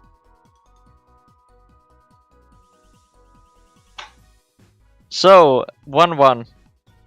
But with Alvarado on the play, I think this is gonna be quite close. You would think Alvarado is likely, perhaps slightly more accomplished at least, and therefore maybe slightly stronger as a player. True. And that's the thing in GOAT format. There's quite a few good players who you just never heard of.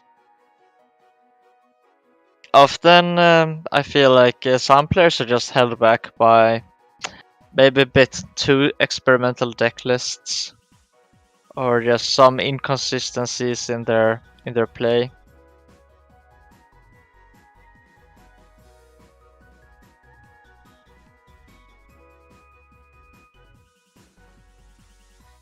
Because if you narrow down GOAT format to like just a single decision in GOAT format, that one decision is probably not extremely complicated, but it's just that you have to make so many of them every turn. You have to make sure you sequence correctly and such.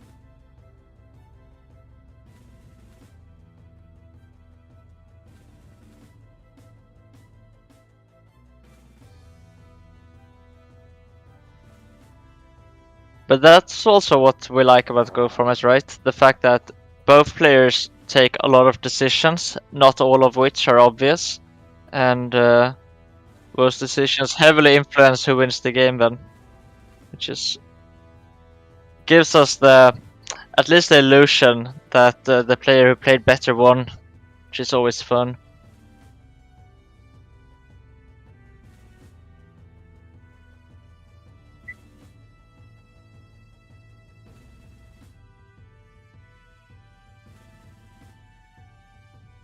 How so? Oh my. Attack mode Dekoichi.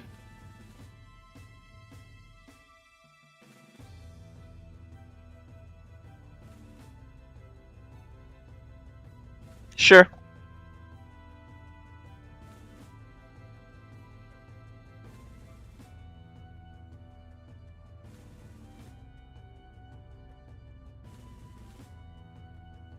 Yeah, the card pool is so. I feel like that because of the restriction of the card pool and how small it is, that you see more creative things, if that makes any more sense. Like Soul Release, for example, right? Like, Yeah. I don't think a lot of standard people would be like, yeah, this card is good in the format as a whole. But because like in this metagame and how everything has developed throughout the history of us playing this format over and over again, we're now talking about how Soul Release is like, oh, this could actually be good because of X, Y, and Z. Mystic Walk is another great example. Yeah.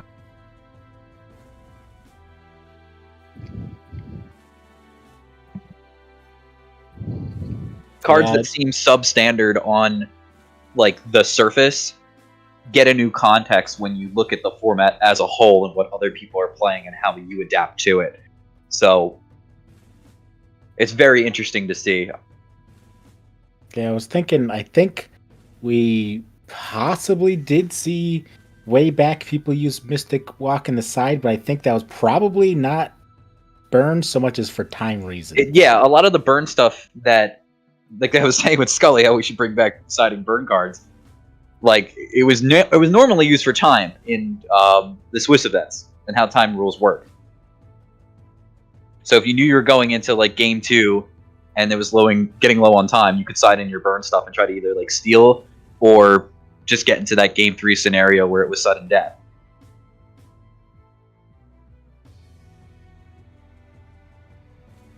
It's something that I think a lot of modern players don't have like any ideas on how to grasp. Because I talked to some people like that and they didn't really understand it. And it sort of was something I just was concluding with like another guy I was talking with about it. It's like, you had to be there. Like, you just had to be playing in 2005 to understand it. Yeah, no, nowadays it sounds quite wild. So Nowadays- Alvarado couldn't challenge the tribe. That's a bit worrying. I hate bleeding life points. I will do anything. Challenge the field. I don't want to bleed life points. Sometimes you can't challenge. That Yeah, might be I what hate Alvarado those has spots. right now. I'm not sure if Alvarado has a Dark in the graveyard. They just have Thunder Dragons in the hand and a couple of other cards that they don't really want to commit to the board. It seems like it could just be some chaos. That could be the Regeki break that they might have been looking for. Something to deal with this tribe. It's already picked off 32.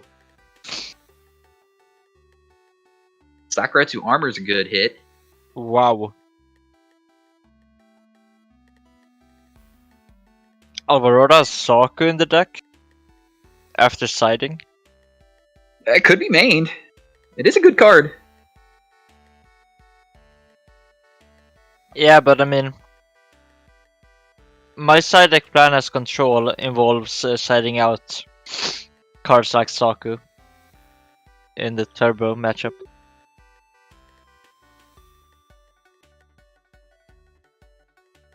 So that's very interesting to me. Well, most of the time they have to attack you to win the game. Yeah, I see your point, but So when you they have finally Saku. do start attacking, oftentimes you're already burned in card advantage, so your Saku doesn't make much of a difference. You might be right. MST picked off a Dust Shoot. That's a really good pick off. Mirage Knight, though, setting some cards. I Alvarado think this gonna is normal fine. summon Koichi TT. Yeah, I think that's fine. Like, you just have to deal with the bodies. Well, like, it's a that Dark in the looked graveyard. awful, but it's just fine.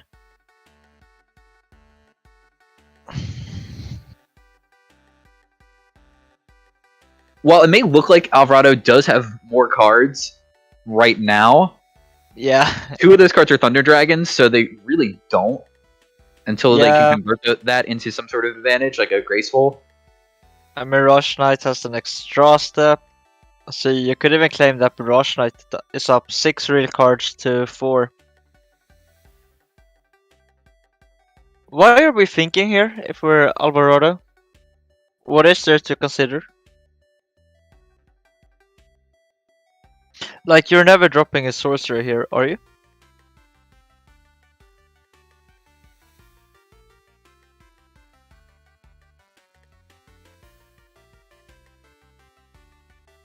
I would be scared if I'm Alvarado. Like, 4,400? That's not a comfortable amount.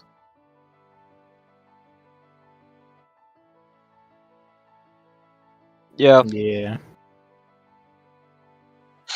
probably.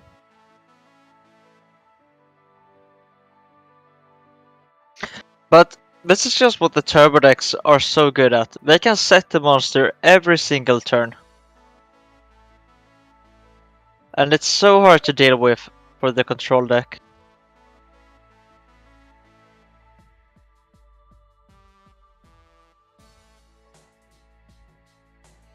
Yep, has to go for the sorcerer just to threaten the set.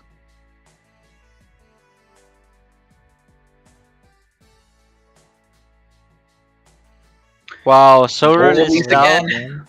So we leave the tribe, we take the spells and the darks. Yeah. The darks Probably. also being the flips, very nice.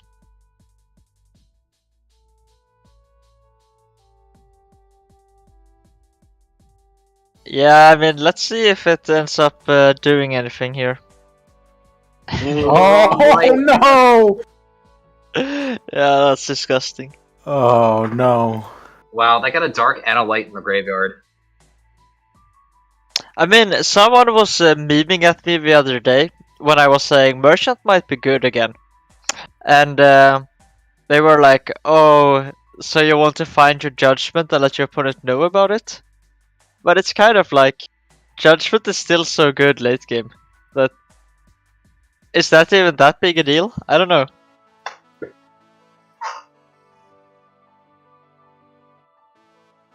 Yeah, for sure.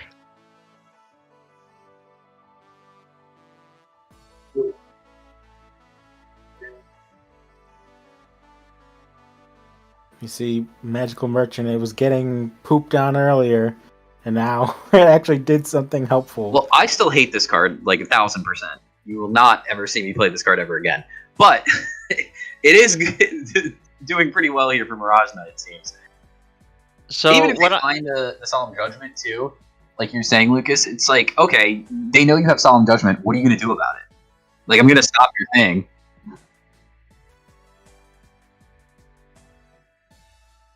Wait, Yeah, that's absurd, right?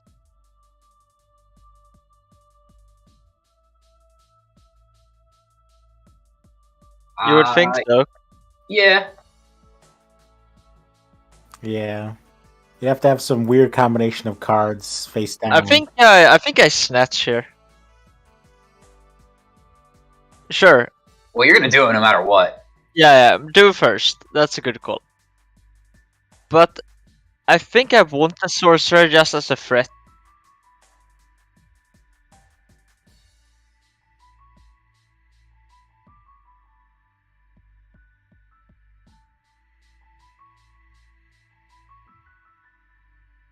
Well, No, I think I like snatching. Yeah. You want to try to bait the Book of Moon if he has it to begin with, because you're going to use Mind Control to probably get rid of the Sorcerer.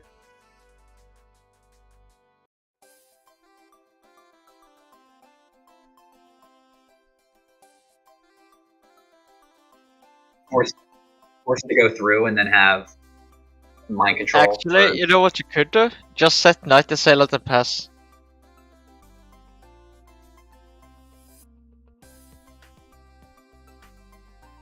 Sure. Wow, I mean, come on. How can you not love Snatch here? I think you snatch. I think you just make him have something.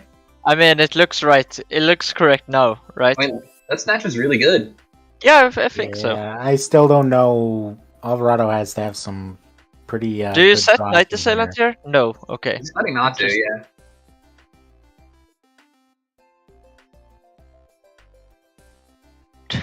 Do you summon Night Assailant? Attack?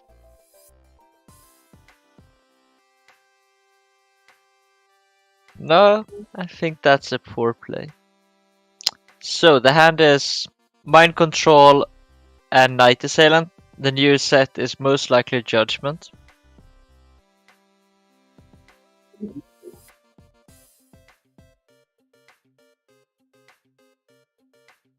No, he's not Judgmenting the ring. Come on. That's still a good trade, right? I think this is fine. I like Mirage Knight's play. Yeah, I don't think it's too bad.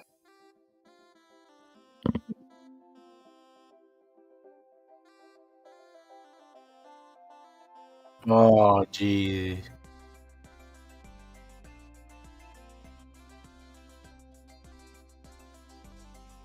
Oh, did he top deck a... Yikes. That's GG.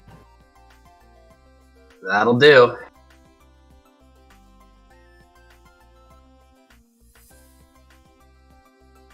Alright, what match are we watching now?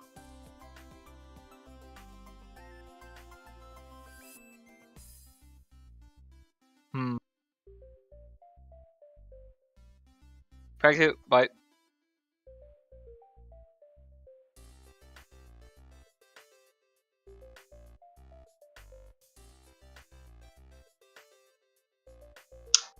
Okay, our top four is SDL Killa waiting a grand final still.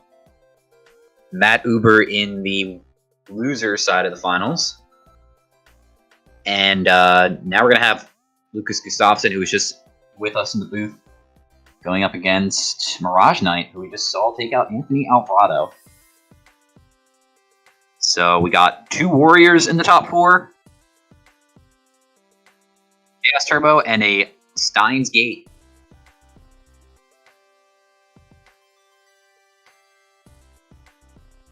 I don't know about Warriors versus Steingate.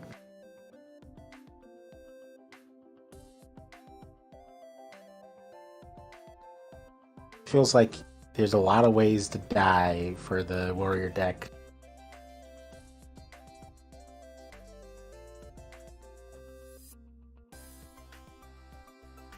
But I guess to be fair, that's true for pretty much any deck versus Stein.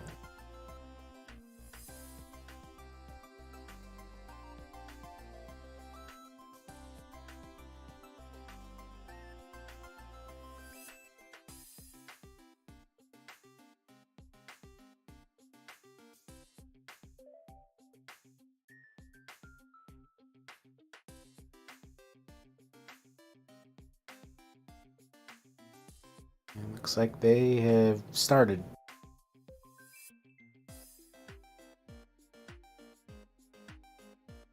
They sure have. Looks like Mirage Knight is starting off with Pot of Greed, followed up by Thunder Dragon. Now we'll see if there's a charity and a duo. That would be what some players call ideal.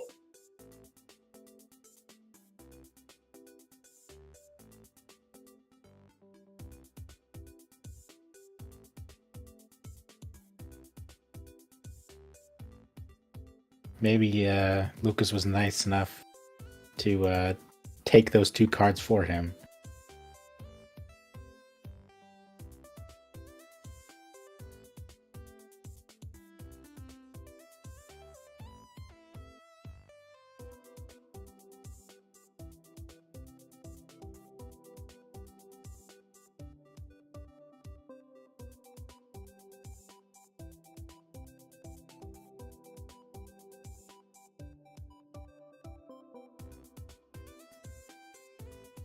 Early Solemn to keep that face down.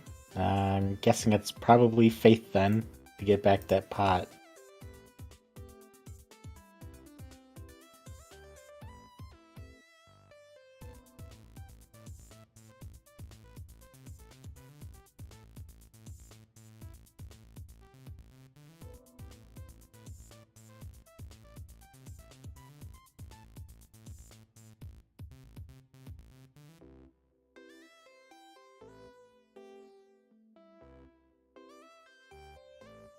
Thinking on it though. Yeah, so Gonna heavy storm first. I like it. all right then. Makes That sense. was a really good play because this means that this goes through.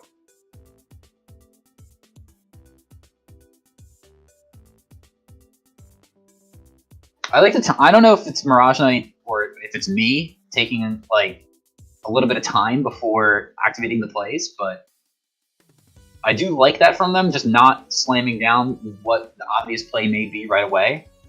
Just assessing the situation, thinking about, okay, what could go wrong here? Is this the right play? Should I do it this way or the other way? Consider all the options, and then make the play. Yeah, it's definitely, even when there's situations where you like think, oh well, it's obvious. You never know if maybe you would have just missed. Obviously not in this situation, but missed lethal or something like that. As long as you're playing at a reasonable place, like you're not stalling, you should always take as much time as you can before you can commit your to a play, even if like you know what the correct play is, even if it's just like you have 2 cards, right? Like just take like an extra second before you make the play. And Mirage Knight getting in here with the card advantage was able to trade 1-for-1 on the Mirror Force, just using the flip effect monsters to beat down. Doesn't have a Tsukiyomi, or at least doesn't want to commit Tsukiyomi just yet before they get damage in. Could be met with a Torrential Tribute, which would not be ideal.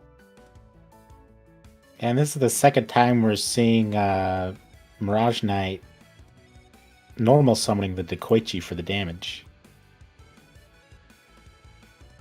Yeah, had the Book of Moon backup, but it's going to be met with Dust Tornado. Lucas looking at the graveyard, found a Blade Knight, can make it big here. Probably will have to attack the face down, but if it's not, if it's Gravekeeper's Spy, that'd be awkward. Almost just a Knight Assailant. Oh, Mirage Knight doesn't play Gravekeeper's Spy, I don't think. At least I don't remember if we saw it from him or not. So double Knight Assailants in the graveyard. Whew. So interesting that Lucas didn't set a one of the back rows first to make the Blade Knight big and attack into it. I guess they knew that there wasn't a chance of a Spy, so might as well just attack. Yeah, this isn't looking great for Lucas right now. No. Playing around a Mirror Force by putting the Magician of Faith in defense mode. Pot of Greed. Comeback card for Lucas. You know, people say sucks to get like hit with Pot of Greed on the first turn from your opponent, but hey, you got your own. You can establish a comeback here, find you the BLS. This isn't lethal, but it sure will do a lot of damage.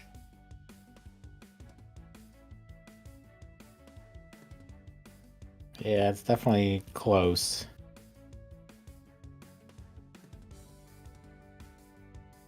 Trap Dust Shoot now. Doing this in the standby phase before Sinister gets added back to the hand. Interesting. Yeah, I Hey, what a guess great first time. if all they had was Sinister, they probably would have just lost there, so... Oh, it's 2 Thunder Dragons, Sinister Serpent, Book of Moon. So he was accounting for it. And was like, I'm going to make you get rid of it. Wow, and then the MST just clearing off the Book of Moon. Pot of Greed. Found Lucas the cards that he needed. Yeah, and like you were saying, some people complain about it because it you know, you can get heavily just sacked early on by it. But it also leads to these kind of situations where it looks like you're going to lose, and then suddenly you can actually push back to win.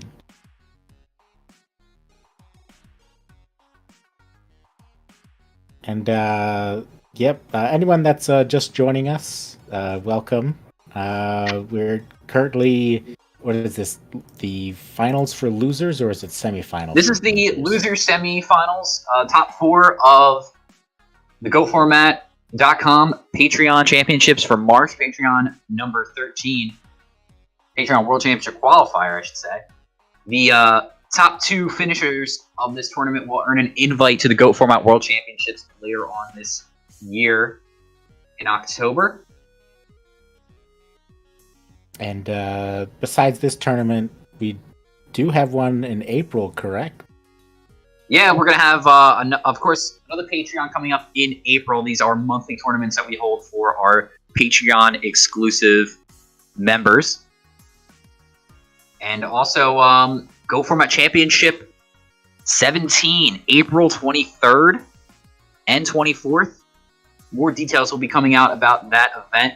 But it is a free event to play in, of course, as always. Top 4 of that should earn an invite to the World Championships as well as some other awesome swag. Head on over to goatformat.com. Join up on our Discord server for more information on how to get involved in these tournaments, how you can play. Isn't that tournament, correct me if I'm wrong, isn't that expected to have $1,000 prize?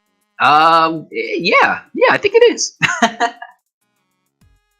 Yeah, so if you're interested, I would definitely, and again, it's free to enter. I would definitely 100%, if you're interested at all, enter in on that tournament when we have it. And again, like he was saying, you can join us on the goformat.com server on Discord to get more information on that. Get tagged when it's coming around. And it'll also have some information on the goformat.com website as well. I didn't want to commit to saying that it was going to be a 1K because I wasn't sure how public we were with it yet. So, Scully did say it in thanks, Necromancy, for just blurting it out there. Well, I figured because Scully said it. Oh no, I know Scully's been saying it, but I don't know if we put any official graphics or anything up just yet. So, we'll be getting around to it.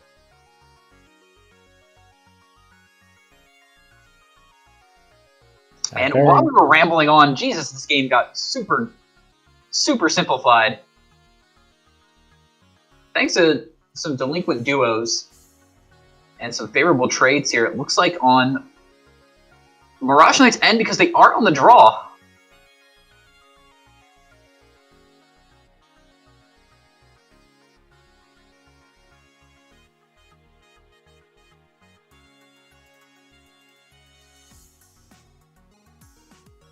So 2 back rows now for Mirage Knight, but Lucas has a card in hand. Drew for turn. Graceful Charity gonna see some more cards.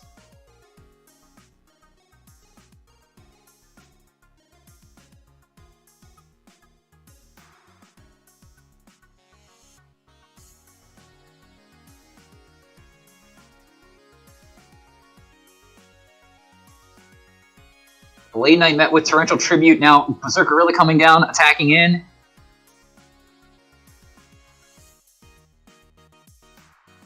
Lucas has to find something for the Berserker, but can't find anything. Not yet, at least. And Berserker really gonna swing in for another 2,000. That's half of Lucas's life gone.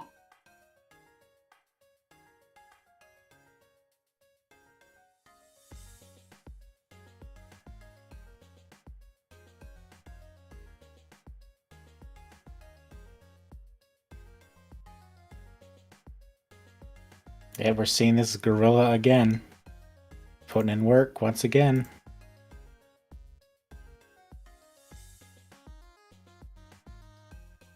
I love Berserker Gorilla. I think he's just so cool.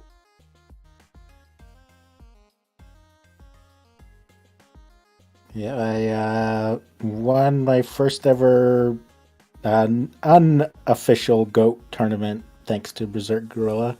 It was only 8 people, but I still won the tournament, so I'm going to take that.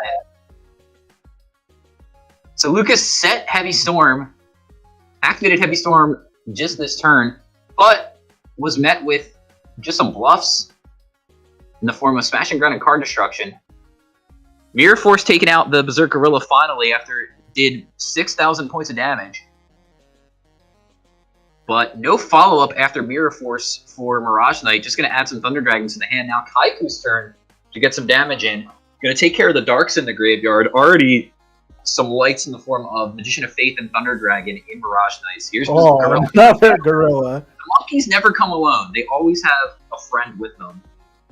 But Torrential Tribute is going to get rid of the cards on the board. Now we're back to top decking. Lucas just drawing and setting a back row and passing. We'll see if Mirage Knight can find something else here.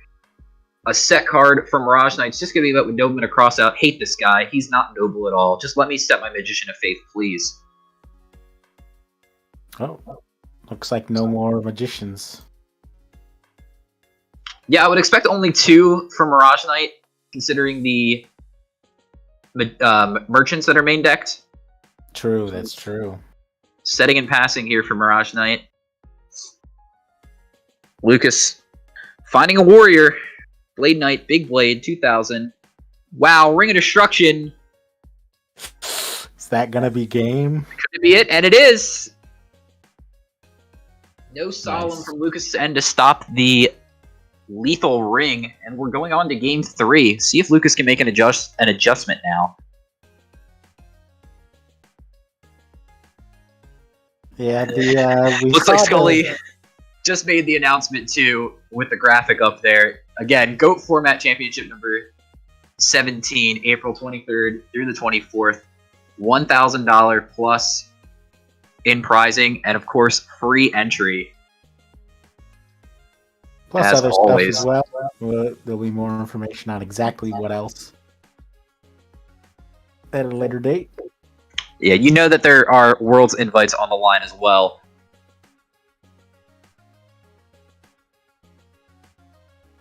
But some more swag to be announced soon.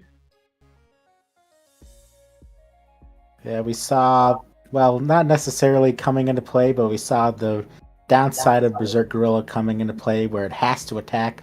Because even though it was very obvious when he normal summoned the Kaiku and set a card that he has something like Mirror Force, you don't have a choice to whether or not to attack in that situation with Gorilla, but probably would have been the good option in either case.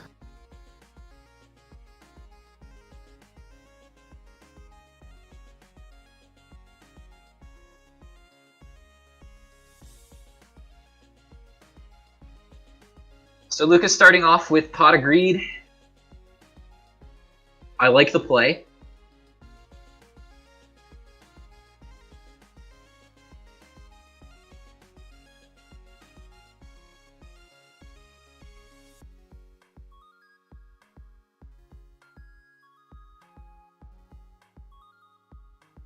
Nice. Trap Dust Shoot. Do wish that they'd banish their hands, but It's just easier to click. yeah. So Mirror Force, I don't know what UG means. Upstart Goblin. Mirror Force, okay. Upstart Goblin, MST, and then Magician of Faith, Knight Assailant, Blackluster Soldier.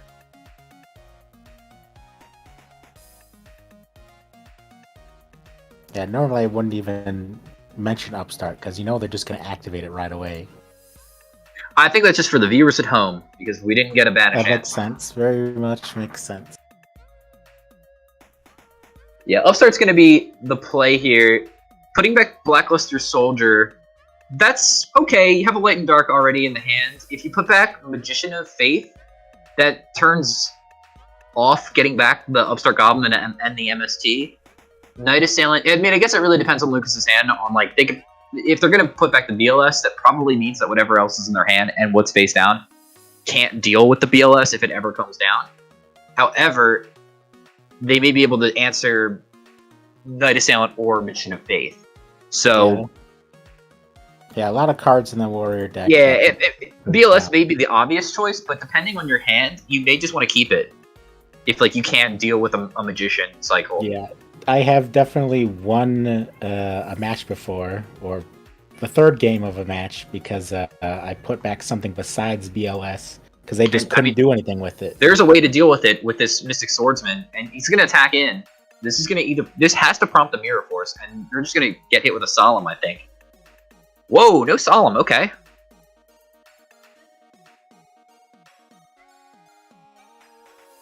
Maybe Nobleman then, as the follow-up, could have Exiled Force as well.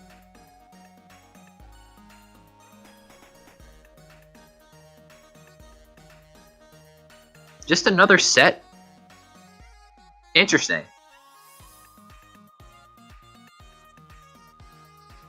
Might not have even been worth to put a Sakuretsu down, considering you knew pretty much what their hand was. But I guess you could be protecting, because you already knew the MST, protecting that other face down. So, drew another Magician of Faith, because that is Magician of Faith face down. Got the Graceful Charity off the top. Now is drawing the Charity again, looping the second Magician of Faith with Night Assailant. Incredible. Incredible stuff here. Drawing into Sinister Serpent. Getting rid of the card destruction. Now Berserk Gorilla. Okay, Torrential Tribute. Got rid of a Sasuke Samurai that was set. Okay.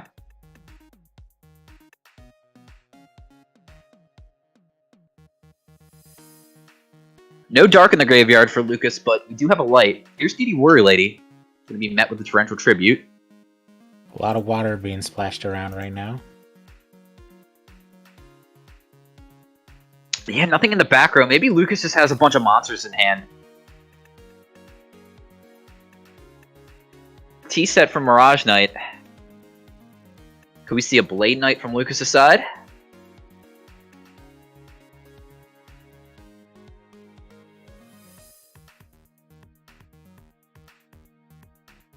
Not bad. No, not bad. Gonna deal with the second Faith. MST also clearing off Ring of Destruction. Pretty good pickup. Thunder Dragon now for Mirage Knight. So 2 unknown cards. One of them now is Breaker. And Breaker with a counter is very scary.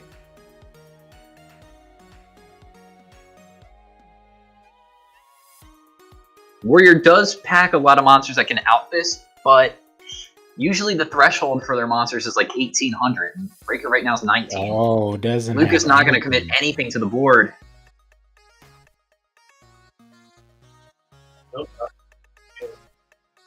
Yeah, it's looking a little rough. 19 swinging in.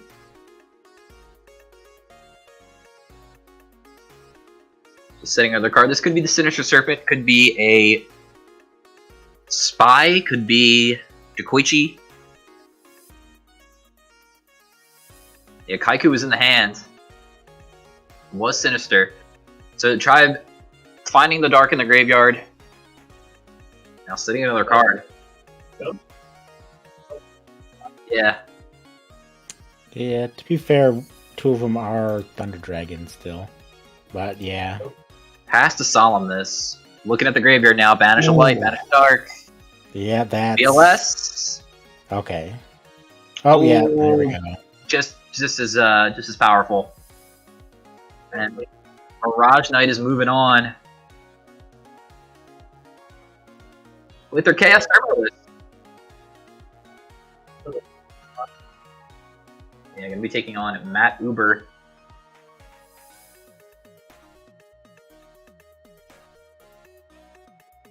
I think at least the person better suited for Matt's deck, Matt Uber's deck, probably won there. But again, that kind of depends. Like Solemn versus a Gate deck can end very badly.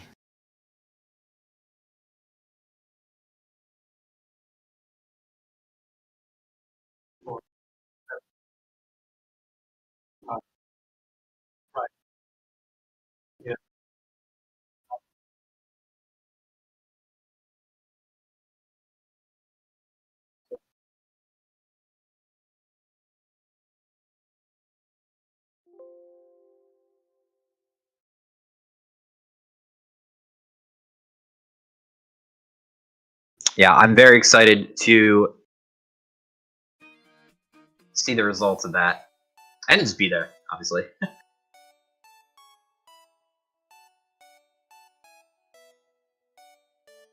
Yeah, I'll definitely have to schedule some time off for that day, because I don't want to miss that. Unfortunately, I usually work on the weekends, so normally it doesn't line up like this week where I can actually play or anything. But hopefully it's going to be a nice, healthy tournament, and we can see a lot of new faces there too.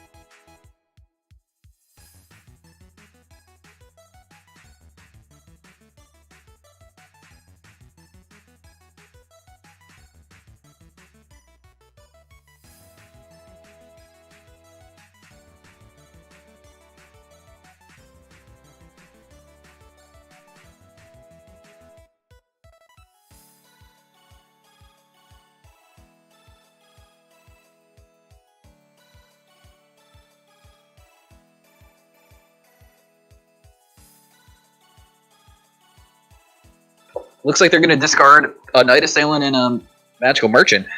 Pretty good discards. Who giving life points to Mad Uber?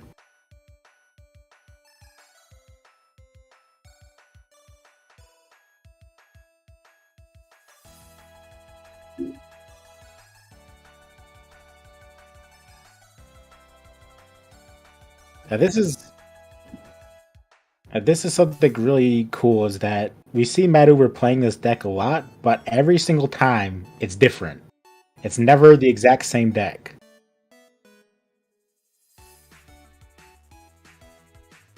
Well, if you're resolving multiple Graceful Charities, I feel like you're feeling pretty good right now if you're Mirage Knight. I mean,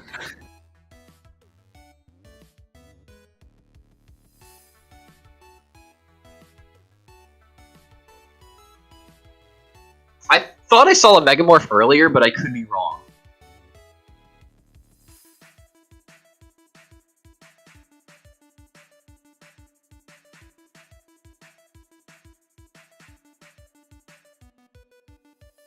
yeah, I don't know, because like you're saying, it takes down a lot of the explosiveness, and he's definitely won games just purely because of those cards. Even in situations where normally it wouldn't be like This Yeah, breaker here exactly. might not work out because it could just hit like Good Goblin, Housekeeping, or Jar, or Scapegoat. I mean, if you got it and you don't have any other normal summons, then it's fine.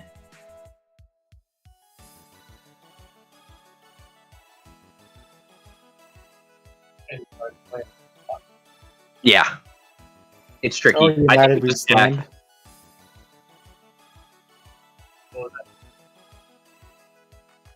Or United we stand if he does still play it. Here's Jar Greed now. Cycle a card.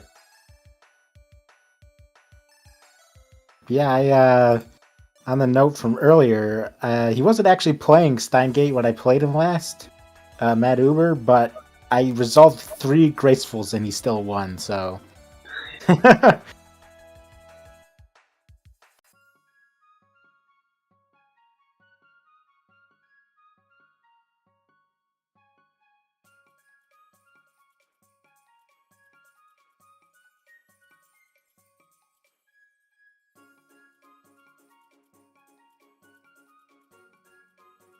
Yeah, every now and then, Dueling Book likes to make it so you can't click people's cards.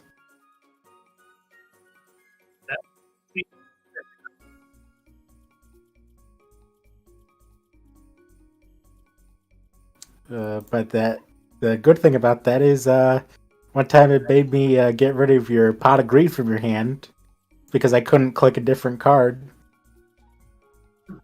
On our casual duel with each other.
Oh, here we go.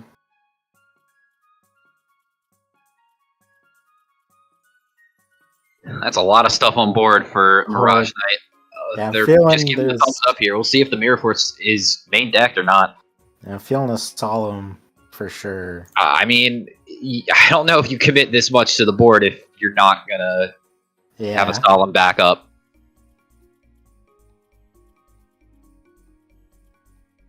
$300's gonna go through, attacking in Gore's order.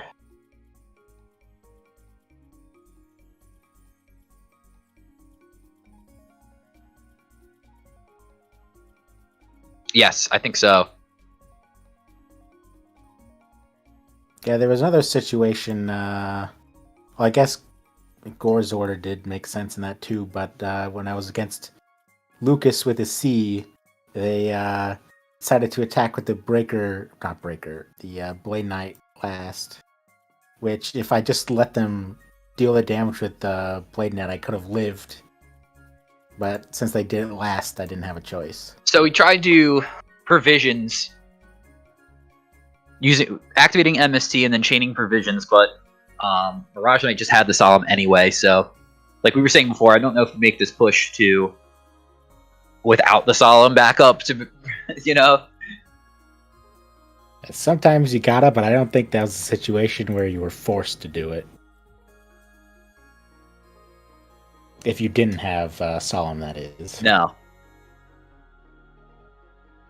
Yeah, I don't think attacking Gore's order was correct. I think that just there was a time in Yu-Gi-Oh! Where we all had to learn how to attack in Gore's order, and I think that just for some players that has stuck with them. Like, it's just habit.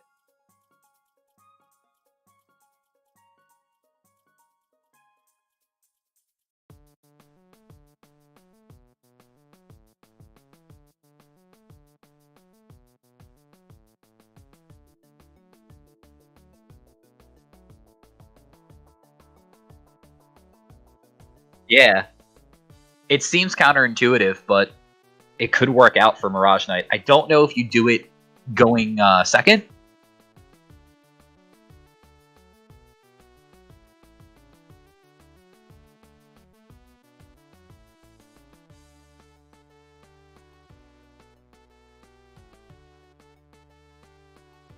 Because like you can keep the Kree in and like other chainable traps, so that if they did try to launch something off game 1 or going second in game 3, then you still have like a chainable, something like a Geki Break or Phoenixing Wind Blast.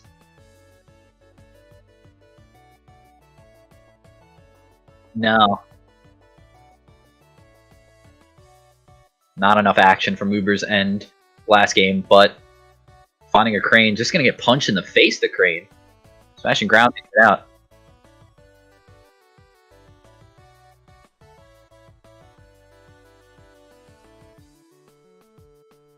Yeah.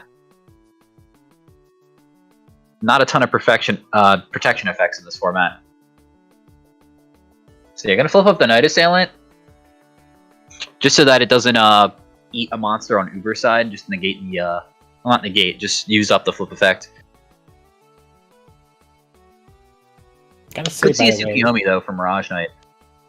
We've seen Dark Magician of Chaos a lot in this tournament. We've seen it from I Love CC, we've seen it from Mad Uber. Yeah, there was one other person I saw using it, but unfortunately I don't remember. But yeah, we're seeing it more and more in decks even that aren't like these Reasoning Gate decks, because we also saw JCVD. Yeah, he won with it in the main deck in his Goat controlled deck. Yeah, it doesn't want him to draw new cards. Senses weakness in Mad Uber's hand.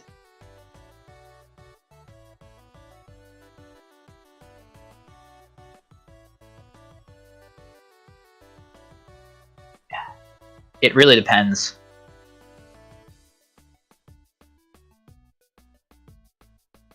If you got the critical information, like if you have the read, then of course. And it looks like, I mean, from Mirage Knight's perspective, since Matt Uber's not doing a whole lot, Solemn Judgment on the Pot of Greed seems like a reasonable play. Yeah.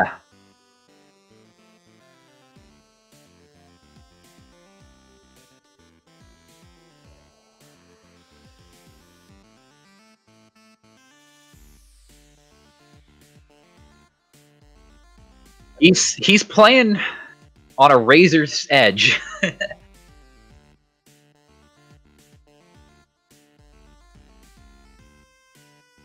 Graceful now. Saw a lot of Gracefuls resolve last game for Mirage Knight. See if we can replicate that.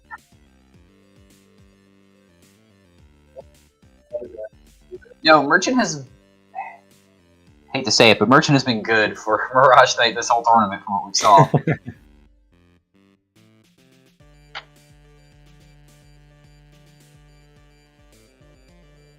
Getting rid of Swords and Sinister. Off of the Graceful Charity, now going to use Thunder Dragon.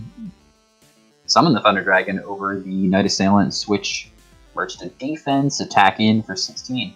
So not... Yeah, not explosive from Mirage Knight, but still has the board. Doesn't have the life point advantage, that's okay. Again, has the board presence. It's Matt Uber just not doing anything. And sometimes that's just what Uber needs, just a couple turns to amass cards in order to make that push that they need to win the game.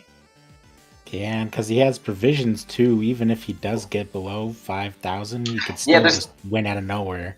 Provisions, there's a good Goblin Housekeeping in the graveyard, so drawing another one will result in a plus.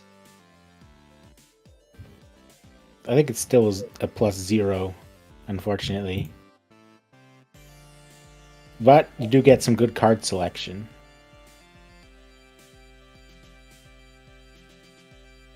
They were really afraid of that Emergency Provisions combo with good Goblin Housekeeping, and you know what? I just realized he could do that in this deck. Oh, nice. So Thunder Dragon just attacking in after getting Snatch stolen.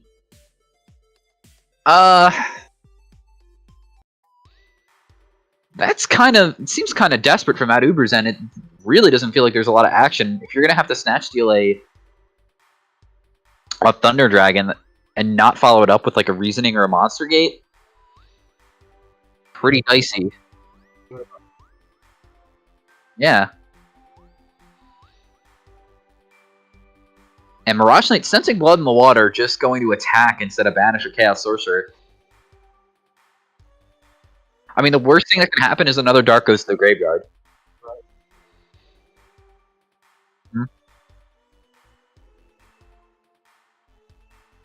Ring would not be ideal. Oh, Scully's on the mark today. Just calling him out.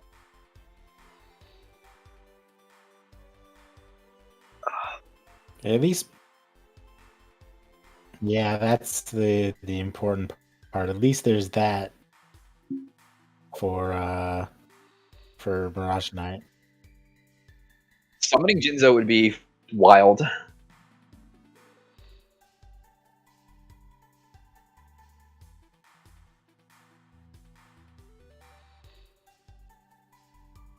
Yeah, I mean, if you got it, probably worth trying. So otherwise, you're basically just doing...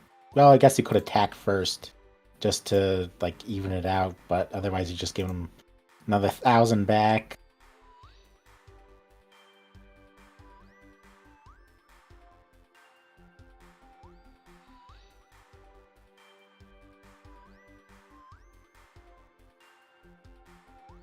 Matt not capitalizing, though, on the low life, just attacking in for 16.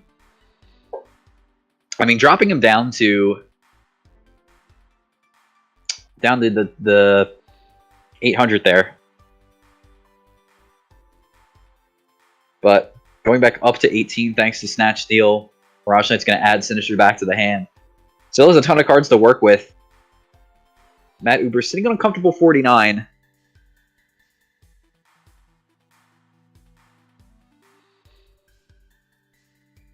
Now, there wasn't a follow-up play last turn, after Chaos Sorcerer came down and tried to attack in from Mirage Knight, like, just didn't have a monster to set. So I wonder what else could be in Mirage Knight's hand. I think we know Thunder Dragons are there. Thunder Dragon, Sinister. At least one Thunder Dragon.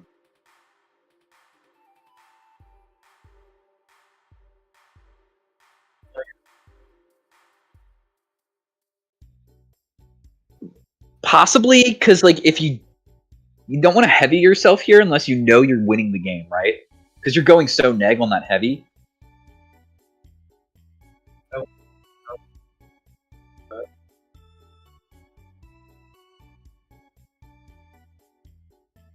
He's in main phase 1, so he can't do any shenanigans with the Wing Blast. Okay, I gotta think that face down is probably Stein itself. Yeah. And Stein wouldn't have won last turn either, so that's probably why. But who knows? For all we know, he put in Magician of Faith. Put in Morphing Jar.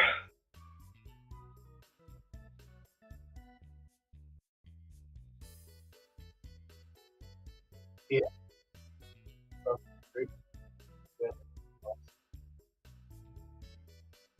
Interesting that he's doing this all in main phase 1.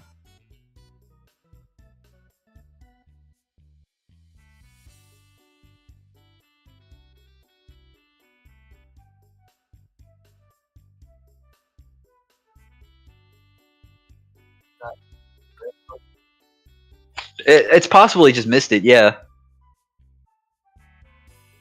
Oh, but Ring on the Thunder Dragon, dropping him down to 200, but dealing 16 to Matt Uber as well. And is this a Blackluster Soldier? Just attack in? Do you have something to follow up with it? Spy, okay.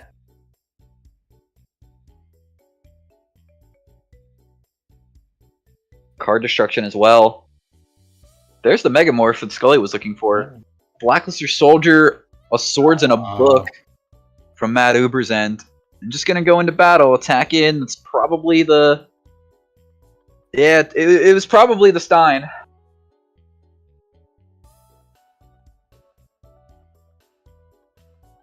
And Mirage Knight's moving on to the Grand Finals here. Congratulations to Mirage Knight, earning an invite to the World Championships.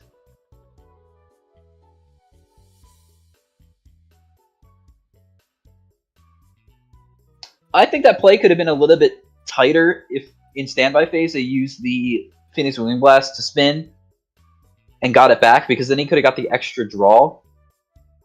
We didn't know about the Gravekeeper Spy, but it would have been a cleaner put them directly at 0 if you summon your BLS and then summon your Sinister Serpent to go along with the BLS, attack in for 33 exactly. Can you talk right now, Scully? Someone said they couldn't hear you in stream, and I was wondering maybe if they just weren't listening at the right time, or if maybe you just weren't coming in. Yeah.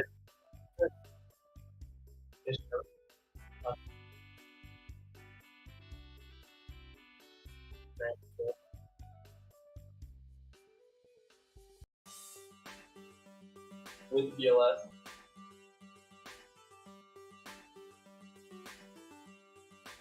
That for some reason, yeah, you're not coming up on stream.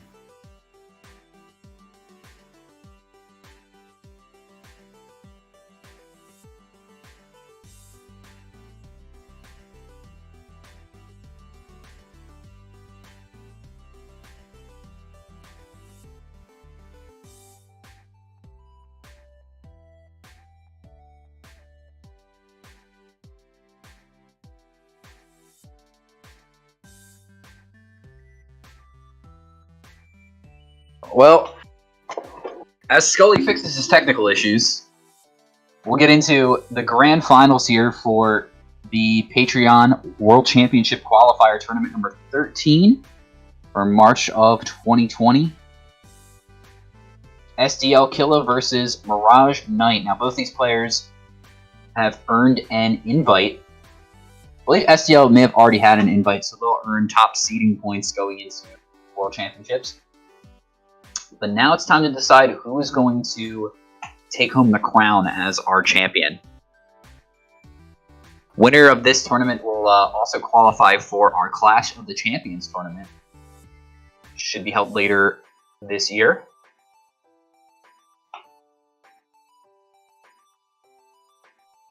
So, Warriors versus Turbo, a tale as old as time.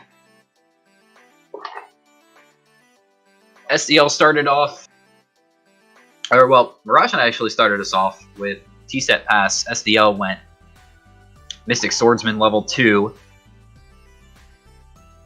Yeah.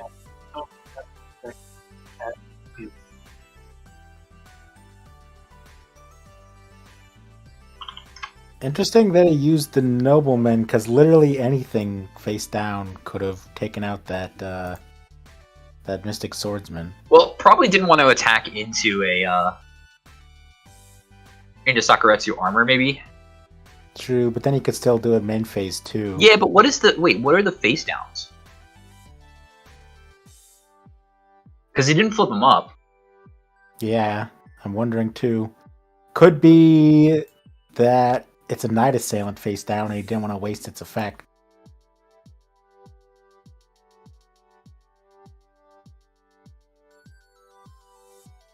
Mystic Swordsman's going to attack in now.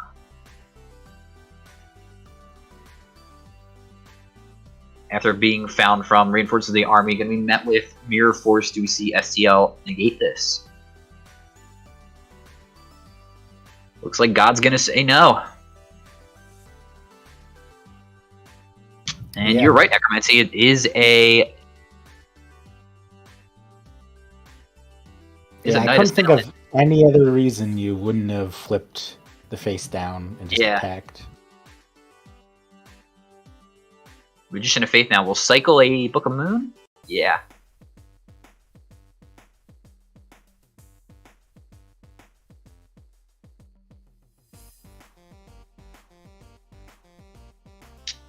Breaker now, picking off Sakuretsu armor. Great pickup.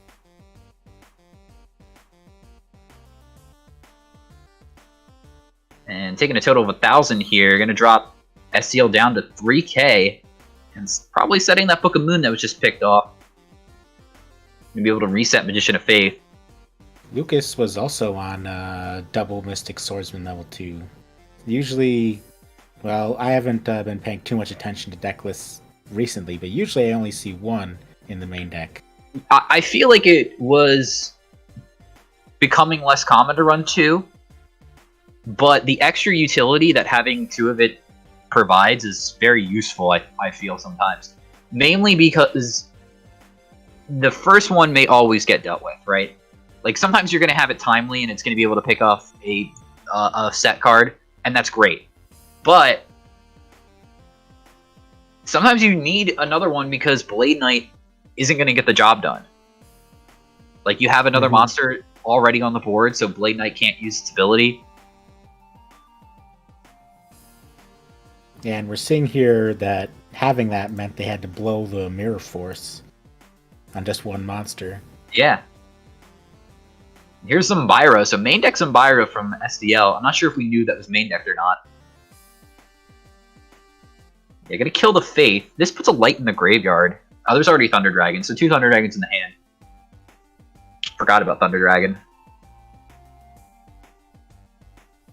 Gonna use Book of Moon on it, though, to protect the Magician of Faith. I actually don't hate this play, because Zombyra is so weak in defense. Is it only 200 defense? It's 500. 500, okay. I couldn't remember. I've never seen it in defense.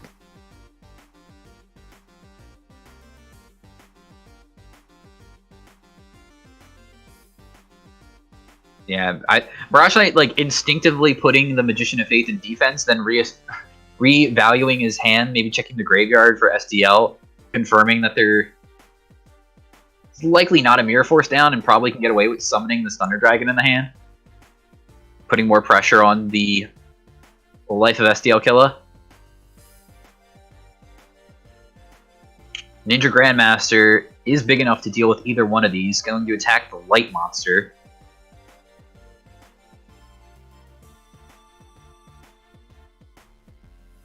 Try Infecting Virus, though.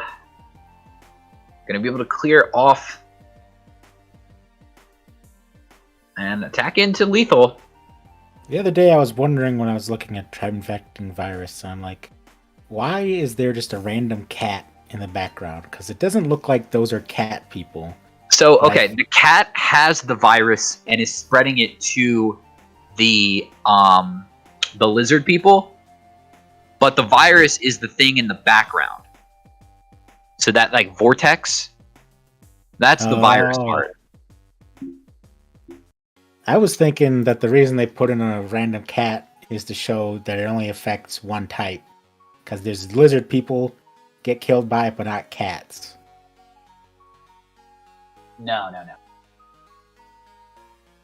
Isn't there like a really weird art for it in one of the games? Tribe Infecting Virus? No, that's where it comes from, that the game art is actually just that vortex thing in the back. I'm pretty sure. Yeah, I feel like you're correct. I'm still trying to look for it, but there's no pictures. Internet has failed me. No, it is weird because there's a set of like cards of it's like, you know, like with Tour Guide to the Underworld, like he gets like Sangan. So there's a whole like narrative arc where like Sangan is in the underworld and like hangs out with banned cards like Graceful Charity and like the Delinquent Duo, and like Tribe Wizards are there.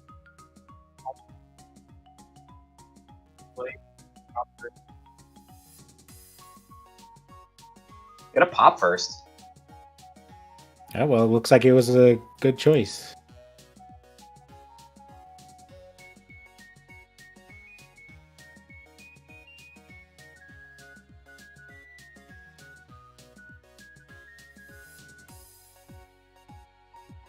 I found the picture on the wiki.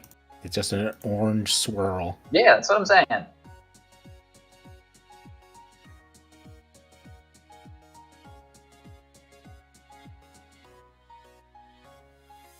Set 2 back row after crashing for Mirage Knight. Now, reinforces the army, gonna go try to find Donzalug.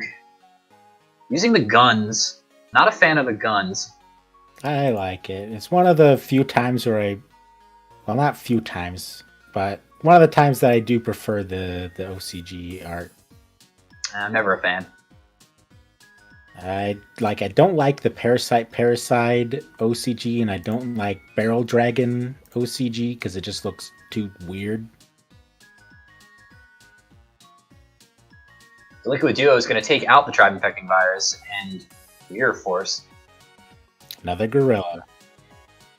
Yeah, has to Sakuretsu armor, but now we're going to get hit with Royal Decree.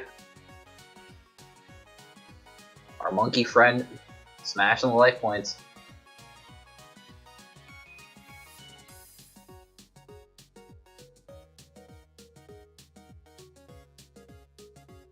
Oh, okay.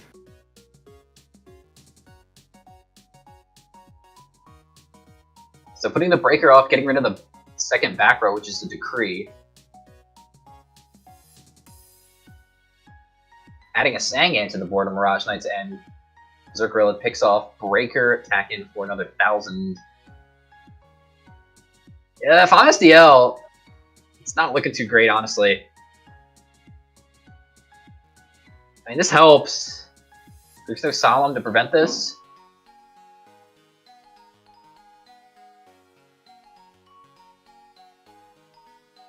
Like, what can you really do? You can summon a... Yeah, BLS is always the answer.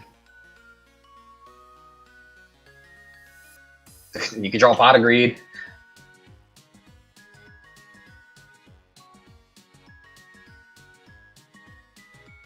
What about BLS in defense mode? Yeah, so BLS is in defense mode, and then it always has to attack it. So we'll just switch to defense in attack mode. Because it doesn't matter which way you put it.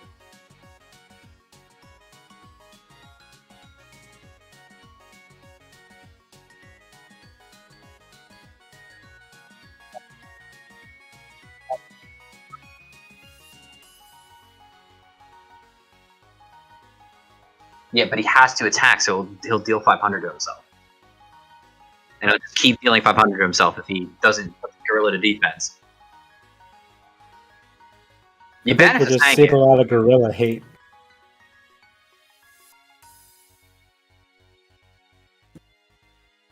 This is potentially really good now. Oh.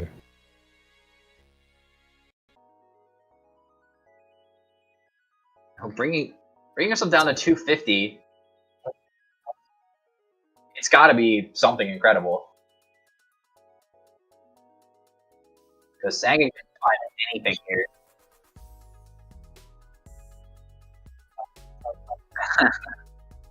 Seem crazy. Yeah, let me check the stream again.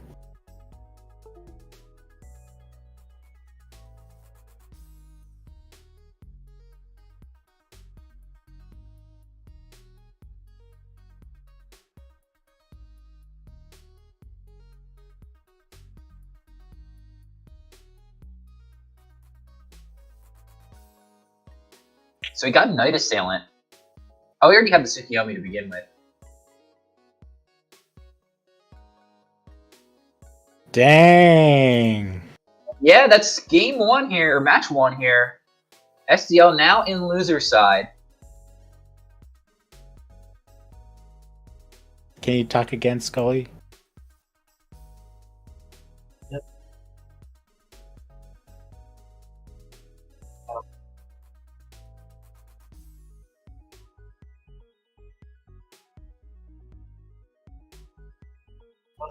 Yeah, I can't.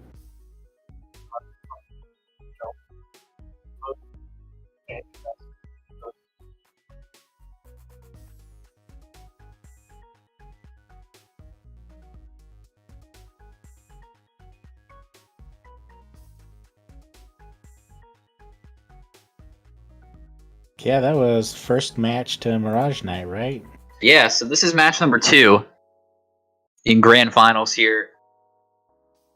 Mirage Light winning the rock paper scissors again. Gonna be starting off with Thunder Dragon.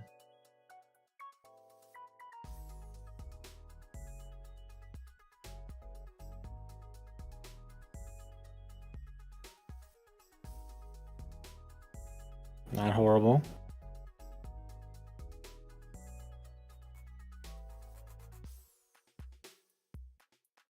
Another Night Assailant start for Mirage Night there.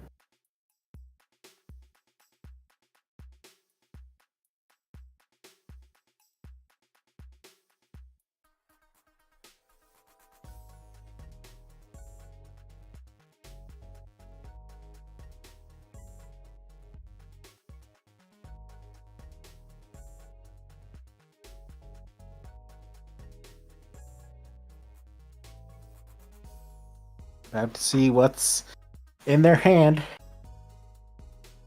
Another Merchant. Thunder Dragon Tribe. Another Thunder Dragon.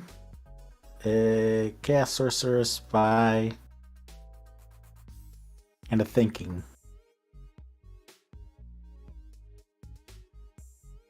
I was not paying attention. I didn't realize that Thunder Dragon was already discarded. But that did remind me of there was one weekly tournament that our friend JDZ opened with 3 Thunder Dragons and ended up winning. My game was so far behind, I didn't even see that this, like, a trap dust shoot resolved and everything. Like, what are you talking about?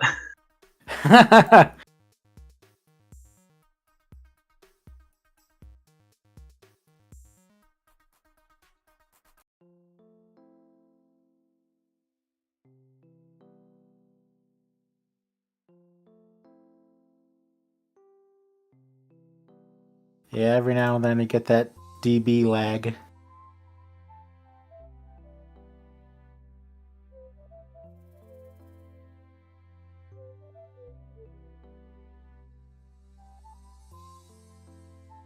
It's looking like a good spot so far for SDL Killer.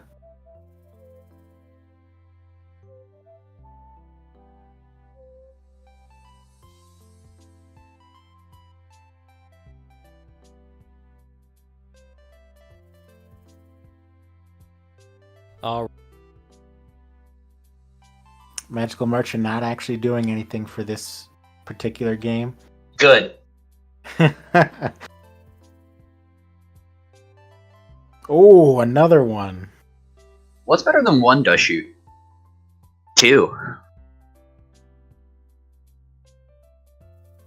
I remember the very first time and only other time that I faced Lucas with a K was I completely sacked him turn 1 with duo dust shoot, solemn, pot of greed.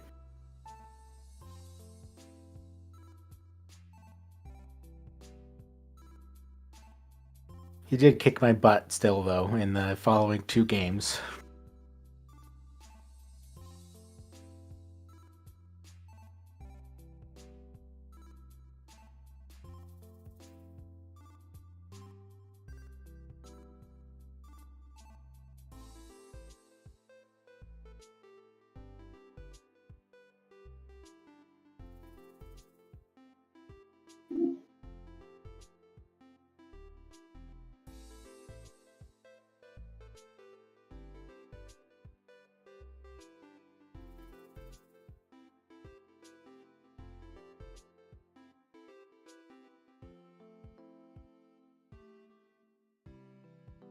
Might be a spy. Oh, well, I guess we're going to find out what's face down. No, we're not going to find out, because no one is getting countered here by Solemn Judgment. Could see Judgment.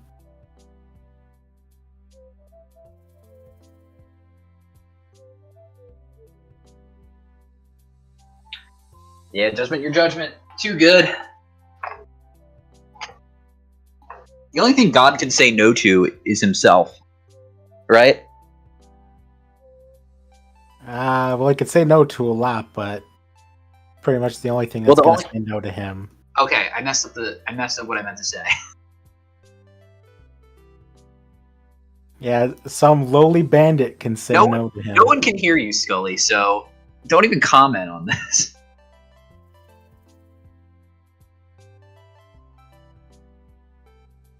But okay, so God's infallible. Therefore, the only thing that you can respond to with God saying no, it would be God saying no to the God saying no, correct? Or a random bandit that pays 1,000 life points. Alright. Sure, yeah. I mean, I'd have to stretch pretty far to add anything else, because there are other cards, but most people aren't going to use them. No. Because technically you could do Trap Jammer, but that'd have to be the battle phase. I want to see that happen. I feel like that happened to me in like Cube once. I definitely have used Trap Jammer.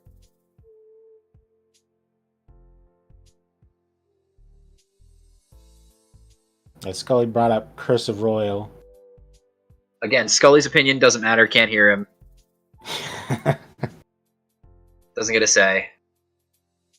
Moving on, game number 2 here in match number 2. SDL taking the first game here. Mirage is going to start off with drawing some cards with Upstart Goblin, Thunder Dragon added to the hand, and the Monkey's on board with some friends in the back. SDL just going to T-set pass. SDL is known for siding in the Spy engine as well as Mobius. See if that comes up here. And I did see Decree before, so Mobius would be a decent card. Mobius would be a great card. Although right now it's looking like he didn't put in those decrees. Not with 4 back row. Probably not. I mean, you never know. You could have like double decree down, some battle traps. Just like protect yourself for a little bit, and then when it's time to make your push, you can decree. Still has access to Solemns, of course. Berserk Gorilla ran into a DD Warrior Lady, got banished. Now Kaiku from SDL side is going to be hit with Mirror Force. Bye. I got it. Those set are now for face down. Yeah, set now for Mirage. We're going to see Blade Knight. Not going to make him big. Fortunately, we can't at this juncture, but we can attack still. Ring of Destruction. Once this flip effect 2 go through, it seems like. Could be Magician of Faith. Might be Dekoichi. Could be nothing. Maybe it's the Night Assailant. Yeah, again, that's the only thing I could see it being that he wouldn't want to flip. Yeah, protect it so that if he puts out Kaiku or something, you get value out of it. But could just as likely put up another Blade Knight. We saw the Mystic Swordsmans. We know SDL is running 2 of them. So still has plenty of answers to this this Night Assailant. Ooh, but having to set across from it, not very good.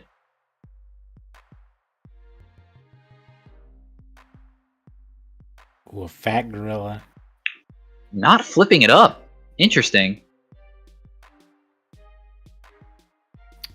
If it's Night Assailant, why don't you flip that up? Yeah, I definitely would have if it's Night Assailant.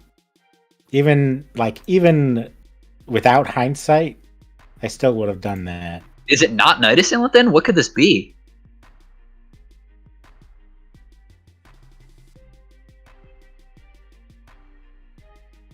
What could it be if Blade Knight, if you want to protect it from Blade Knight, and you're not going to flip it?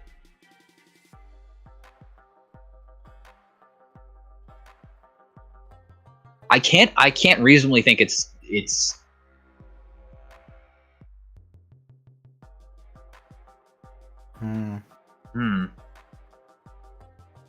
Well, if SDL Killer has any face downs for battle, this gorilla's gonna have to slap itself. Either way. Yeah, it has to attack, so it's got to attack one of these.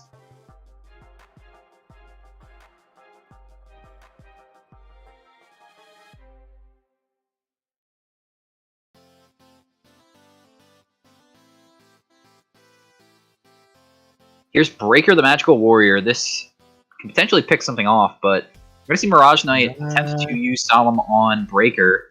So we'll trade there. Down to 1600 life. Has STL used a Ring of Destruction? This is getting dicey now for Mirage Knight. This may have paid himself down to a lethal range thanks to... Oh! Is that going to be a ring? I mean, this might... I mean, you're going to MST the Fresh... And now Solemn Judgment comes out to protect the card that was just set. So this potentially could be a Ring of Destruction. It's just timing now for SDL. When do you activate it?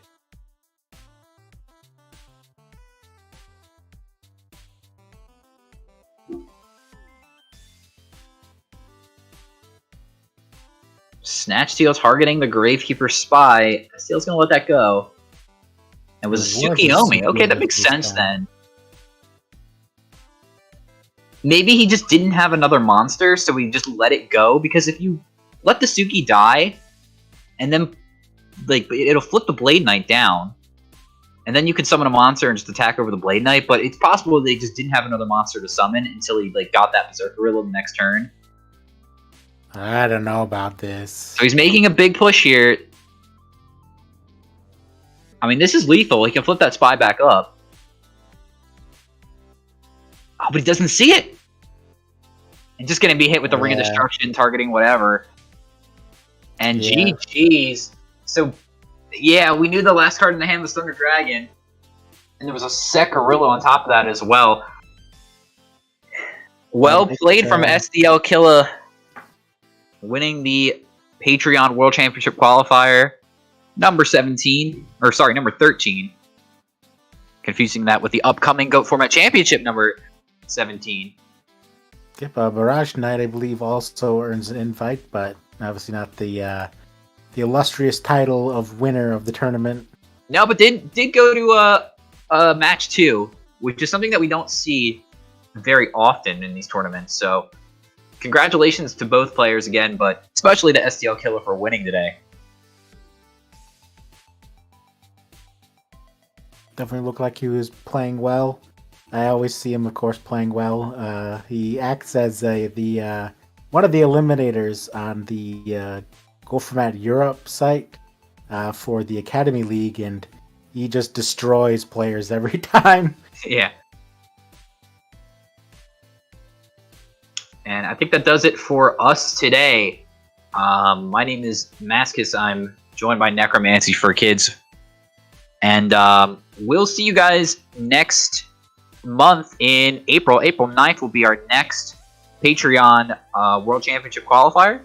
And then we'll see you again on Saturday the 23rd and Saturday the 24th for the GOAT Format Championship number 17. $1,000 prize pool. Should be the biggest GOAT Format Championship of all time. And I hope to see everyone watching there. Thanks again for tuning in today. Goodbye, everybody.